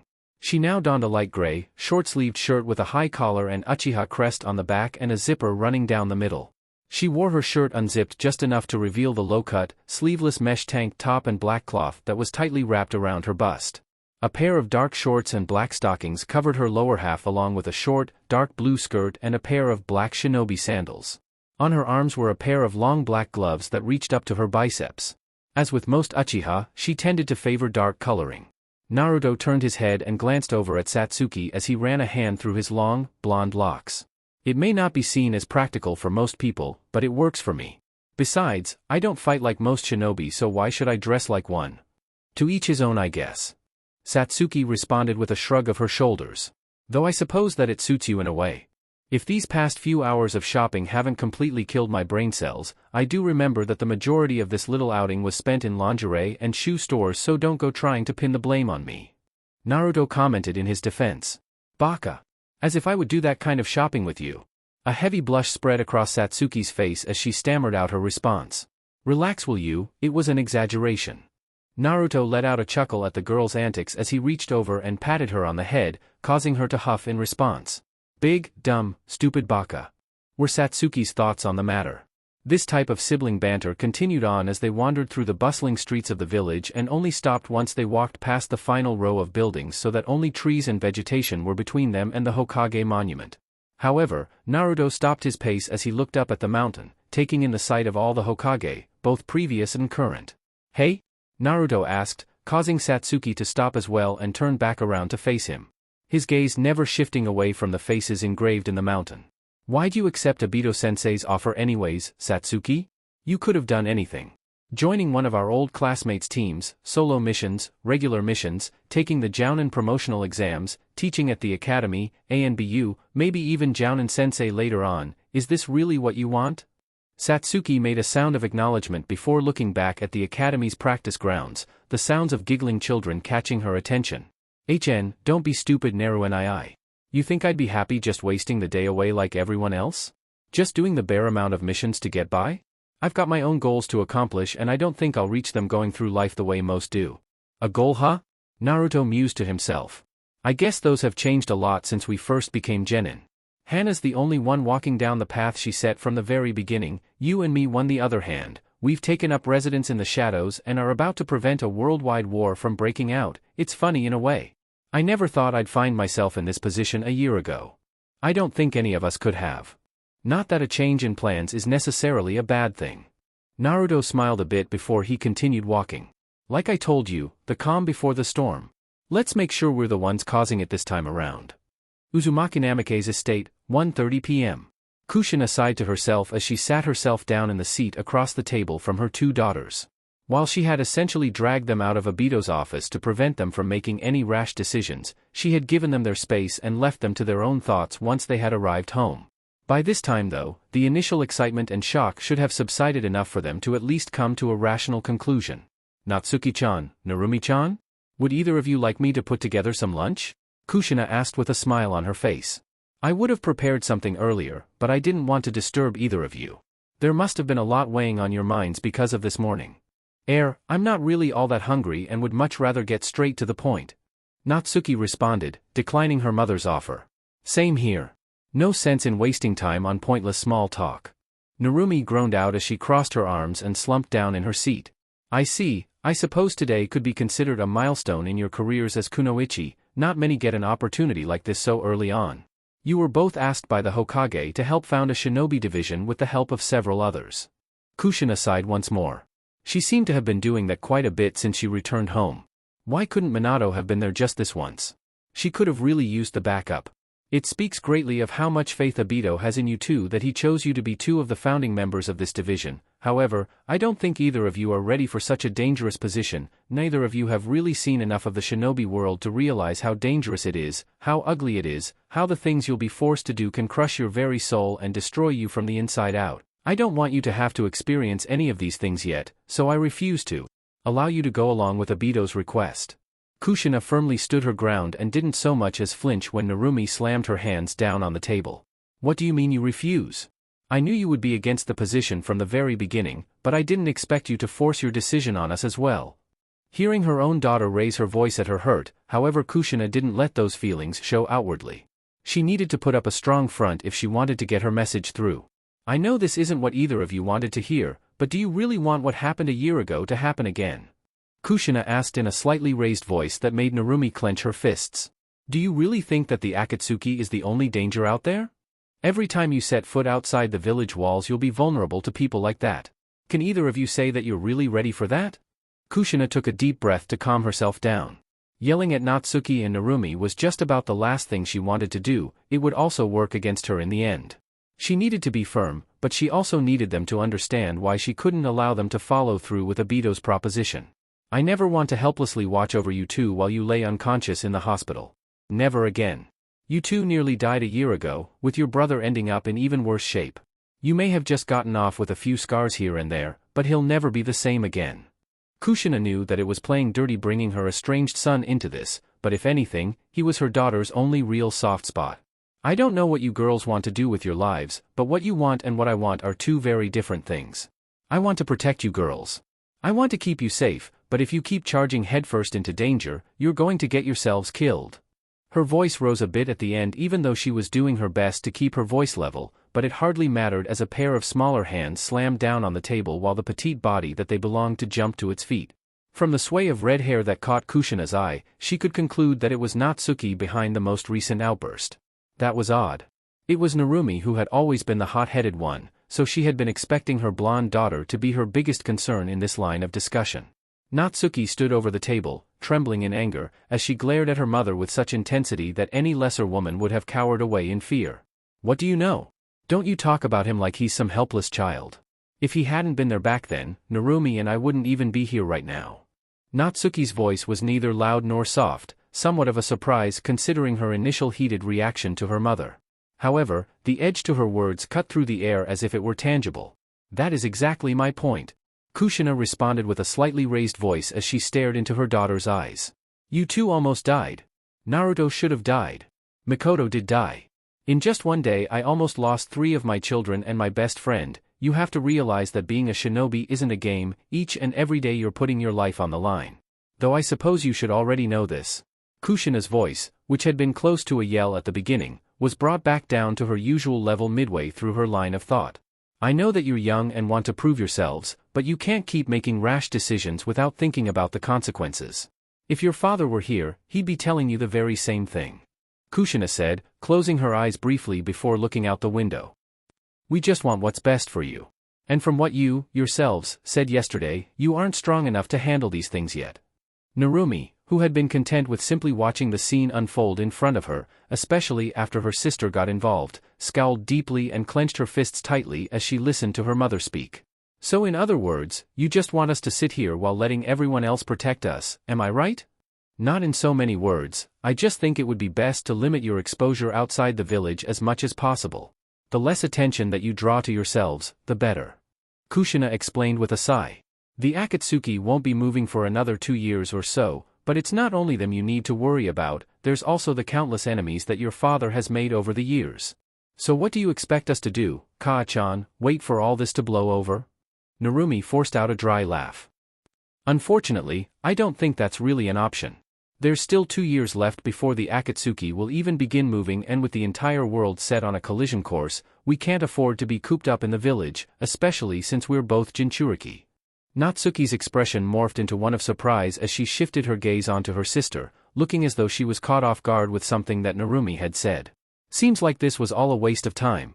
Narumi sighed, getting up from the table. I pretty much get where this is going and I can't say I agree with you in the slightest, Kaa-chan. I appreciate you trying to look out for us, but we're not made of glass. I don't need someone to protect me. You're free to do whatever you want, but I'm done talking. Having no more words that needed to be said, Narumi shoved her hands into her pockets and casually exited the room, leaving only Natsuki and Kushina to remain. Silence permeated the room for what seemed like hours. A surprised, but thoughtful, expression was spread across Kushina's face as she stared at the entrance where Narumi had already exited. When she turned her head back towards her other daughter, she realized that Natsuki was looking away from her. An unreadable expression firmly displayed on the younger girl's face. Natsuki-chan, did I say something wrong again? I just wanted to. I wouldn't go so far as to say that. Natsuki cut off her mother before she could finish. I can understand the way you think, Kaa-chan, but I can't agree with it either. Narumi was right in what she said. I don't want to have to rely on everyone to protect me again. I want everyone to be able to rely on me. For that I have to get stronger first, for that I'm choosing to go along with Hokage-sama's request. Just as her sister did, Natsuki pushed herself off of the kitchen table and made her way out of the room, leaving Kushina to her own thoughts. Hokage Monument, time of meeting. I'm glad all of you could make it. Obito announced as he glanced over the turnout. It seemed that all 6 of the candidates that he had invited earlier had decided that his prior invitation was worthwhile. Well, to be accurate, 2 of them were under orders and were assigned by his orders. Well, this was how I pictured things working out, so it's not too surprising. Gathered around Obito within the small forest at the base of the Hokage monument were Uzumaki Namikaze Kushina, Uzumaki Namikaze Natsuki, Uzumaki Namikaze Narumi, Hatake Kakashi, Yuzuki Yugao, and a man by the name of Yamato. None of them spoke a word, opting to remain silent so that Obito could continue on with his speech from earlier. I told you all before why it was that I formed this division and recruited you, but never what it was you'd actually be doing. Obito stated, continuing the conversation from earlier. Assassination, extraction, open combat, search and destroy, counterintelligence, warfare, and quite a bit more. Essentially, you'll be taking on many of the missions that ANBU would normally take care of and then some. None of these objective or assignments will ever be easy, some may even bring near-death situations, but I know you all will step up to the occasion. There aren't many others I can turn to, but I'll ask you this now, is there anyone who wishes to back out? This will be your final chance. Obito looked around and noticed that not a single person had so much as moved. He had expected this. He wouldn't have recruited them if he thought they would back out at the first chance they got. He had a flair for the dramatics though. Good. I suggest you all get used to each other then, since you'll be spending quite a bit of time together from here on out. Now come on, there are still 2 members that you have yet to meet. Normally I would have only made one announcement, but due to extenuating circumstances they were notified beforehand. Obito made a motion with his hand to follow him, which the newly admitted members of the Ozukurakumu complied. Leading them towards the hidden entrance, Obshio maneuvered through the dense foliage until they were standing before a large, earthen entrance with a seal inscribed into it. Releasing the seal with a short series of hand seals, Obito led the group into the wide cavern as the base of the mountain shifted into an entrance point, returning back to its normal state once they were all inside. The cavern gradually opened up into a large, fully furnished, modern-styled room that looked to belong in a high-class hotel or clan compound. The refreshing cool air that resided in the room assaulted the group's senses as it was a stark contrast from the hot and humid weather outside. "You're late, Obito-sensei. You say we're not supposed to mess with anything until everyone gets here, yet you take this long? You're letting your bad habits show again." 3 sets of eyes widened in particular as a voice that sounded so familiar to them echoed through their ears. Their heads immediately whipped towards the direction where the voice originated from, tracing it back to owner sitting at the kitchen table. There, sitting across from Uchiha Satsuki, was Portgas D. Naruto. The will of fire still burns, behind the scenes. Well, I suppose some things will never change. Naruto thought to himself as he felt his body being embraced from both sides by the 2 younger Uzumaki Namikaze females. Natsuki was latching tightly onto his left side, his arm resting comfortably against her developing chest. Narumi, on the other hand, enveloped his right side, bringing him into a deep hug. He supposed something of this nature was to be expected. He inhaled a breath of air before releasing a deep sigh. Truly, these girls were always far too affectionate with him. Though he supposed he didn't mind it as much now. Back during his time as a genin, or even long before then, such contact would have been deserving venomous verbal lashing from him or perhaps brushing them off and ignoring them altogether. Time and experience really does change people. Opening up his left eye and pointedly ignoring the displeased look that Satsuki was sending his way, Naruto noted that the others that had entered along with Natsuki and Narumi were now taking their respective seats at the large wooden table. There were 2 faces that he didn't exactly recognize, but the feel of their chakra told a different tale. Kakashi being here didn't leave much of an impact on him, but he was surprised to see Kushina here. Naruto had never pegged Kushina as the type to go along with this ragtag group, meaning she could only be here because of her daughters. That damnable woman was sure to cause him a few headaches, knowing her. Naruto and Aizen. He heard Natsuki sniffle into his shoulder. Is that really you? No, I know it is, it has to be. That was just like her, always the more emotional of the 2 sisters. On his other side, he didn't hear Narumi breathe out a single word, though he could feel her smaller hands tightly clenching onto his overcoat as she trembled slightly. The feeling of dampness bleeding through his clothing was all he needed to see why she wouldn't dare bring her head out of his shoulder. Women really were troublesome. I get that you missed me, but do you really need to cry? I'm starting to feel a little bad here. I'm sorry, Oniai-san. Natsuki apologized as she pulled away from him and stepped back a bit.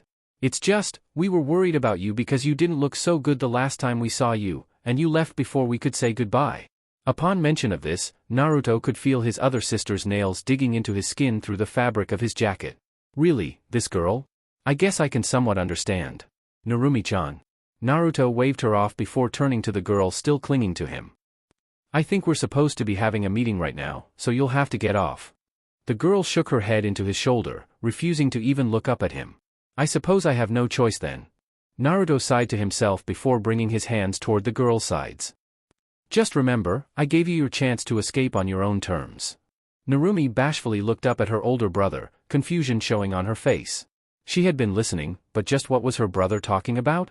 Aniki? What are you? Narumi tried to question before an uncontrollable laughter escaped from her lips. Unable to stop herself from succumbing to her brother's roaming hands. If anything, she was incredibly ticklish. Ha ha ha. Stop it, Aniki. Ha ha ha. Aniki, I'm ticklish there. Ha ha ha ha. Sorry, but I gave you a chance earlier. You're probably wishing you listened to me now, aren't you? Despite his teasing tone, Naruto found himself enjoying this rare moment. Perhaps these were the kind of moments that he could have enjoyed had he not been so quick to turn on his own flesh and blood. No, that wasn't it. He had done this very same thing with Satsuki countless times before. Perhaps he just felt a little relieved that he could finally interact with these girls without that ever-present tension being there. Natsuki stood off to the side awkwardly, not knowing what to do in this particular situation. Her eyes a little wide as she was not used to seeing her elder brother interacting with them in such a way. Perhaps she could join in. Oh? It seems that under that tough exterior you really are quite cute. Naruto teased the poor girl as he looked down at her flushed face and listened to her heavy breathing as she calmed down. If possible, Narumi's face reddened even more. Though she couldn't help it earlier as she was being subjected to some form of odd punishment that involved tickling. Really, even now he was treating her like a child. Hey. What do you think you're saying? Kushina was watching the scene with a small smile on her face from her seat at the table. This was the first time that she had witnessed her children act in the way that normal siblings should. It was rather endearing, though this being the first time that she had witnessed them acting in such a fashion only served to remind her how estranged their family was. Now even her husband fell into such a category. Alright you two, settle down. Obito chose this moment to interrupt. As touching as this little reunion is, you'll have plenty of time to catch up later. During the time that Naruto, Natsuki, and Narumi were greeting each other, Obito had been unsealing numerous files and reports from the confines of a sealing scroll at the head of the table. These documents contained all the information that the village had on each shinobi that were now members of the Ozukurakumu, paperwork that they would have to complete, guidelines that they were to follow, and so on. While he had given all of the members a general overview of their duties and what the position would entail, it was time for the finer details to be ironed out. Narumi released her brother's arm and moved toward an empty seat, but not before looking back and giving him a threatening glare. Well, threatening had it been anyone other than Naruto. He actually found that looked to be more along the lines of a pout, based upon her usual demeanor. Natsuki followed suit soon after, taking up an empty seat next to her sister. Now that things had settled down, all eyes were on Obito. Picking up the stack of files, he walked around the table placing a smaller stack of files in front of each person before retaking his position at the head of the table. Naruto took a look at the top file of his pile while the rest of the group chose to wait for Obito to make the announcements. It seemed they were personnel files, the top one being labeled as Yuzuki Yugao. Opening it up, he noticed the picture of the very same purple-haired woman that was sitting diagonally from him. Closing that file up, Naruto went through the rest purely out of curiosity. Uzumaki Namikaze Natsuki, Hatake Kakashi, Uchiha Satsuki, Uzumaki Kushina, Uzumaki Namikaze Narumi, Yamato, Yuzuki Yugao, Portgas D, Naruto. The personnel files of all the shinobi in the room were present, minus Obito's. Even his own was present within the stack. It seemed that they were meant to become quite familiar with each other if they were being given access to everyone's entire personal and professional history. After looking over the files very briefly, Naruto closed them up and leaned back in his seat. Despite his outwardly calm and relaxed demeanor, he was quite interested in learning more of what his duties entailed. He was well aware of the basics, but he had yet to learn of their limitations. To enjoy his job to the fullest, he needed to learn what restrictions they would be placed under. After all, this is what he had spent so long training for. Alright, let's begin the first official meeting of the Ozukurakumu. Obito announced with a clap of his hands. I've already informed each of you of the general overview of the Ozukurakumu. For most that was only a few hours ago, but to make things short, the purpose of this division is to remind the world that Konohagakure is still a threat. That we are not weak and that we will deal back any kind of damage we receive tenfold. Essentially, to stop a war we need to start a war, with you 8 being our only soldiers. Obito glanced over each of the shinobi sitting before him as he stood in front of the group. He was grateful to have such a group of shinobi who were willing to go so far for their home. Of course, that is the overall objective of this division for the time being. The road to that objective will be one paved in blood and bodies. I can tell you this will be a job that even the most seasoned ANBU operatives would be hesitant in taking. I'm not asking you to tiptoe around or assassinate potential threats in the dead of night, what I'm asking for in nothing short of genocide. You are to terminate any opposition with extreme prejudice and to make an example out of them for the world to see. You will understand what I mean once you receive your first missions. Obito sighed lightly before continuing. I'm not like my predecessors, my way of viewing things is much different. I don't believe in world peace. I don't believe that one day we will all come to understand each other. And I think that the current situation of the world speaks to that. If such concepts do exist, they are in the far-off future. One that we will never see, and one that our people should never see if things continue the way they are. In order to ensure the future of Konohagakure and its people, such measures are necessary. Obito continued speaking, making sure to look directly at each of the people in the room. You report to no one, you answer to no one, and the Hokage is your one and only authority. With the ANBU forces spread thin as they are, this division will become increasingly busy quite quickly, so I hope that you are all prepared for what you've signed up for. Naruto shifted his gaze from his sensei to that of his little sister. Satsuki didn't look deterred in the slightest from the speech, in fact she looked a little excited. That was good. He was thankful that she was as hungry for battle and excitement as he was. It was one of the things that would always keep them together no matter what. She shied away from nothing and would continue to fight by his side with as much intensity as she possessed. He was proud to have a sister that would stand by his side, rather than one that always needed to be protected and shielded from the world. It was a shame that some of the other members of the group looked to be a little anxious and unnerved upon learning of the nature of the division. Obito-kun, I can understand where you're coming from, but is there not a more suitable choice of personnel? Half of us here aren't even Jounin yet, while my daughters are still only Genin. It was Kushina who spoke, as she was most definitely more concerned with the well-being of her children rather than any of the other issues that had been previously presented. If it is your daughters that you are speaking for, then try not to worry too much. Obito turned toward Kushina and her daughters, who were sitting on her right side. While this division is a classified secret as of now, people will eventually learn of its existence and its exploits. It wouldn't do well to have Genin, fresh out of the academy, believing that they have a chance of being recruited.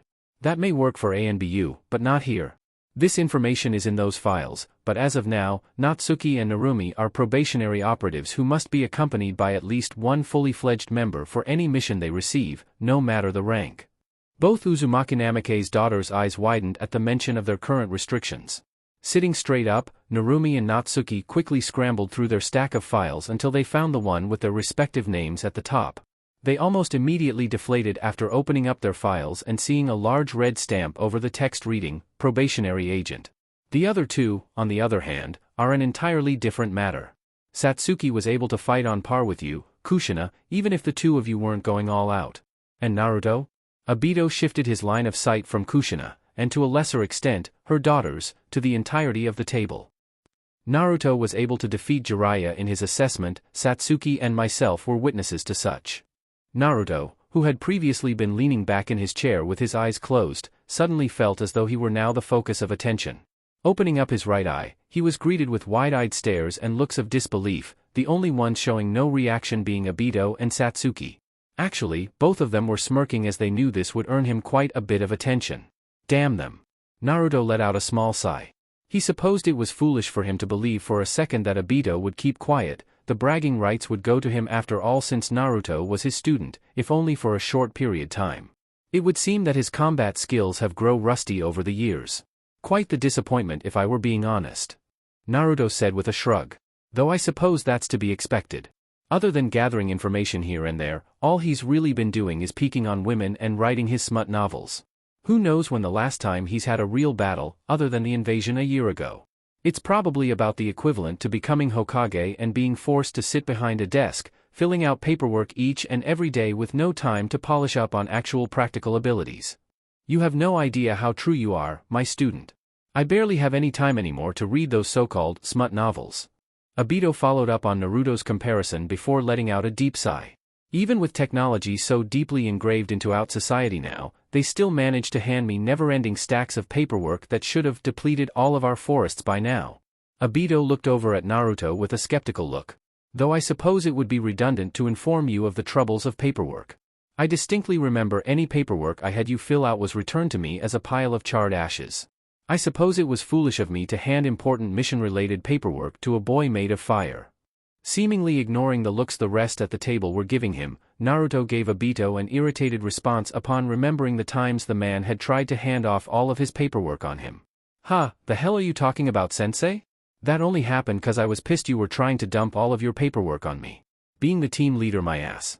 You were the Jounin sensei, therefore it was your responsibility. Naruto sighed in exasperation. How did such an irresponsible man ever become Hokage? Obito seemingly sighed in defeat, childishly slouching up against one of the large columns that supported the framework of the structure. Though it seemed that the previous subject had yet to be dismissed by the onlookers. Naruto turned towards the voice, only to find Kushina staring at him with unblinking eyes. Just what could you have possibly done in only a year to improve so much? You were a genin for less than 6 months before you left. Naruto rested his head against his hand with his elbow propped up on the table, a small smirk spread across his lips. I told you all the day we received orders for our departure, I had neither the time nor intention to fool around with Jiraiya when I could actually be doing something productive. His smirk grew a bit upon feeling the strength coursing through his body. And productive it was. Obito cleared his throat as he stood up in front of the group once more, earning the attention of all those at the table. We've diverged a bit from the main purpose of this meeting, so it's high time we get back on track. Twice, now, I have covered the overview and objectives of the Ozukurakumu, meaning that we can move on to the finer details. Picking up a single personnel file off of the table, Obito raised it up for all to see. Each of you have a stack of these personnel files in front of you. These contain the known personal and professional information of all those assigned to the Ozukurakumu, excluding classified information of course, including mission history, fields of specialization, known jutsu, graduation age, academy ranking, current ranking, familial ties, romantic history, and much more. I suggest that you get used to each other since you'll be spending the vast majority of your time together from now on. Obshio threw the file back onto the table and saw that the majority of the members looked to be appraising each other, gauging each other's strength. The older ones in particular paying close attention to the younger ones for varying reasons. He resisted the urge to sigh when he saw that Satsuki and Natsuki were locked in an intense stare down. He supposed that some things would never change, no matter the time that passes. Yugao and Yamato will act as liaisons between the Ozukurakumu and the ANBU, as well as coordinating mission assignments and other such matters as they are already accustomed to doing so. While this may seem as though they are in charge, that is not the case. Unlike the ANBU, this division will have no higher authority other than the Hokage. All fully fledged members are equal in rank within the division, no matter if they are Jounin of Chunin. Probationary agents, on the other hand, are a rank below fully fledged members, though I do not plan on allowing any genin into the division after Natsuki and Narumi. However, you two will be required to participate in the next Chunin exams and are required to pass. Any member, Chunin in rank or above, will be considered a fully fledged member. Is that understood? Obito received a nod of the head in understanding from each of the shinobi that surrounded the table. An understanding in rank was important because oftentimes those who were of a higher ranking would look down on those who were lower in rank. The same could be said of age due to the differences of experience. The ANBU was a prime example of this, as there was often discord within teams because of such feelings of superiority. This was especially the case when dealing with up-and-coming prodigies or those who were recruited because of their immense potential in a particular field, as the older seasoned members felt the need to assert their position within their squad. This mountain will act as your base of operations. On all days that you are on duty you are to live here, while on days that you off you may return to your homes. The rotation for your days of leave are located within those files, as is most information that relates to the Ozukurakumu. You have no set duties other than what is required for your missions, as the ANBU are responsible for border patrol, patrolling the village, and protecting individuals such as counselors and myself, which brings me to my next point and one of your greatest privileges. Obito paused before speaking once more. Fully fledged members will be granted with traveling rights equivalent to that of Jiraiya's.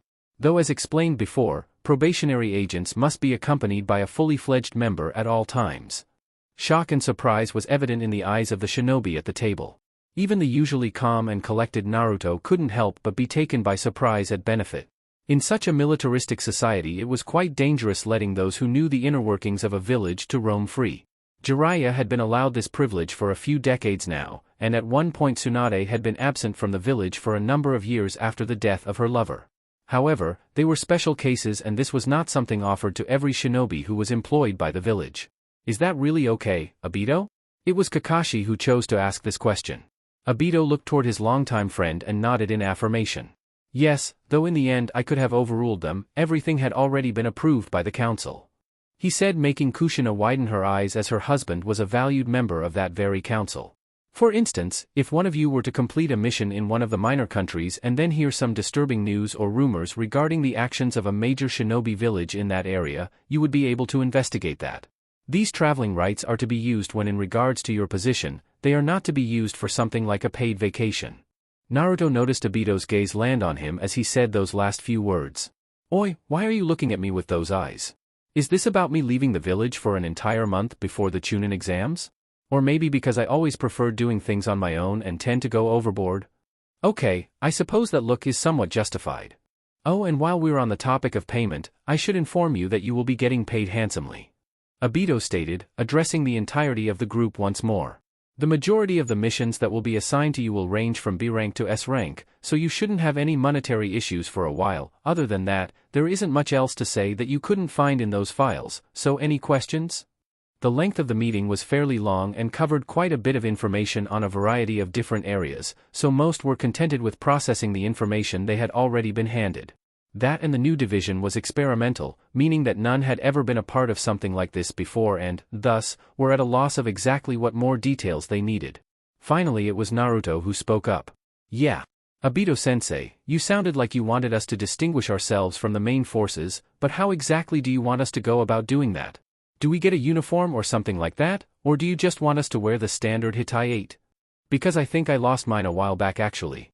Obito rested his hand against his temples as if trying to hold back a headache. I don't know why I would expect anything less. Obito mumbled to himself with a deep sigh. There is no standard uniform nor is a Hitai 8 specifically required, but within the file that contains information about the Ozukurakumu you'll immediately find a document with a large seal inscribed into it. Activating it will mark you in a way similar to which the ANBU are. As long as that mark is visible on your body, a uniform is not needed.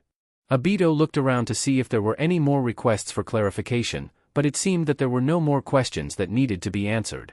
In fact, most seemed to either be lost in thought or eager to dive into their research. He took this as his time to leave them to their own devices. The only thing I have left to say is be careful and watch each other's backs.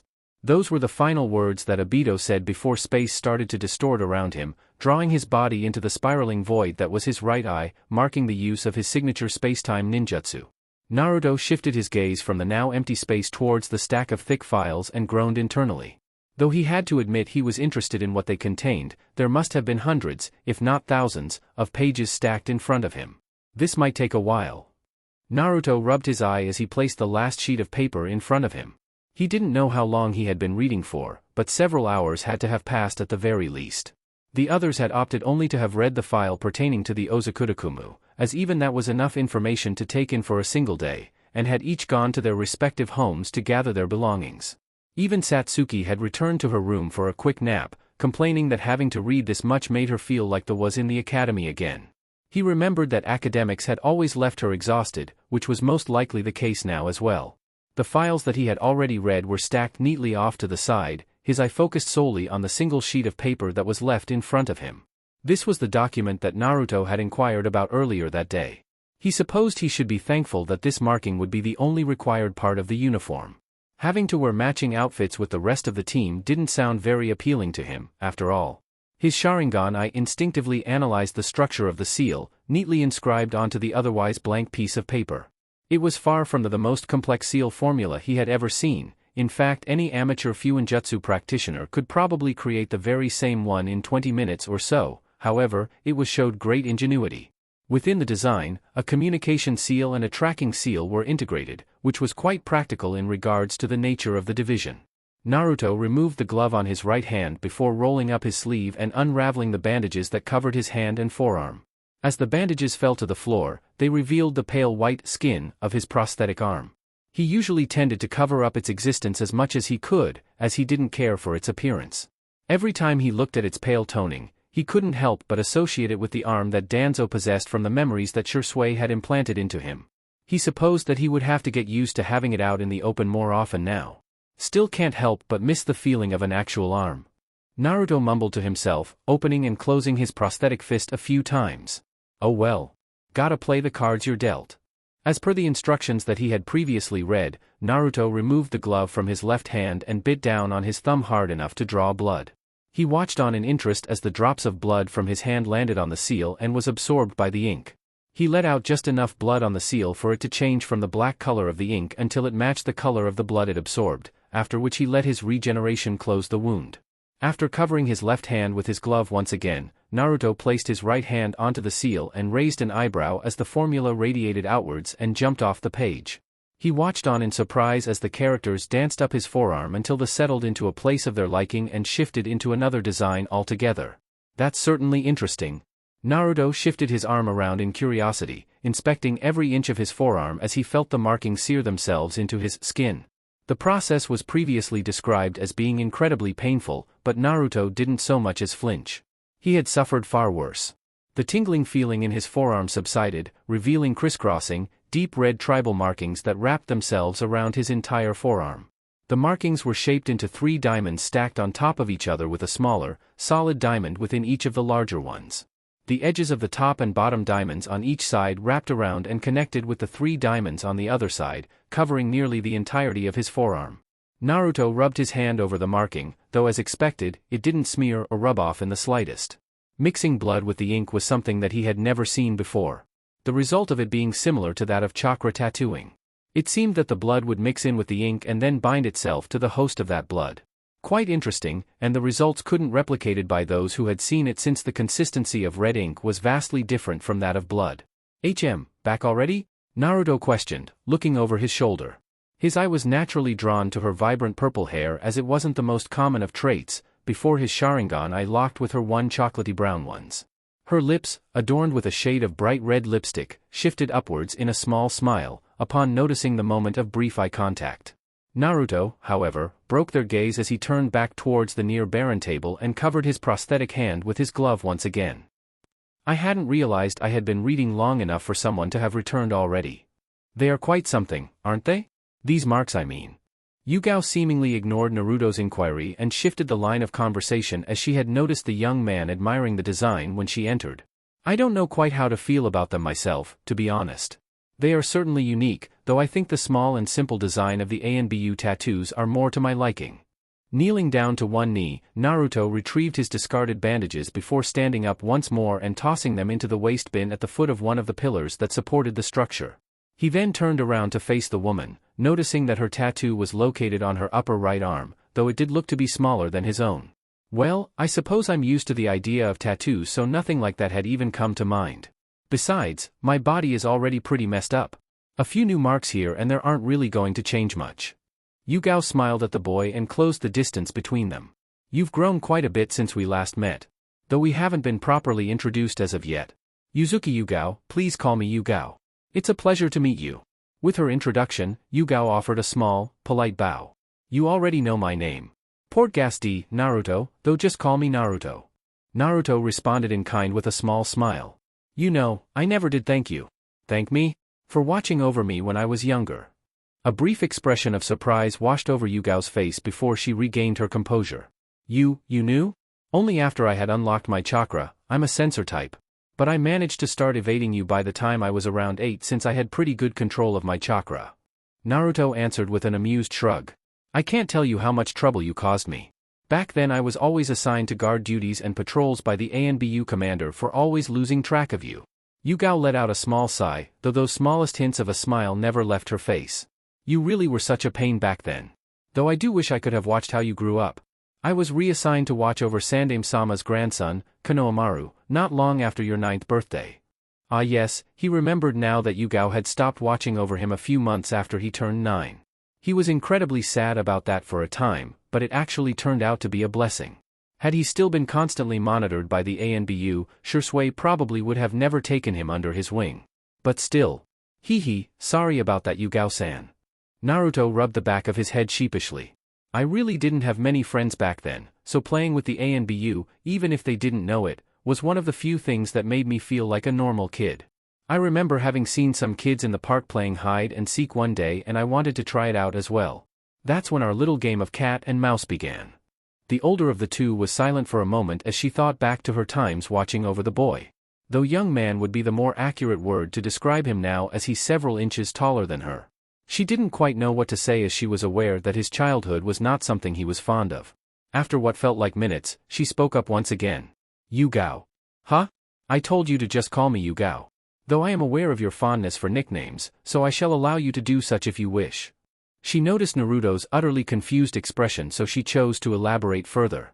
Despite having never been personally introduced until today, we have known each other for nearly a decade. I believe that makes us friends of sorts. As such, you have no need to address me so formally. Naruto couldn't help but sweat drop. He had dealt with a lot of people in his time, but never before had he met someone so unbelievably straightforward. He had no doubt that at this moment she was speaking whatever it was that immediately came to the forefront of her mind. I guess that makes sense, in a very odd way, mind you. Naruto could have sworn he saw her cheeks puff up a bit. Was she pouting? Choosing to ignore that, Naruto noticed the handful of sealing scrolls that were slightly sticking out of the thin pockets of her flak jacket. Anyways, Yu-Gao, you're back early since you already finished picking up your personal items, right? Her long purple hair swayed with her every movement as she nodded her head. I just needed to clear out my living quarters at ANBU headquarters. It was nothing more than a few sets of clothing, a few pictures, and a few personal items, so it didn't require very much time. You heading up to pick a room now then? That is what I had intended. Good luck. The place is huge, so I'd recommend exploring it a little. Aside from the dozens of rooms, there's still plenty to check out. Me and Satsuki both have rooms on the top floor. She's actually probably sleeping up there right about now. Other than that though, everywhere else is unoccupied. Naruto said, motioning to the large stairway that lead up to the living quarters. I think I'll be heading out for a bit, now that I'm done with those files. There are some things that I need to pick up now that I'm back in the village. It was good seeing you again after so long. Yu-Gao spoke with a small smile. Yeah, same here. Naruto returned the gesture before moving to leave. He raised a hand over his shoulder in farewell. I should be back by the time everyone else gets here, but if not, tell them not to coming looking for me. At the very latest, I'll see you all at dinner. Kushina stared across the pristine white room and at the hospital bed with seemingly apathetic eyes, more so at the man that occupied it than anything else.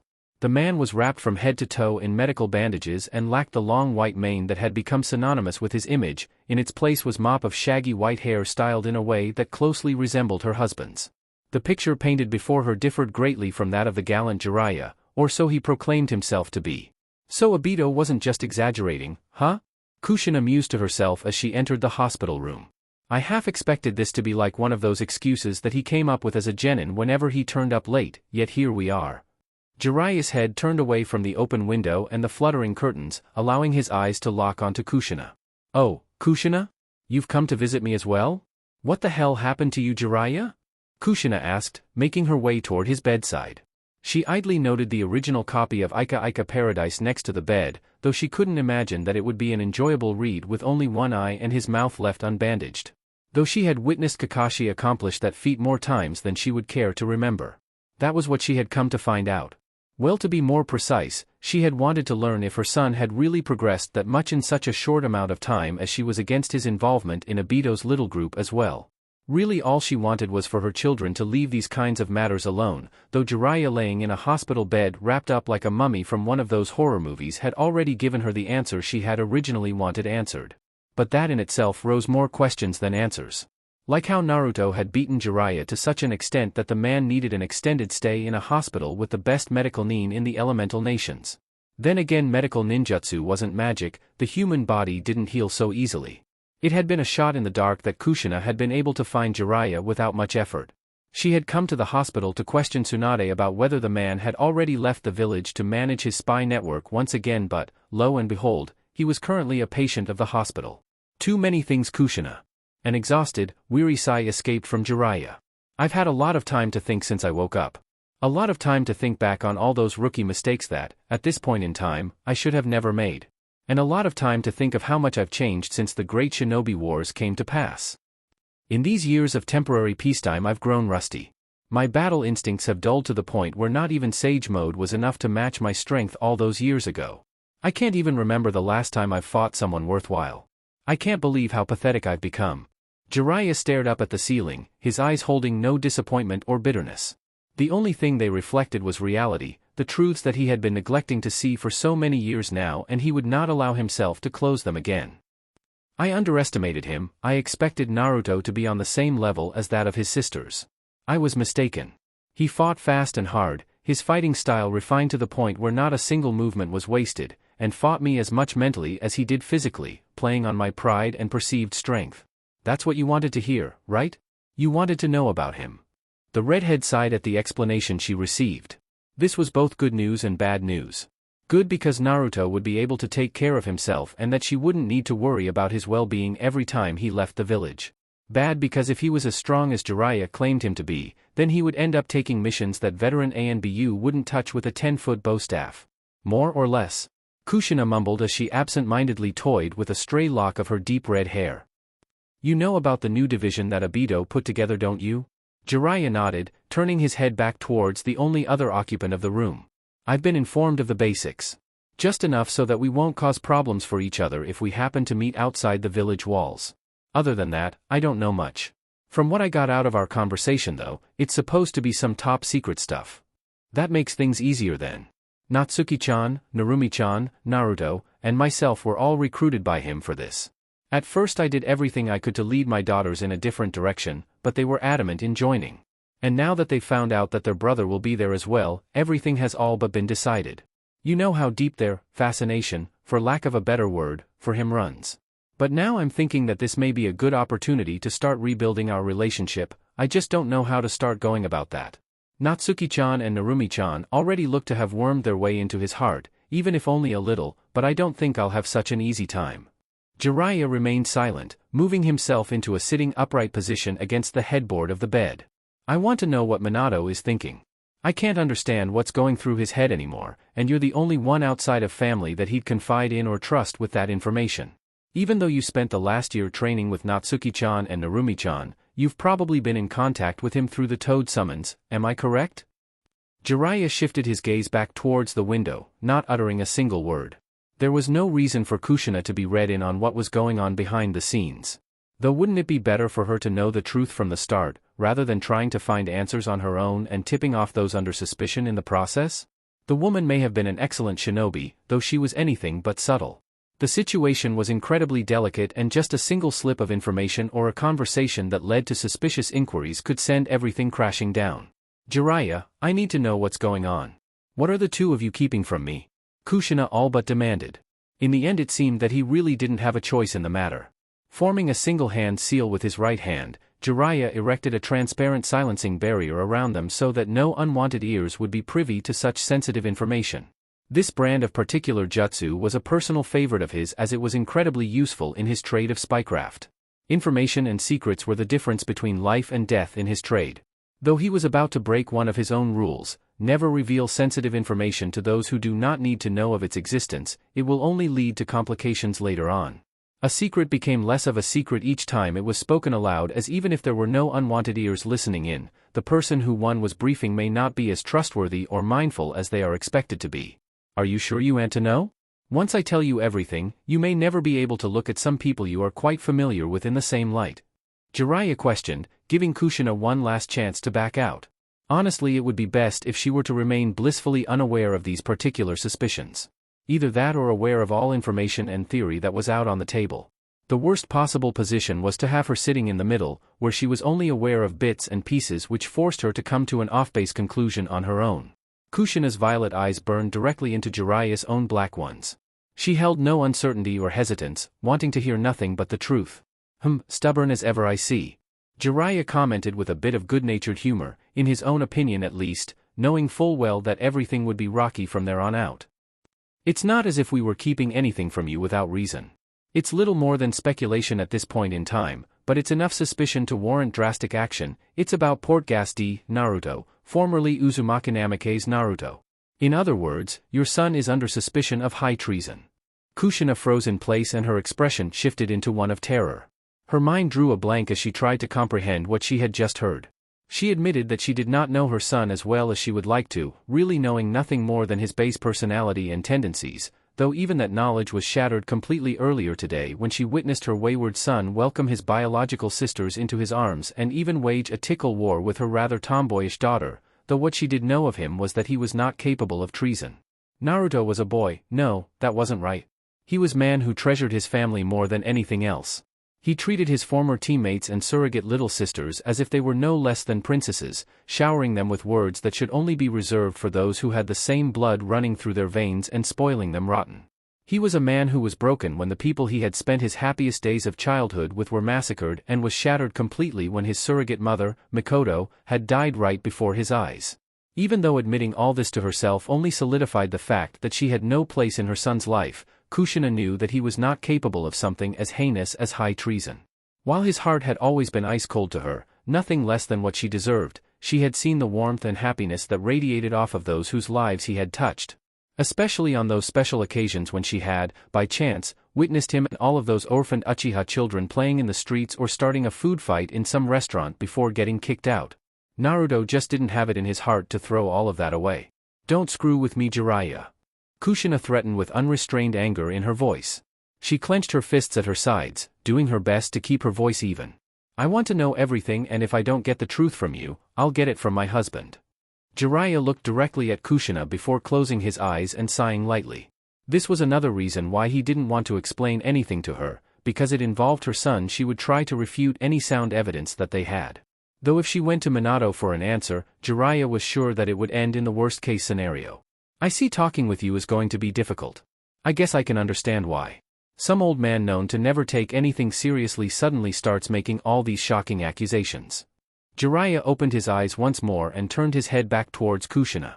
His grave expression displayed that he was in no way making light of the situation. "But I assure you, I speak what I believe to be true. As I said before, as of now we have no concrete proof to support these accusations, which is why we are merely keeping an eye on things for the time being, but the circumstantial evidence is undeniable." Jiraiya saw Kushina's eyes narrow at him. Surely carelessly throwing out words such as circumstantial and speculation would not convince a headstrong and stubborn woman like Kushina, especially when it was in regards to one of her children. To those who weren't in the know, it would most likely feel as though he was pulling information out of a magic hat. "I see you won't believe me easily. How about something simple to start off then? Do you know why Minato joined the village council? Do you know why he spends so much time traveling the village streets and at institutions like the academy and mission assignment desk?" This line of questioning piqued Kushina's attention at the mere mention of Minato's near-obsessive involvement with the village, especially politically, was enough to make her body go rigid. "Did you think that there was no backlash from Nawaki's defection a year ago? No, it was especially bad since it was the presumed clan heir that defected. After that, a full-scale investigation was launched with the aim to uncover any and all information that may be linked to treasonous intent, the target being your family. Of course, we had Minato's permission for this as he believed that no member of his family had anything to hide. You may ask who the we in all of this is now that I think about it.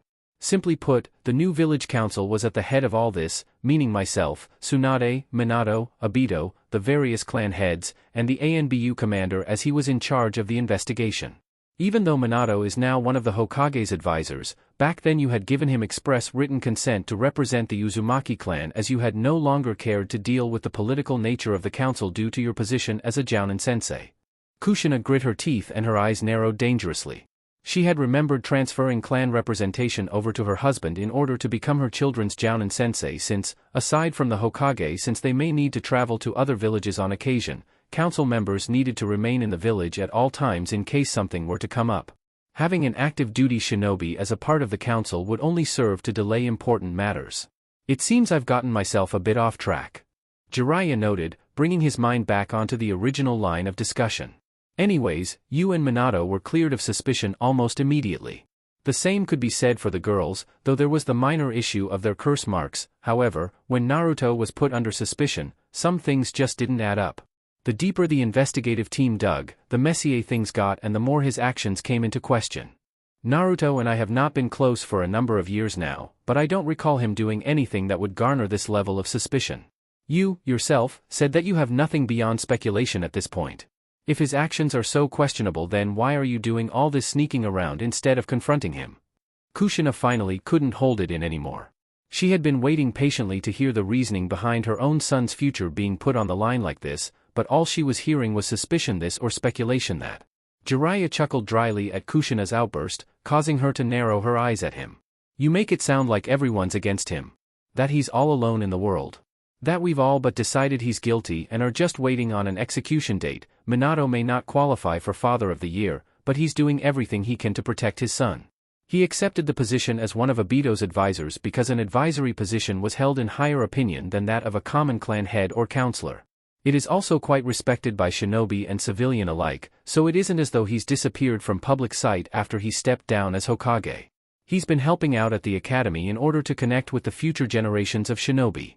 He helps out with mission assignments, so he's still a familiar face with the administration and the shinobi who come to receive their missions.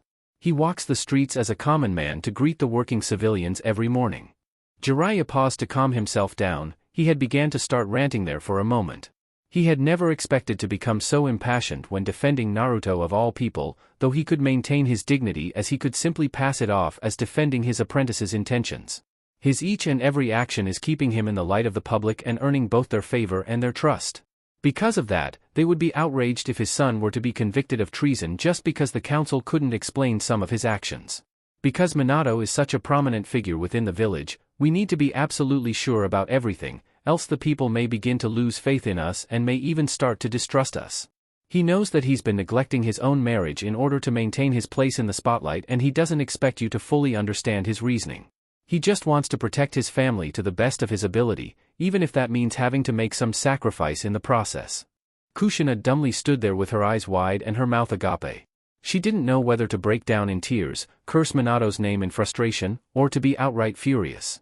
She was relieved that her husband wasn't spending as much time away from home simply because he wanted to, but she couldn't exactly say that she could forget about everything she went through this past year. Why did everyone feel the need to keep everything a secret from her? She was a grown woman and a veteran shinobi. There was no need to keep things from her. Especially if it was in regards to her family. Of course, Minato isn't the only one on Naruto's side. Obito trusts the kid in the same way that I trust Minato. He sees a lot of himself in Naruto. Tsunade also wants everything to turn out alright for him. She did train him for a bit while he was still in the academy, you know? Jiraiya looked away from Kushina at this point. Hell, even I don't want to see the kid get caught up in all this. I may not like him much personally, but I don't want to watch as someone who may very well be innocent becomes a victim purely because of fear. Jiraiya turned his head back towards Kushina once more, a thin frown crossing over his features. He was one of Obito's advisors along with Minato and Tsunade, so he knew better than anyone how delicate things were in the council right now. The world was on the brink of war, meaning that every able-bodied shinobi needed to be doing their part. However, one of their most capable was suspected of treacherous intent. As for the evidence, though we do have our own personal feelings on the matter, we can't simply discount the evidence. It is circumstantial evidence, however it is still far more than no evidence. And with the amount of circumstantial evidence piled up, clearing him of all charges as we did with the rest of the family is out of the question. Sure, if it was something as small as having the cursed mark like your daughters did, overlooking it wouldn't be too difficult as they hadn't actively gone looking for it, but Naruto's situation is hardly that simple. Please just get to the point already. I'm tired of hearing you just allude to the existence of this so-called evidence. My heart can't take it anymore. Please just tell me already. I know that my baby couldn't have done whatever it is that you say it is, so stop trying to reason and rationalize with me. Kushina had finally had enough of these long-winded explanations. She had been told right off the bat that her own flesh and blood was being investigated for treason, yet she had yet to receive an actual reason why. If she hadn't been an Uzumaki, she probably would have had several heart attacks by now. Jiraiya sighed, knowing that he had indeed probably been unconsciously drawing out the explanation longer than necessary. It didn't help though that the woman was not exactly known for her extraordinary patience. It's not like we've been suspicious of him from the very beginning. It's only natural to dig into a person's past when they're under investigation. His actions were only truly brought into questioning after the Uchiha massacre. Jiraiya leaned back against the headboard of the hospital bed as he recalled the various instances that were brought into question by the investigative team and later presented to the Reformed Council. Naruto had always been rather close to the Uchiha clan, the main family in particular, so it was only natural that after the massacre, he take some time off to get away from things and learn to cope. However, after he returned to ordinary life at the academy is where the discrepancies begin. During his 3 years in the academy after that incident, Naruto only attended about half the time. Normally that would be a problem, but his instructors dismissed it since his grades and skill far surpassed that of the rest of the class. Had he attended the majority of the time, he would have been a shoo-in for the Rookie of the Year title. What we find odd is that for days, sometimes even a week, on end he would seemingly disappear off the face of the earth, only to reappear the following week at class. Some of the other students such as the Akamichi clan heir, the Inuzuka clan heir, and the Nara clan heir had a habit of constantly skipping out on class. However, we don't think the answer for Naruto's constant disappearing act is quite as simple. Kushina frowned at the mention of this. Indeed, she had listened to her daughters tell her many times that their estranged brother would skip out on class, but she didn't think it was to such an extent. Even she had to wonder just what it was that he was doing all that time. If you remember correctly, before graduation it was revealed that one of the instructors at the academy, Mizuki, was in fact a loyal follower of Orochimaru. The only reason we could gather as to why he would need eyes in the academy would be to monitor the progress of your children, as we now know that the genes of an Uzumaki were what he had been after. However, he wasn't after just any Uzumaki, as we managed to retrieve evidence of him already having a female Uzumaki within his ranks from one of his abandoned hideouts. No, we believe that he was after someone who was both an Uzumaki and a Jinchuriki. It would only make sense if immortality were his goal. Kushina eyebrows furrowed in confusion before her eyes widened as a light bulb seemingly lit up in her head. You think that Naruto is working for Orochimaru, don't you? You think that this Mizuki brought him into Orochimaru's following and turned him against his own family? Though her words were phrased as a question, she already knew the answer and was only waiting for confirmation. The silence that she received was more than enough of an answer for her. You can't be serious. He may never see us as a family because of what we put him through as a child, but he would never sell out his own flesh and blood. What possible reason would there be to all it? If Jiraiya was affected by Kushina's outburst, he didn't outwardly show it. Uchiha Itachi. It wouldn't be too much of a stretch to say that Itachi may very well be Naruto's endgame, even if only to protect Satsuki from falling into a life of hatred and loneliness. Taking on the burden of vengeance so that surrogate little sister does not have to carry that weight on her shoulders. That sounds like something he would do. What does Itachi have to do with any of this? Even if all that was Naruto's plan, it seems redundant now that he knows that Itachi is a member of the Akatsuki and that they'll eventually come for the Kyuubi sealed inside of Natsuki-chan and Narumi-chan. Kushina questioned, though she didn't buy the whole revenge spiel. Yes, taking on the burden of revenge in place of Satsuki did sound like something that Naruto would do, but Satsuki didn't seem to have even thought of Itachi in years, save for when he was brought up when the Akatsuki was discussed after the Banero mission. I can't pretend to know everything that goes through his head. All I know is that when all the facts are pieced together like this, they begin to make a great deal of sense. Jiraiya sighed out. Personally, he believed that there was something they were overlooking, something that would lead to a vastly different conclusion and explain everything, but until they found that piece, he would be forced to go by what they currently knew. You don't know this bit of information, but from my sources I learned that Orochimaru was once a member of the Akatsuki when Itachi first joined. After some time Orochimaru finally saw the chance to overtake Itachi's body with that soul-transferring jutsu of his, however he didn't anticipate Itachi having long since surpassed his level of strength and was forced to flee from the organization following his defeat. Kushina looked at Jiraiya in surprise. She was briefly aware of Itachi's feats as he was among the most talented that the village had ever produced. A natural prodigy in the shinobi arts, praised as the best of his generation. At the age of 7 he graduated the academy at the top of his class, Chunin by the age of 10, at the age of 11 he was recruited into the ANBU division, and was promoted to ANBU captain by the time he was 13. However, to hear that someone surpassed a Sannin so early on in life was not something one heard every day. The Sannin were all Kage-level shinobi who were personally trained by the Sandaime Hokage and known to be 3 of the strongest shinobi to have existed within the elemental nations. To hear that someone had surpassed their level was quite unsettling. While he did try to obtain Itachi's body in order to get his hands on the Sharingan, it wasn't for the reasons that I had originally thought. It is said that those who have fully mastered the Sharingan have the potential to tame even the Biju.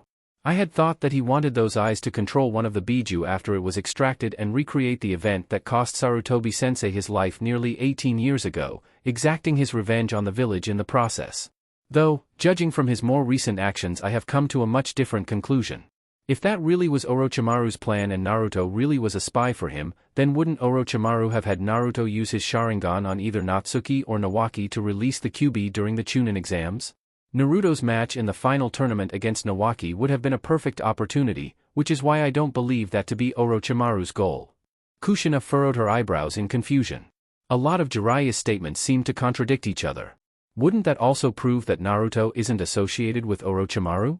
I don't think he would have approved of Naruto nearly killing one of the people he had taken an interest in. One would think so, however. Do you remember what happened after their battle in the final tournament? Kushina pondered that line of questioning for a moment. So much had happened in that short time and so much had followed that it was difficult to recall every particular instance that occurred during those exams. Not to mention the fact that over a year had passed since that time. She recalled the outcome of that particular battle though. Naruto had come out victorious and Nawaki had suffered severe burns from that final jutsu that would never fully heal, Uzumaki regeneration or not. That was one of the events that had led to Nawaki's fall from grace and his ultimate defection. Perhaps that was what Jiraiya was referring to. No, that didn't feel quite right. To be more precise, there was a lot more that happened in the short time after that battle. Neither Natsuki and Satsuki nor Naruto and Hana's matches really felt important enough to have an impact in this particular line of questioning, so that left the invasion. Kushina's eyes widened as her mind came across two particular events that seemed to have a direct correlation with the debriefing. Nawaki's half of the Kyuubi's chakra ripping itself out of its seal before with its other half inside Natsuki and Naruto's defeat of the Ichibi. That's what you mean, don't you, Jiraiya? Jiraiya nodded in confirmation. Don't you find it a little odd that only after their fight was the Kyuubi able to destroy Nawaki's seal and find its other half? Separating the yin and yang halves was a mistake from the get-go, a mistake that should never have been made. However, why did it take so long for them to reunite themselves? Why did the yang half go looking for the yin instead of the reverse?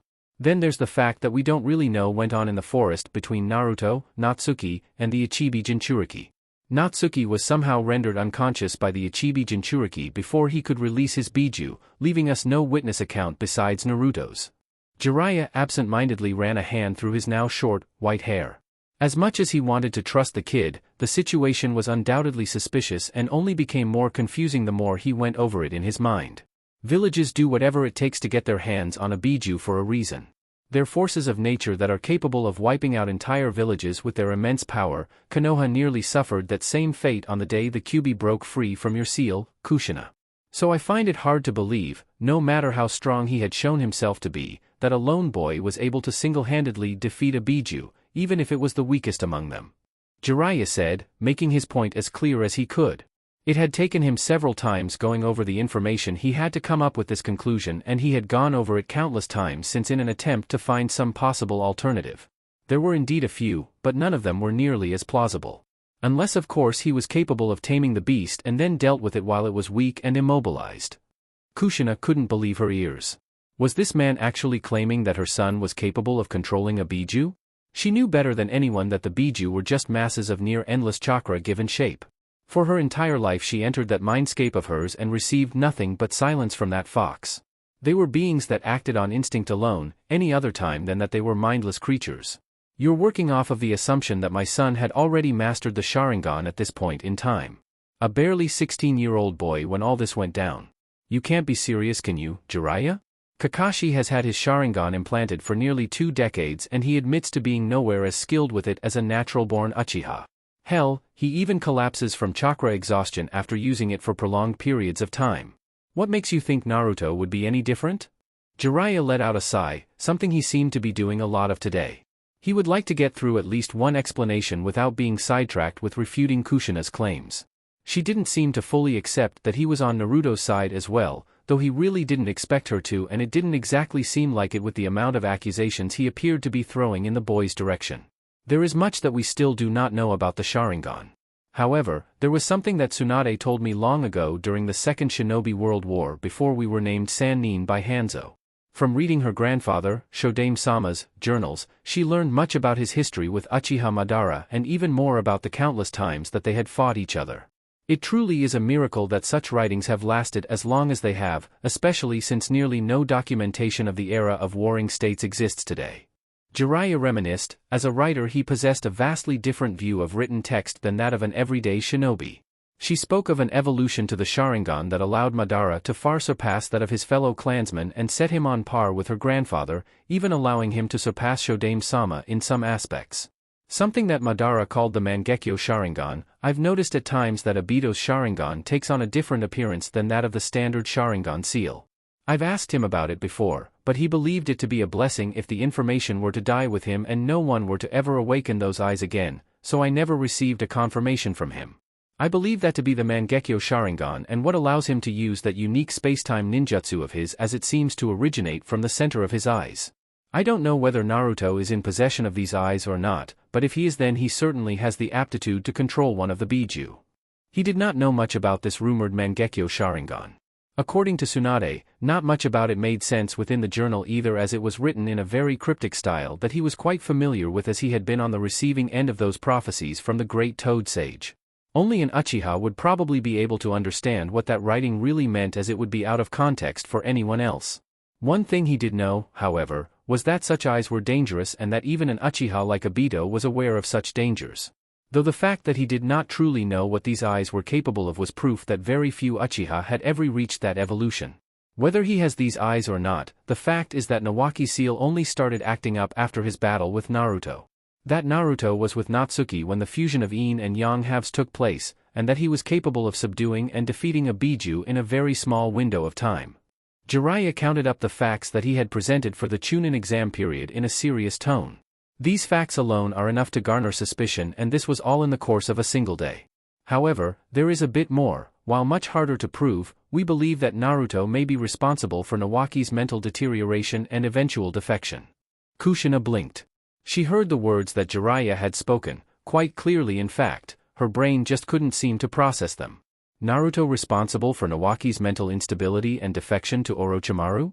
It took her a minute to come to an understanding with these words. What? Jiraiya, I've tolerated these accusations so far just to get a better understanding of what you think my son did. Kushina yelled, throwing all previous restraint out the window and letting out her pure, raw, and unadulterated emotions. But I draw the line at you blaming Nawaki's mental state at him. And how could Naruto be responsible for his defection? He was in a damn coma for Kami's sake. He didn't even regain consciousness until everything was long over. Jiraiya, to his credit, didn't so much as flinch from the overwhelming amount of rage that was being directed at him. He was well aware that this was the part where he would lose Kushina. That was why he had wanted to explain it last, so he could have at least some grounds to his claim. Kushina, I know this isn't something you want to hear, but know that I'm not just sitting here telling you whatever comes to the top of my head at any given moment. And know that I'm not solely the one who came up with these conclusions, I'm just the one relaying them to you so that you aren't left in the dark. Hell, I've spent more time trying to come up with theories to counter these conclusions than to help the investigation. Kushina bit her lower lip so hard that she drew blood. The same could be said for the clenched fists at her sides. She reined in her anger as she listened to Jiraiya's pleas. In truth, her anger was not directed directly at him, but at the entire situation surrounding her son. It pained her to think of him right now. He was probably leisurely going about his everyday activities, not aware in the slightest at how everything around him could come crashing down at any given moment. The one thing that she could do right now for her son was find out just how deep these misconstrued conspiracy theories ran. While Nawaki had been a bit arrogant and hated losing to anyone, he had never showed these traits to such extremes that they made those around him question his mental state. Those traits would seem natural to someone with his upbringing. If that is taken into account, then his mental deterioration would make sense after such a devastating defeat and the loss of what gave him an edge over everyone else, the Kyuubi. Then take into account the fact that the one sibling who hadn't housed a portion of the Kyuubi from birth was pretty much thrown to the side for the sake of the others. With that and so many other factors weighing on his mind, an understanding of his mentality at the time becomes quite clear. Then why? Kushina began to say before she was interrupted by Jiraiya. Or at least that's what we were meant to think. Jiraiya interjected, continuing his line of thought, not wanting to sidetracked by Kushina's questioning yet again. Remember that I mentioned earlier that I didn't think the complete destruction of Konoha was Orochimaru's goal? He had all the resources for a complete invasion. He had all of Tsunagakure on his side, possessed the means to reanimate the Shodame and Naidame Hokage as well as the Naidame Mizukage, all of Otogakure who were most likely disposable to him, and even had a mentally unstable Jinchuriki who was capable of releasing his Biju, so what reason did he have to retreat? Sure, we had managed to infiltrate his barrier, but he and the Yondaime Kazekage had yet to even get involved in the fight. Orochimaru isn't the type to retreat as soon as reinforcements arrive. In fact, he's incredibly meticulous in his planning and had most likely been expecting such, so why did he fall back so suddenly? Kushina perked up at the mention of that particular fact. She, too, had found it odd that Orochimaru and the Kazekage had retreated without much struggle, but hadn't put much thought into it until now. The fallout of the invasion was so grand in scale that she hadn't wondered why Orochimaru hadn't caused more trouble. The only reason I can think of is that the invasion was never his endgame, it was only a distraction. Jiraiya muttered darkly. He clenched his fists in frustration at how, once again, Orochimaru had been one step ahead of them. In the midst of all the chaos, his plans were able to come into fruition as the perfect host for his soul transference ritual was created in the form of Nawaki. While I said earlier that Orochimaru was after a host who was both an Uzumaki and a Jinchuriki, reality seems to counteract that, doesn't it? No, not exactly. Kushina refuted with a shake of her head, her crimson hair swaying with her every movement. Even though I haven't been a Jinchuriki for nearly 18 years, I'm still able to access nearly all of the abilities that I received when I became one because the seal so deeply intertwined our chakras. Actually, I've transcended that in a way since I'm able to use all of those abilities freely without the side effect losing myself to my own negative emotions or the Kyuubi trying to take over my body. Jiraiya smirked lifelessly at Kushina's unknowing affirmation. I believe that same process is what Orochimaru is trying to recreate. We recovered files on Yakushi Kabuto from Danzo's abandoned root base. Apparently, the boy was an accomplished spy, had become too dangerous an asset that was set to be assassinated before being taken in by Orochimaru as his right hand. From the little knowledge we received from Orochimaru and the reports from Naruto's team during the Chunin exams, Naruto's team met up with Kabuto's within the Forest of Death and killed them as supported by the other members of the former Team 11. However, we do know that the members of each team were separated and forced to fight one-on-one to the death. We believe that during this time, Kabuto relayed Orochimaru's orders to Naruto before Naruto killed Kabuto for the same reasons that the boy was set to be killed by Danzo. That, and it would be suspicious to the rest of his team if Naruto let him live due to his past track record. Kushina eyed Jiraiya uncertainly. So you have no alternative where Naruto isn't a spy for Orochimaru, and one of the reasons for this is because he was the only member of the family who wasn't marked by Orochimaru, even though his brother and sisters were? There's also the fact that the Kazekage siblings, more specifically the Suna Jinchuriki, seem to already be familiar with Naruto. From the witness accounts that we have from your other children as well as Haruno Sakura, the boy actually seemed to be incredibly scared of him. A stark contrast from the demeanor that he displayed toward all others he came into contact with. The only way that he could have previously encountered them would be if he had met them after their arrival in Konoha, but before that particular instance, if his team had encountered them on a mission, or if he had been to Suna on his own time before. And with the first two options having direct opposition to them, the last seems the most likely, especially when counting his frequent disappearances during his time at the academy. They would have also had to have encountered each other on more than a single occasion to instill that kind of fear into the boy, especially since he was a Jinchuriki. Kushina narrowed her eyes at that. She did in fact recall hearing her daughters tell her about that particular meeting with their brother and the Suna Jinchuriki, though they hadn't known that to be his identity at the time. However, Jiraiya's argument was a little out there as it meant that Naruto would have had to sneak out of and back into the village every few days. The foundation that these suspicions were built on felt rocky at best. You might still be questioning what would make Nawaki a perfect host in Orochimaru's quest for immortality and why he would go in such a roundabout way of doing things, but when looking at facts and potential it's not all that complex. Jiraiya added in, making his way back to the point that he had previously been on. What makes the Kyuubi's chakra unique compared to that of the other Biju? You should know the answer better than anyone, Kushina. What makes the Kyuubi's chakra special is the near-absolute regenerative abilities that it grants to its Jinchuriki. I think you can see why Orochimaru would be interested in this ability alone. If truly mastered, the user can control their vitality at will, making it seem as if they never grow old due to the renewal of their cells. Add on to that his own Uzumaki DNA, and with that a body strong enough to support Sage Mode as well as constant human experimentation. Kushina looked down at her hand to see that where she had drawn blood earlier had long since regenerated. Her Uzumaki body naturally regenerated any wound that she may suffer, and having her own chakra fused with a portion of the Kyuubi's within her heightened that ability to the extremes. She was aware of what Jiraiya was speaking of, but had decided to never meddle with that particular ability. She had decided early on that she wanted to live normally with her husband, grow old together, and eventually pass on together. Mito-sama had lived the same way before her and cemented that decision by passing the Kyuubi on to her. Though, Kushina knew that not all people would make that same decision if given the opportunity. Orochimaru knew though that gaining such control over the Kyuubi's actual abilities with it still residing within Nawaki's body would be next to impossible. He didn't want the beast, just its chakra. For that reason he had Naruto, sometime during his fight with Nawaki, put the Kyuubi under his control and give it the order to break through the seal after a set amount of time, more specifically after the invasion began.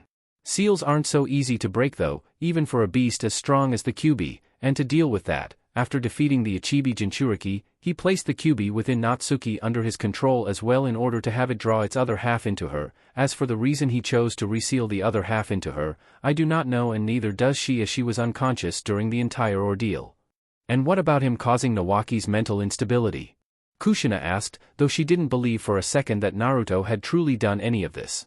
The explanations for Orochimaru wanting Nawaki as his next vessel indeed made sense, no matter how much it disgusted her. However, she just couldn't picture Naruto behind these things.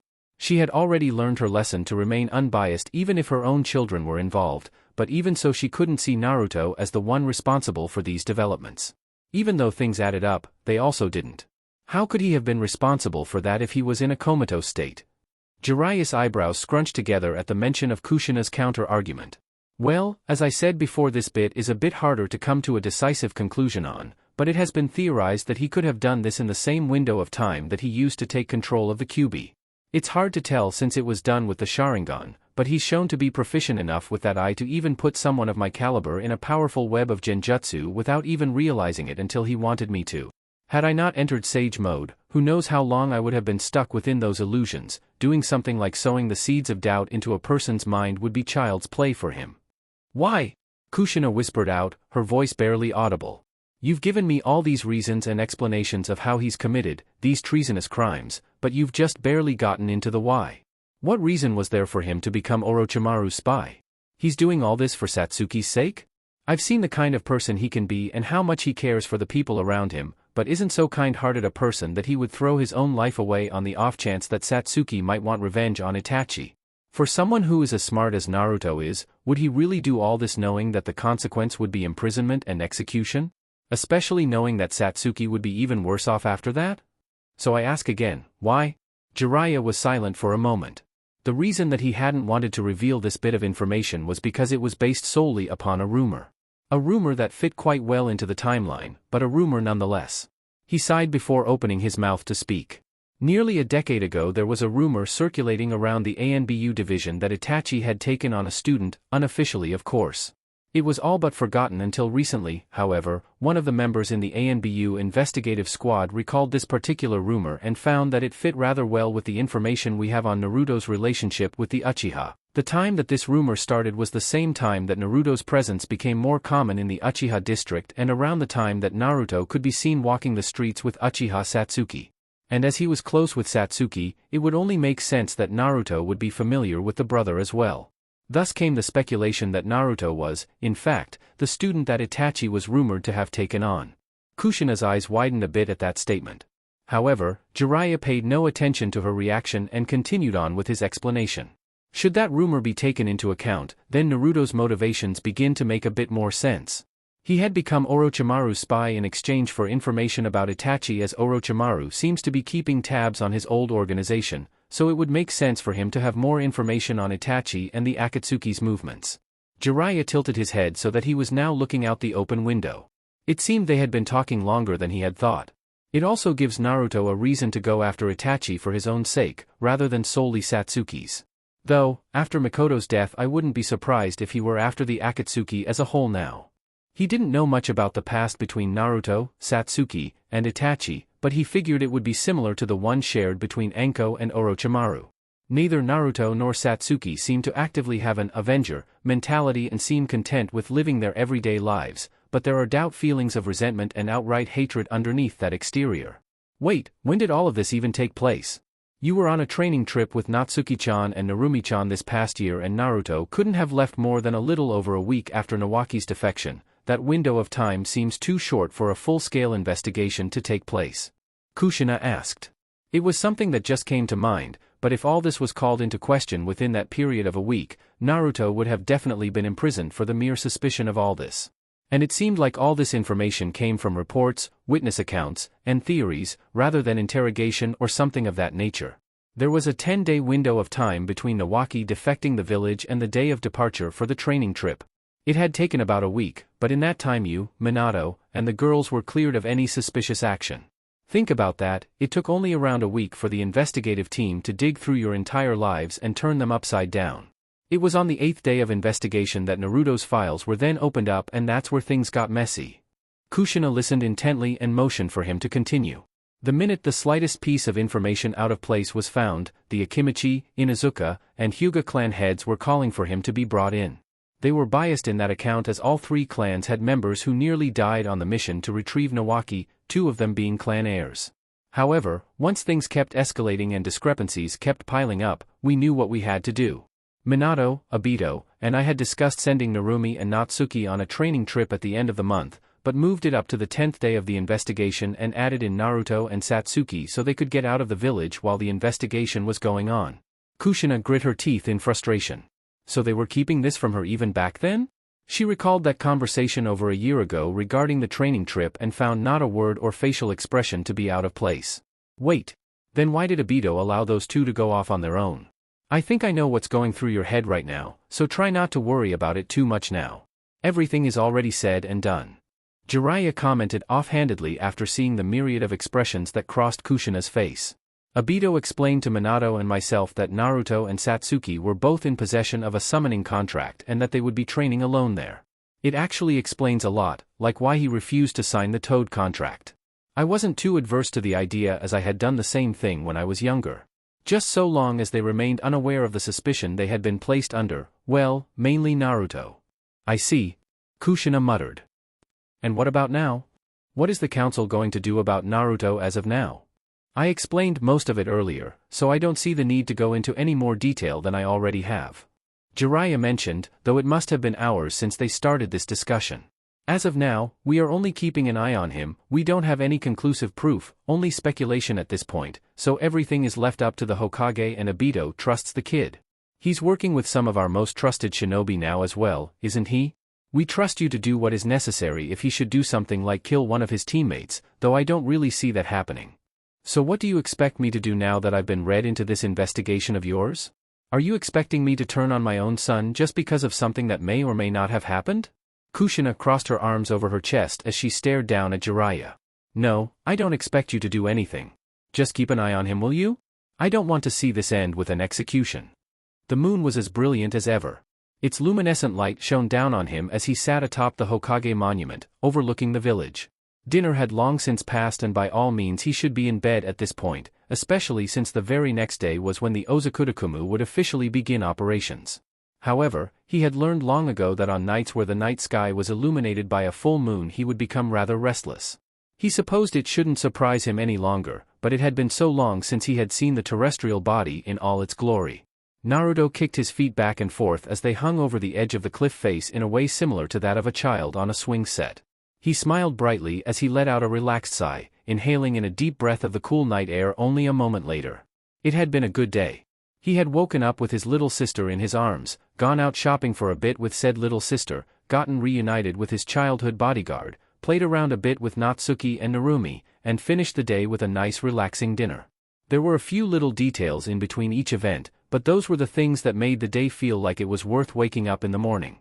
Naruto felt the familiar feeling stirring inside him as his partner finally decided to come out and play. It was an odd sensation, only comparable to that of losing your shadow or having your soul divided into two separate beings. If he had to describe how this process worked to an outsider, as he would eventually get to doing with Satsuki, he'd probably just end up explaining how the Rinbo, Hengoku, Limbo, Border Jail, worked with a few minor adjustments as they were near identical processes. He felt her form emerge from his back and hover behind him in the air for a moment. Only for that single moment though, as the very next he felt her rest her body against his back and wrap her arms around his neck. He shivered a little as he felt her silky long hair gloss over his exposed neck area when she rested her head on his shoulder. Though he didn't look it, he was quite ticklish. That was why he knew the exact spots to hit when doing the same with Narumi hours earlier. "Morning Naru-chan," he heard her yawn out. Seriously, even after being partners for nearly 3 years her sleeping habits hadn't changed in the slightest. Sometimes he found it hard to believe that she was several millennia older than him. Scratch that, it was definitely most of the time. "It's nearly midnight, you can hardly call that morning." Naruto lightly argued back. "Though since you've been asleep nearly most of the day, I'll humor you. Good morning Kagaya-hime, lovely weather we're having aren't we? Naru-chan, he was still gazing out at the village skyline, but if he were looking at his partner he was sure he would have seen her cheeks puffed out like a squirrel's as she pouted like a small child that she most certainly was not. Her pouting face couldn't pull at his heartstrings the way Satsuki's could. Our bodies and souls are one, I have devoted myself to you and become your eternal ally, and will never leave you. Until our dying breath, which may very well never come to pass, we'll be partners.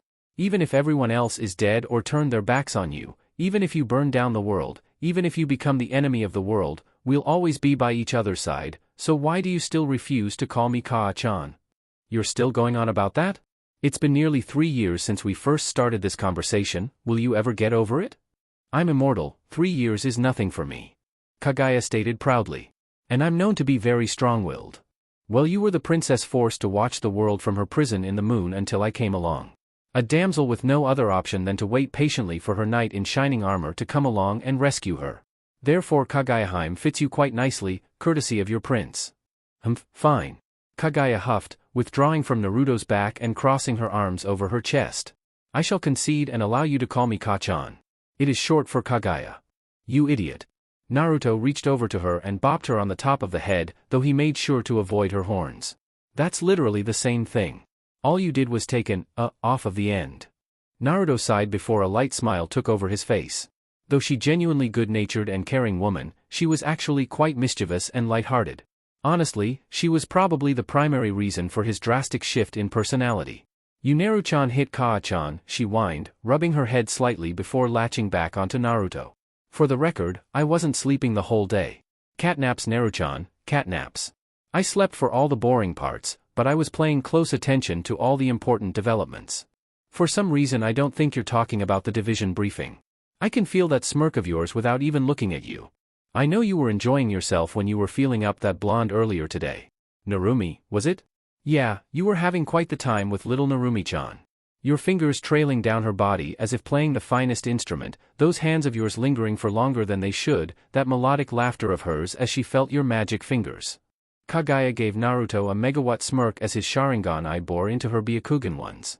You know what they say, incest is wincest. Stupid rabbit. Naruto muttered under his breath, though that serene smile never left his face. These were what the days should feel like. Spending the precious time that you have together with those you love, making amends with those that you once hated with all your heart, wasting the day away as if nothing in the world mattered. Though, he was no fool. He knew these days of peace would never last, no matter how much he wished them so.